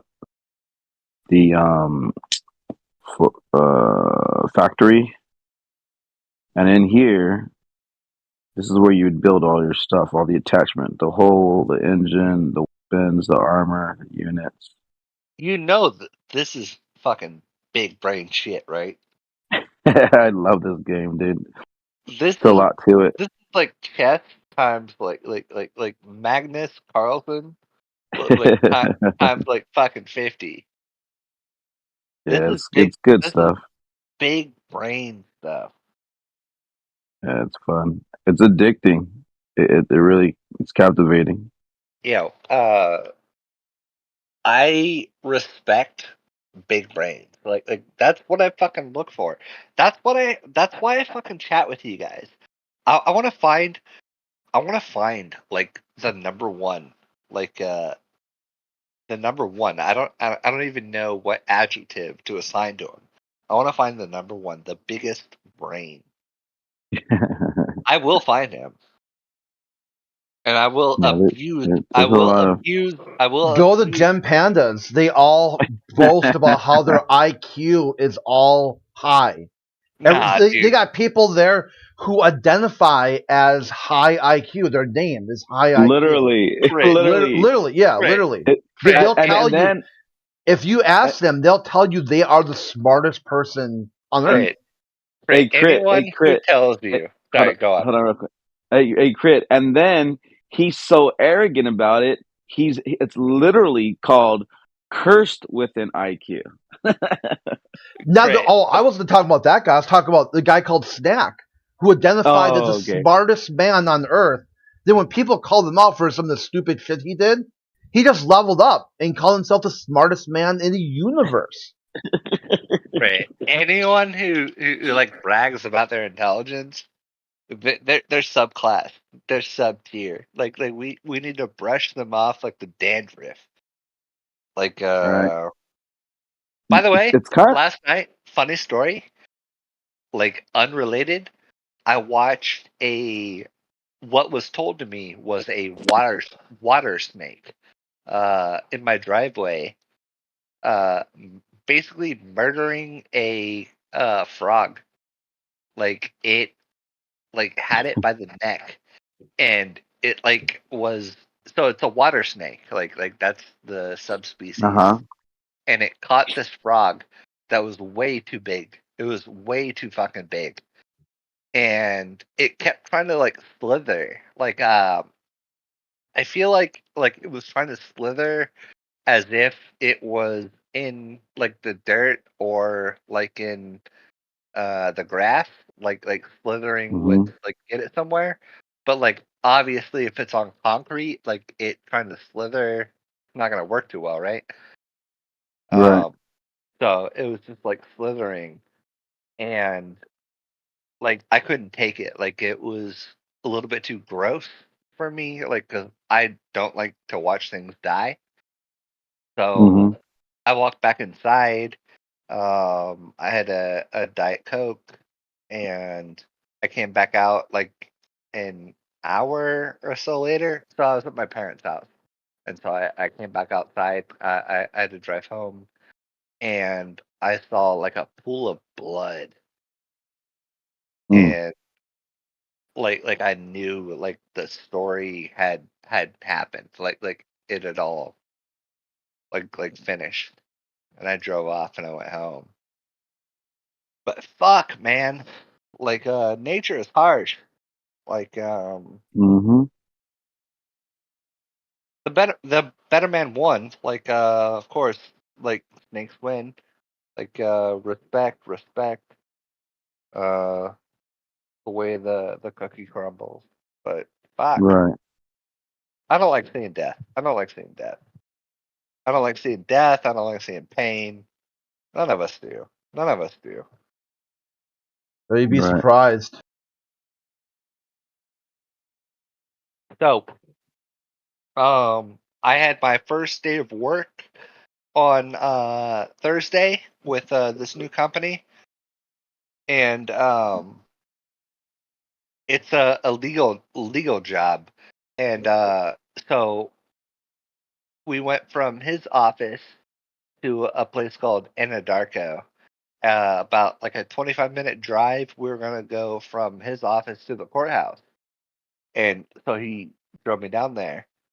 He was the worst fucking driver in the world, and he almost ran over a turtle, and like I sat there stunned, like because it seemed to me like he was trying to drive into it, and I was like, yo, yeah, turtle, and like it seemed to me like he was trying to fucking drive into it. What do you guys think about like those kinds of fucking sociopaths that try to kill animals like that? Like it seemed to me like this dude was trying to drive into the turtle.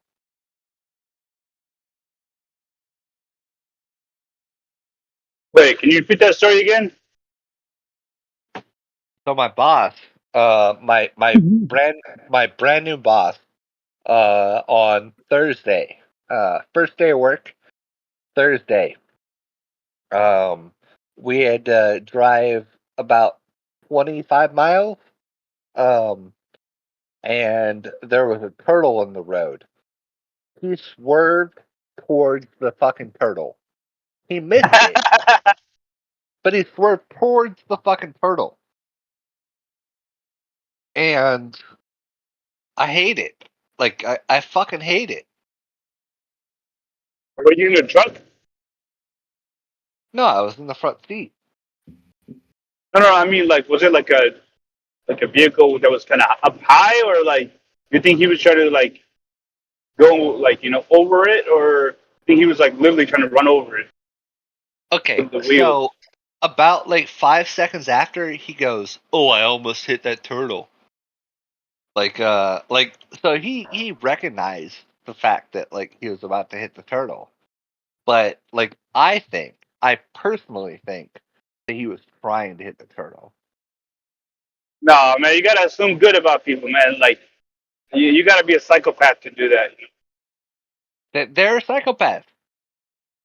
So But you think your boss is a psychopath?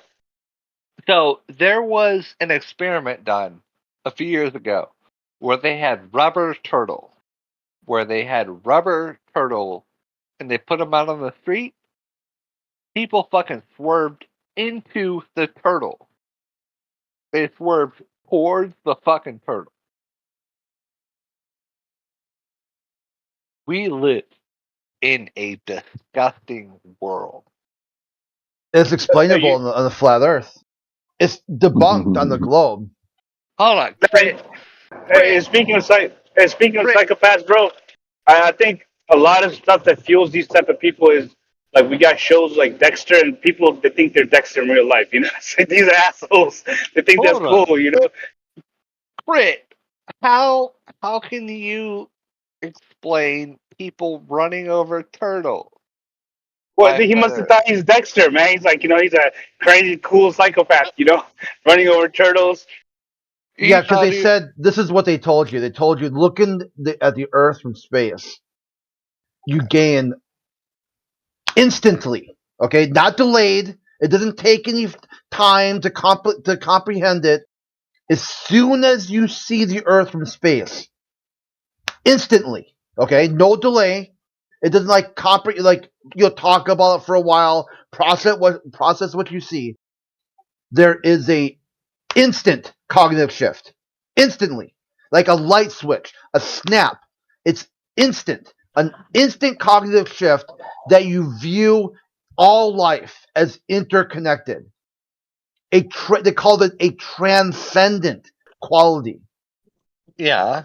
That the striking visualization of Earth as the only life in the known universe is an instant connection with other people, yourselves, everything, and a desire to do something about what's going on in the world.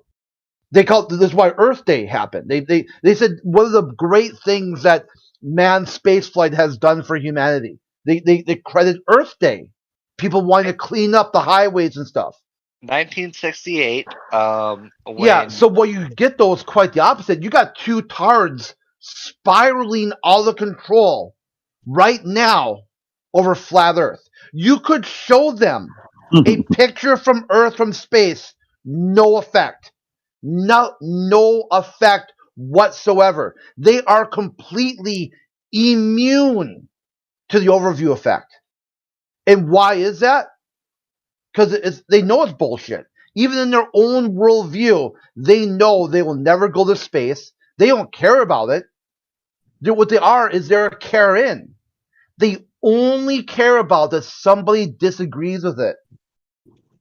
That's their main view. Their main view is, to them, it gives them some kind of idea of nihilism. They use the globe to advance their flat Earth agenda. And they do it over and over and over and over without pause, without hesitation. It's not even a speed bump to show them a picture of the globe and say, show me on this map, this model, this view of reality, why you care what other people are doing when it has no effect on you whatsoever. Like what other people are doing. Both, like a double entendre. What other people are doing have no effect on you. Why do you care?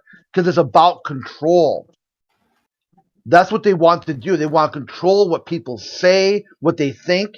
Because once they can control you, then running over a turtle is just par for the course. Yo, Crit, I want to, one day, you and I, we're gonna go on vacation to the Sea of Tranquility. It's Crit. No. Oh, I sound ridiculous. No, you remind me of the moon. That's all. No, this is the thing. Check this out, right? You don't need me. On your globe, there's explanations for flat earthers. There's explanations for people who disagree with it. It's not the flat earth who's denying the globe. It's the globalist. They've denied their full model. They can't use not one of the explanations. Michio Kaku rolled out a dozen of them. He even said that, hey, it's built into the human DNA to be skeptical. And they deny it. They denied their own model, then expect people, flat earthers, to accept something they've denied. See, that's why I'm not trying to get like crazy with you. That's why I'm not trying to talk about like the factual like relationships with you. Like what I'm saying is like one day this will all sort itself out. Like we're too advanced for it. See, just look at text chat. They're spiraling out of control. They don't get it. They'll never get it. Just show them the globe. Show them the globe model from space. Here it's a full, or take them up there, a VR experience. Do something to see why. Like test them. You could test these retards and just see why they are completely immune. You know, it got to the point where Apollo astronaut Edgar Mitchell believed that people have been replaced by shape-shifting reptiles from outer space. He couldn't think of a reason. He couldn't think of a single reason why people haven't changed after this giant leap forward for humanity. You went to the moon, they did this amazing thing, and it didn't change a thing. He thinks they're reptiles. They're reptiles from outer space. He viewed them as subhuman, which actually kind of debunked his whole claim to begin with. I mean, what's the difference between like a model of a person who went to Mars and a person who went to the moon? Like, there's no difference. Like, it's just a claim, and how believable the claim is. Well, you follow through with it, right? So if they tell you that they're doing this for world peace, and then they systematically carpet bomb Cambodia, that's why Carl Sagan said the most ironic token of all of human history was the Apollo program. He couldn't think of anything else more ironic than the Apollo program. He said, here, look at Richard Nixon signs a plaque. I do this for world peace, and then expands the war on drugs, expands domestic surveillance, drops bombs on Southeast Asia, Cambodia.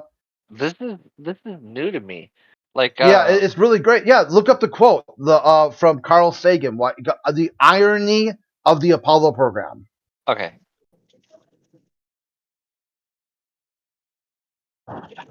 And you know what? Artemis will do exactly the same thing. It will change nothing at all. All this is weapons testing. It can't even change people who actually believe it happened, which is why you saw Buzz just sucker punch Bart Sabel. No, that wasn't a sucker punch. Like, Bart Sabel, like, came at him and harassed him. So what? On his model, he went there for world peace. And he sucker punches. The whole thing, remember, nuclear disarmament came from the Apollo program. Give peace a try. The model's so large. It's so full of splendor. It gives a glory to God which is why the Apollo astronauts read from the Bible. They put a Bible on the moon. They saw this as the ultimate proof of God in the Bible, which is why their overview effect really sounds like the Ten Commandments. You'll treat your neighbor like you want to be treated, but they leveled it up to treat your neighbor as you treat yourself. And by treating any way you treat other people is exactly how you treat yourself. Great. Because you're the same. You're connected. You're interconnected. Did you watch the? Yeah, he's holding there with a Bible in his hand, and he gets punched. That's a sucker punch.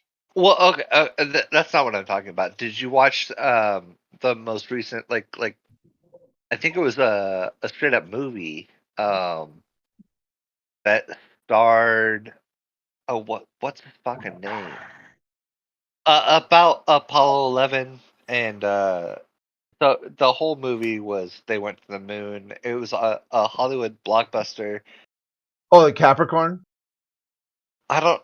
Capricorn 1? Oh, they faked it? No, it wasn't Capricorn 1. It was literally about like the actual moon landing. Where like the premise was about the moon landing. Like it wasn't like a conspiracy thing.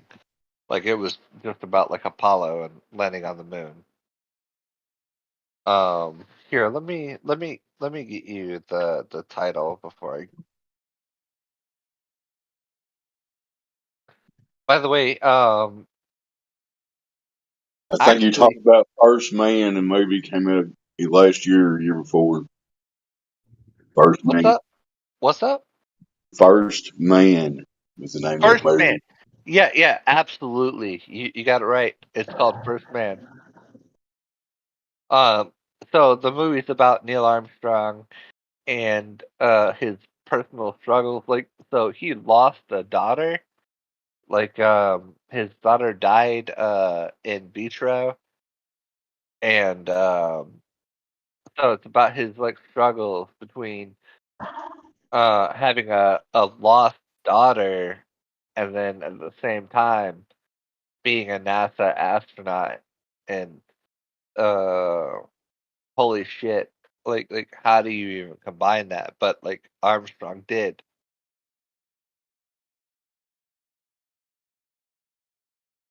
And you know what's interesting is Buzz Aldrin. Buzz Aldrin was never a source of competition. Buzz Aldrin was never the guy that was like, why am I not the first one to land on the moon? Like Buzz Aldrin never cared about being the first person to land on the moon. That was never his objective. He never once tried to push for himself to be the first person to land on the moon. That was how dedicated they were to the mission. Is Buzz Aldrin never, not even once, not even a little bit, pushed for his own agenda to be the first person. What was the very first non-military, high-grade military officer astronaut? It happened the very last Apollo mission. He was a geologist. Wait, hold on. I don't know. That's not the one I got. I got like the 1980s. No, like, the last. They made a big deal. Yeah, low orbit. I don't know if you sure one of the Apollo astronauts were. Okay, so the very last Apollo mission happened in 1972, and there was a geologist. It was the very first Apollo astronaut that was a civilian, and so he was a civilian astronaut. And hold on, I gotta check that. I don't think you're right on that. I am right, but check it out. Check it out. He said, "I am right." Yeah, that's funny. Go ahead. Okay, so the Gene Carman was a naval officer. Okay, Ronald Evans was a Navy officer. Nigga, don't you fucking tell me what to do, you stinky nigger cunt. The fucking. Well, that's good information, man. Thanks for that. Hold on, I'll look it up. Geologist. Oh, okay. And the last guy was a senator, former senator. So Was he yeah, okay, yeah, Harrison Schmidt. was He he a was, yeah, he geologist? wasn't Crit, I got a geologist. Yep. when y'all get to the stopping point here. Who was the guy that just cussed us out? Oh, just I some don't random. know. Yeah, it was A That's all. degenerate reprobate that just has no life. That's what Yeah, it that's was. weird because I remember they made a big deal in the '80s where they said the first non-military member. I don't know why this guy. How come he's not mentioned? Apollo Well, 17. are you talking about Krista McAuliffe? No, the No. first. Yeah, well, like So Krista McAuliffe was the first teacher astronaut scheduled to go into space, and this happened in 1986. It was STS. I don't know the STS, but this was the Challenger explosion. So it happened in early 1986, January 1986. okay, I got it. This is the first non-government astronaut was Oh, Brian Lynchenberg, STS 9, 1983. okay. So he was the first non-government, or basically, well, I mean, he worked for NASA, so I mean, he was government, but not like the other guys before that were senators or military officers. They were already deeply entrenched in the government. Right. And then So they said a milestone for. you wanna hear some fucked up shit about Challenger? They lived through all of the explosion. They died when their capsule hit the water. They lived through the explosion. They activated their oxygen. They turned on their oxygen, their emergency oxygen, which had to be done manually. They lived all the way through the explosion until their vehicle hit the water at 200 and whatever miles an hour.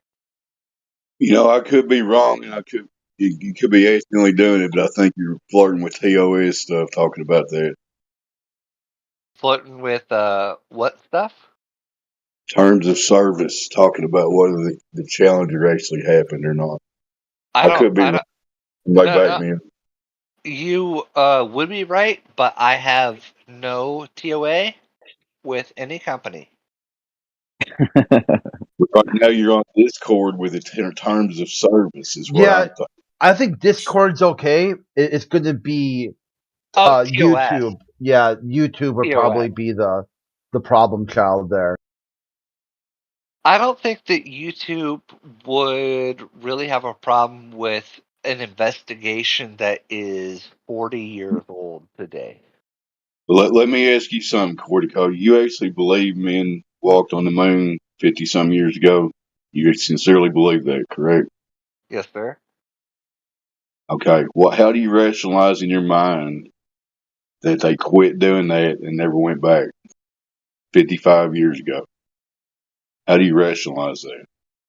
All right. So when people talk about like technology being better than before, I think we are in a new class of technology. So it's not a matter of technology being better than it was before. I think that technology is in a different class than it was before. So it's not a matter of like upgrading from like the nuts and bolts. It's literally replacing everything. So you need a brand new system. You need everything needs to be redone.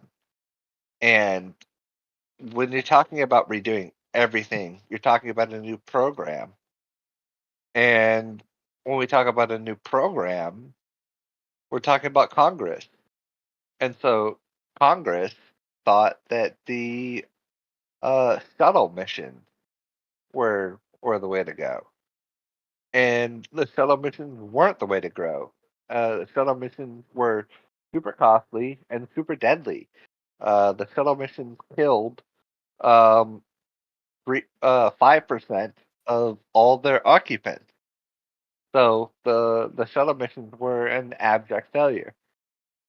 So yeah, like I think that You can't even see any of what you're talking about as rationalization and believing the government story, and they're just kicking the can down the road. I mean, we had technology to put men physically on the moon 55 years ago, and they never went back. That doesn't bother you at all? no, I think that they accomplished their mission. They retrieved moon rock. I mean, what do we want? Like what? If you have an experiment that we should have performed on the moon, if you know something that I don't know, that they don't know, that we should have done on the moon, then I'm open to it, and I'm sure a lot of I think he's talking about going back to the moon. Like, how would anybody know of any experiment about physically being on the moon without us being there? I mean, yeah, there like, had to be. how There all had how can we replicate it?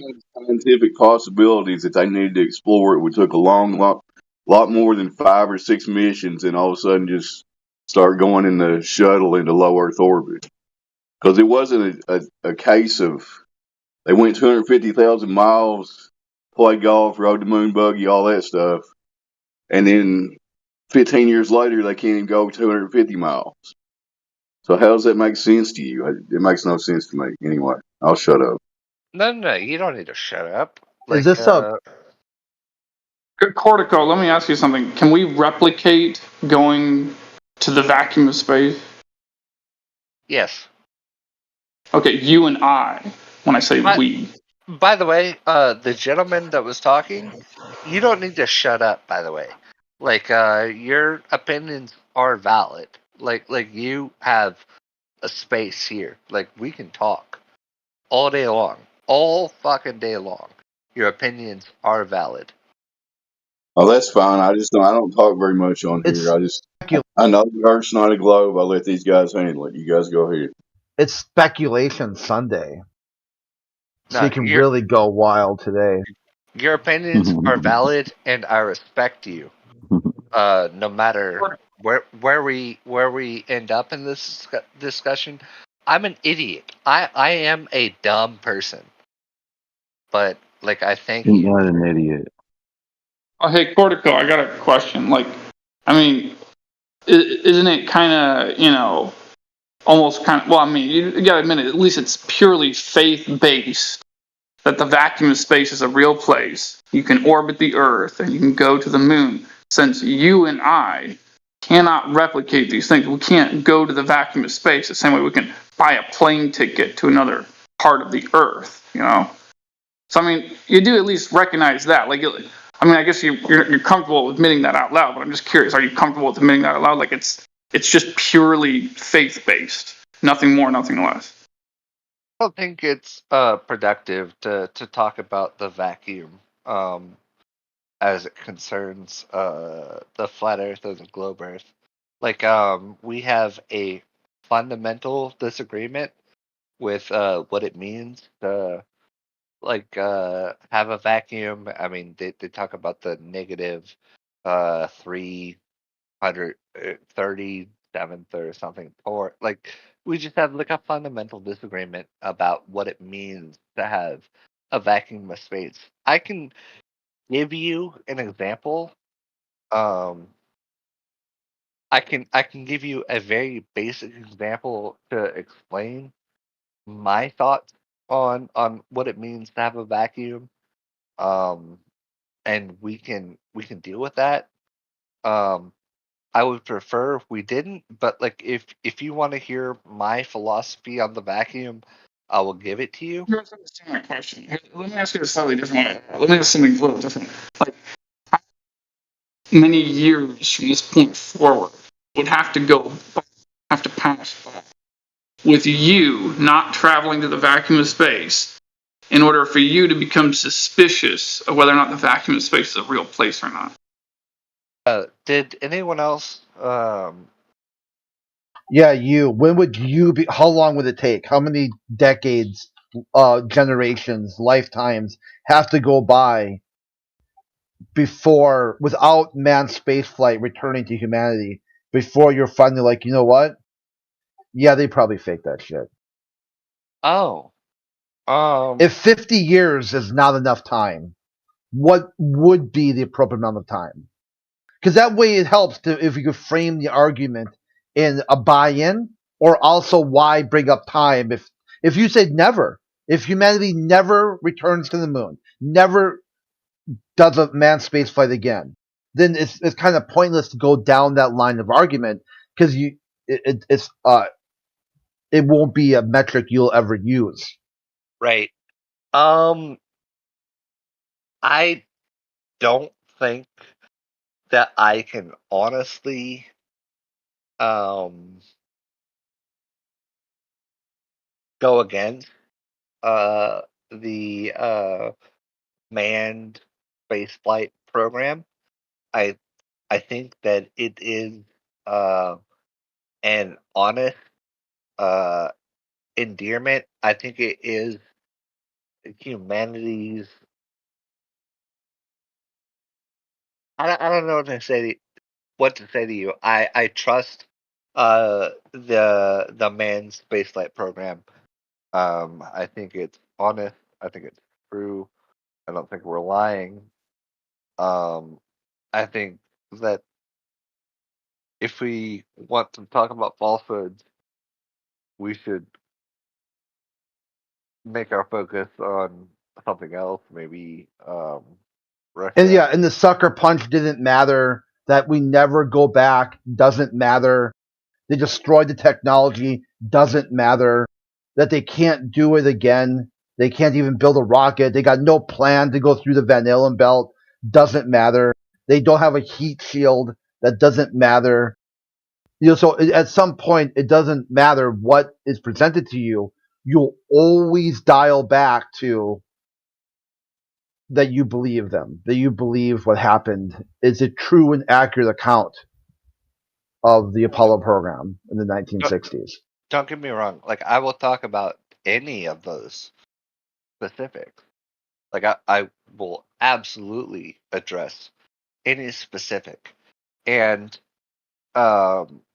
if there is a certain defeater, like a point that I think that absolutely is a defeater, I will admit it as a defeater because I do not care whether or not the Apollo space program or any other local space program succeeds. Like, I don't care. Like, it does not matter to me. The human progress of like mankind's progress is what concerns me. Like, I would be the worst spy because I don't care about America. I don't care about allegiance. I don't care about where we go, where we're from. I care about the humankind. My allegiance is to humanity. It is not to a nation.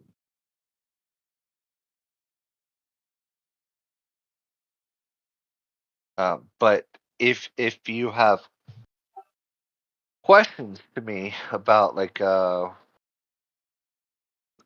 Apollo program and where maybe an independent person saw it, like my eye, like I can tell you my thoughts. I will be open about all of that.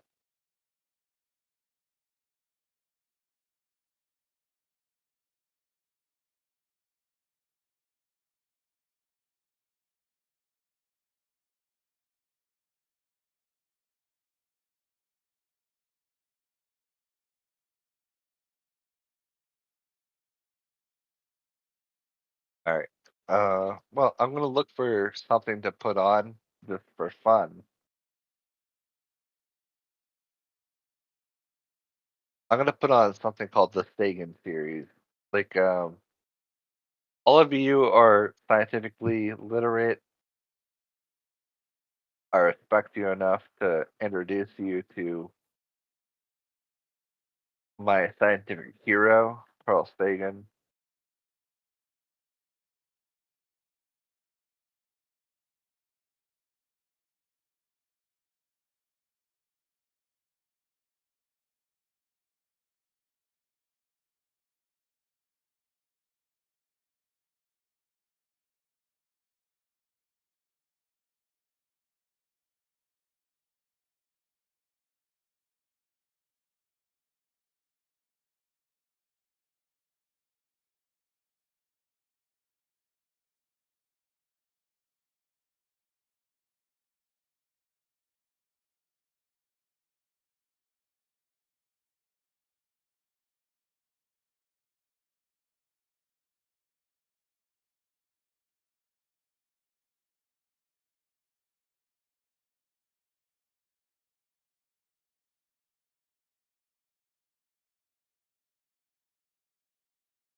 Yes, thank you so much.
In the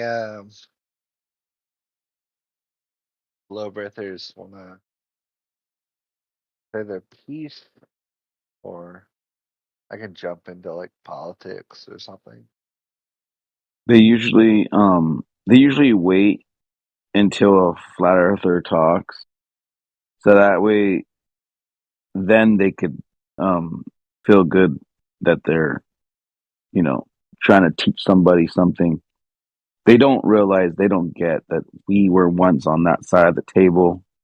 We argue from this side now because we understand the argument. They're just not grasping that for some reason.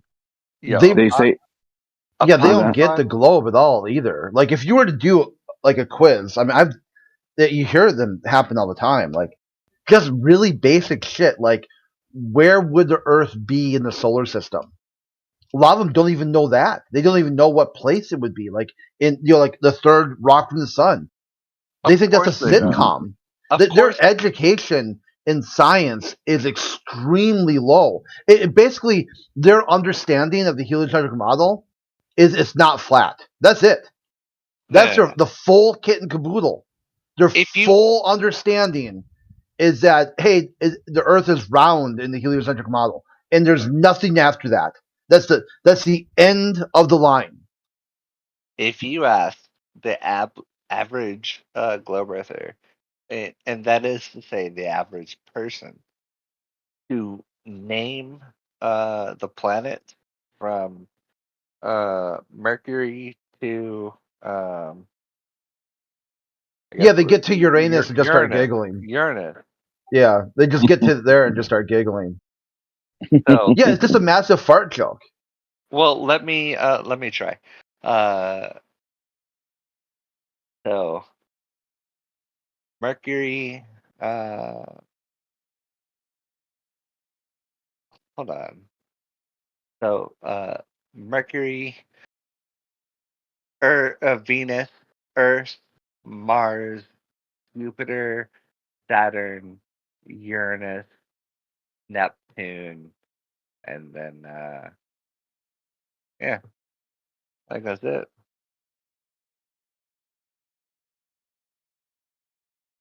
And then how far away is each one?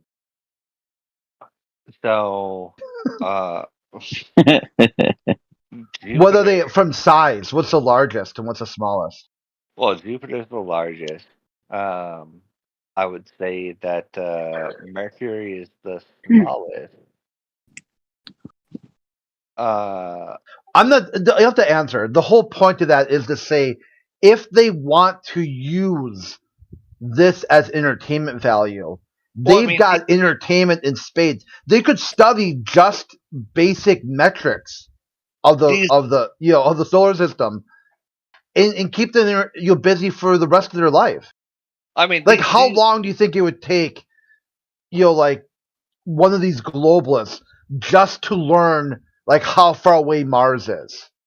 Just that. Just like you want to talk to them just about Mars and robotic exploration of Mars, how far away it is, how retrograde orbits work, all these things just in the topic of Mars, they would spend the rest of their life learning that.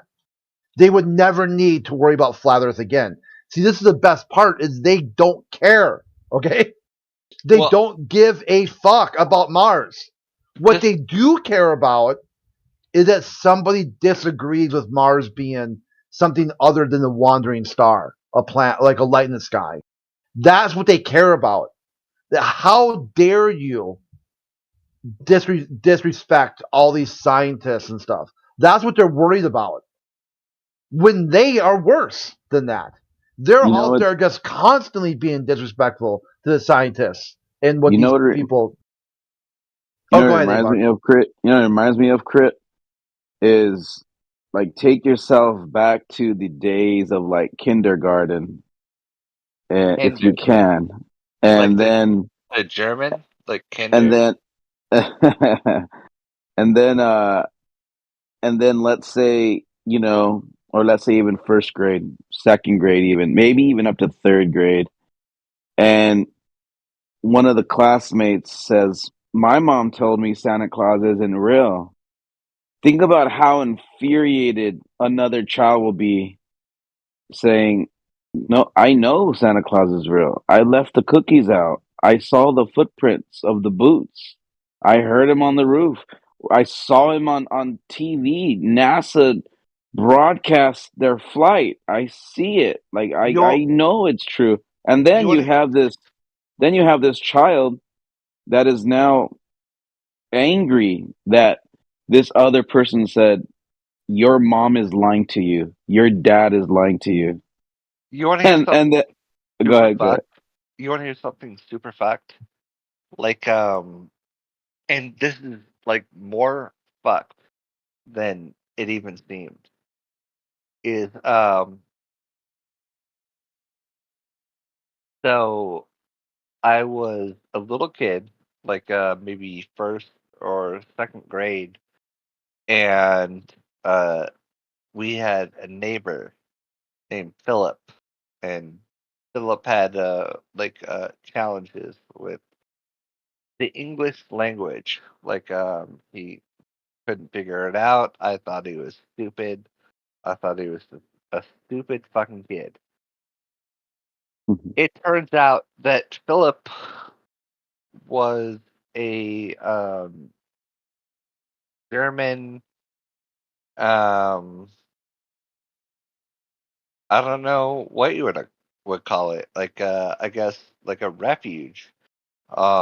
Because this was 1989. 1989. So this is still Soviet territory. And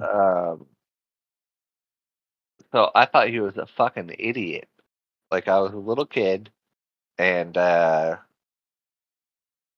I was just living my life, yada yada yada. There was this kid that spoke fucking German and he was a fucking idiot. And we treated him as such, and so did the Soviets.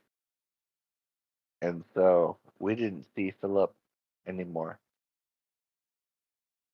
Philip disappeared in 1989, and the Soviet Union disappeared in 1992. And this story is super fucked up, but this story is real. It's reality. It's a thing that happened, and it's super fucked.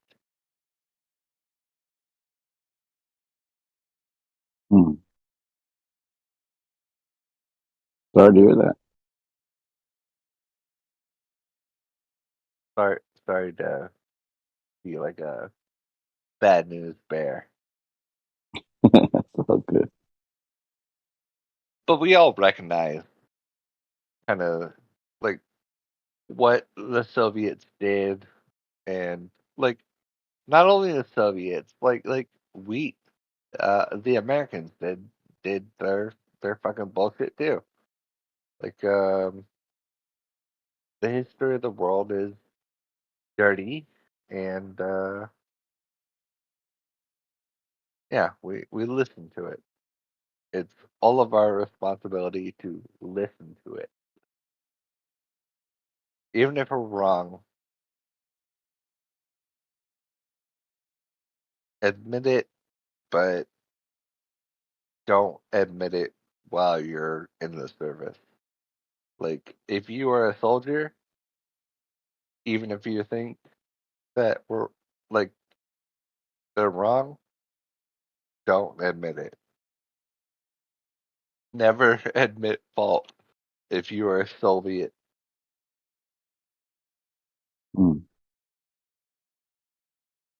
Because they'll fucking kill you.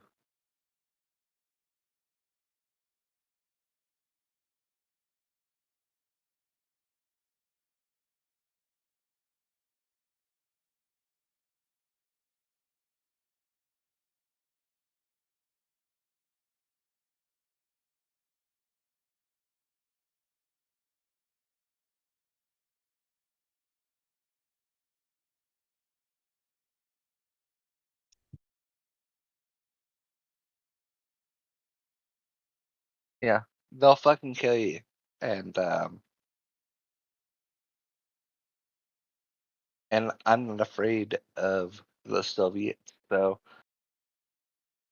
if any of you guys want to watch some YouTube videos about the gift of Apollo and what the Apollo mission meant to humanity, like I'll put them on.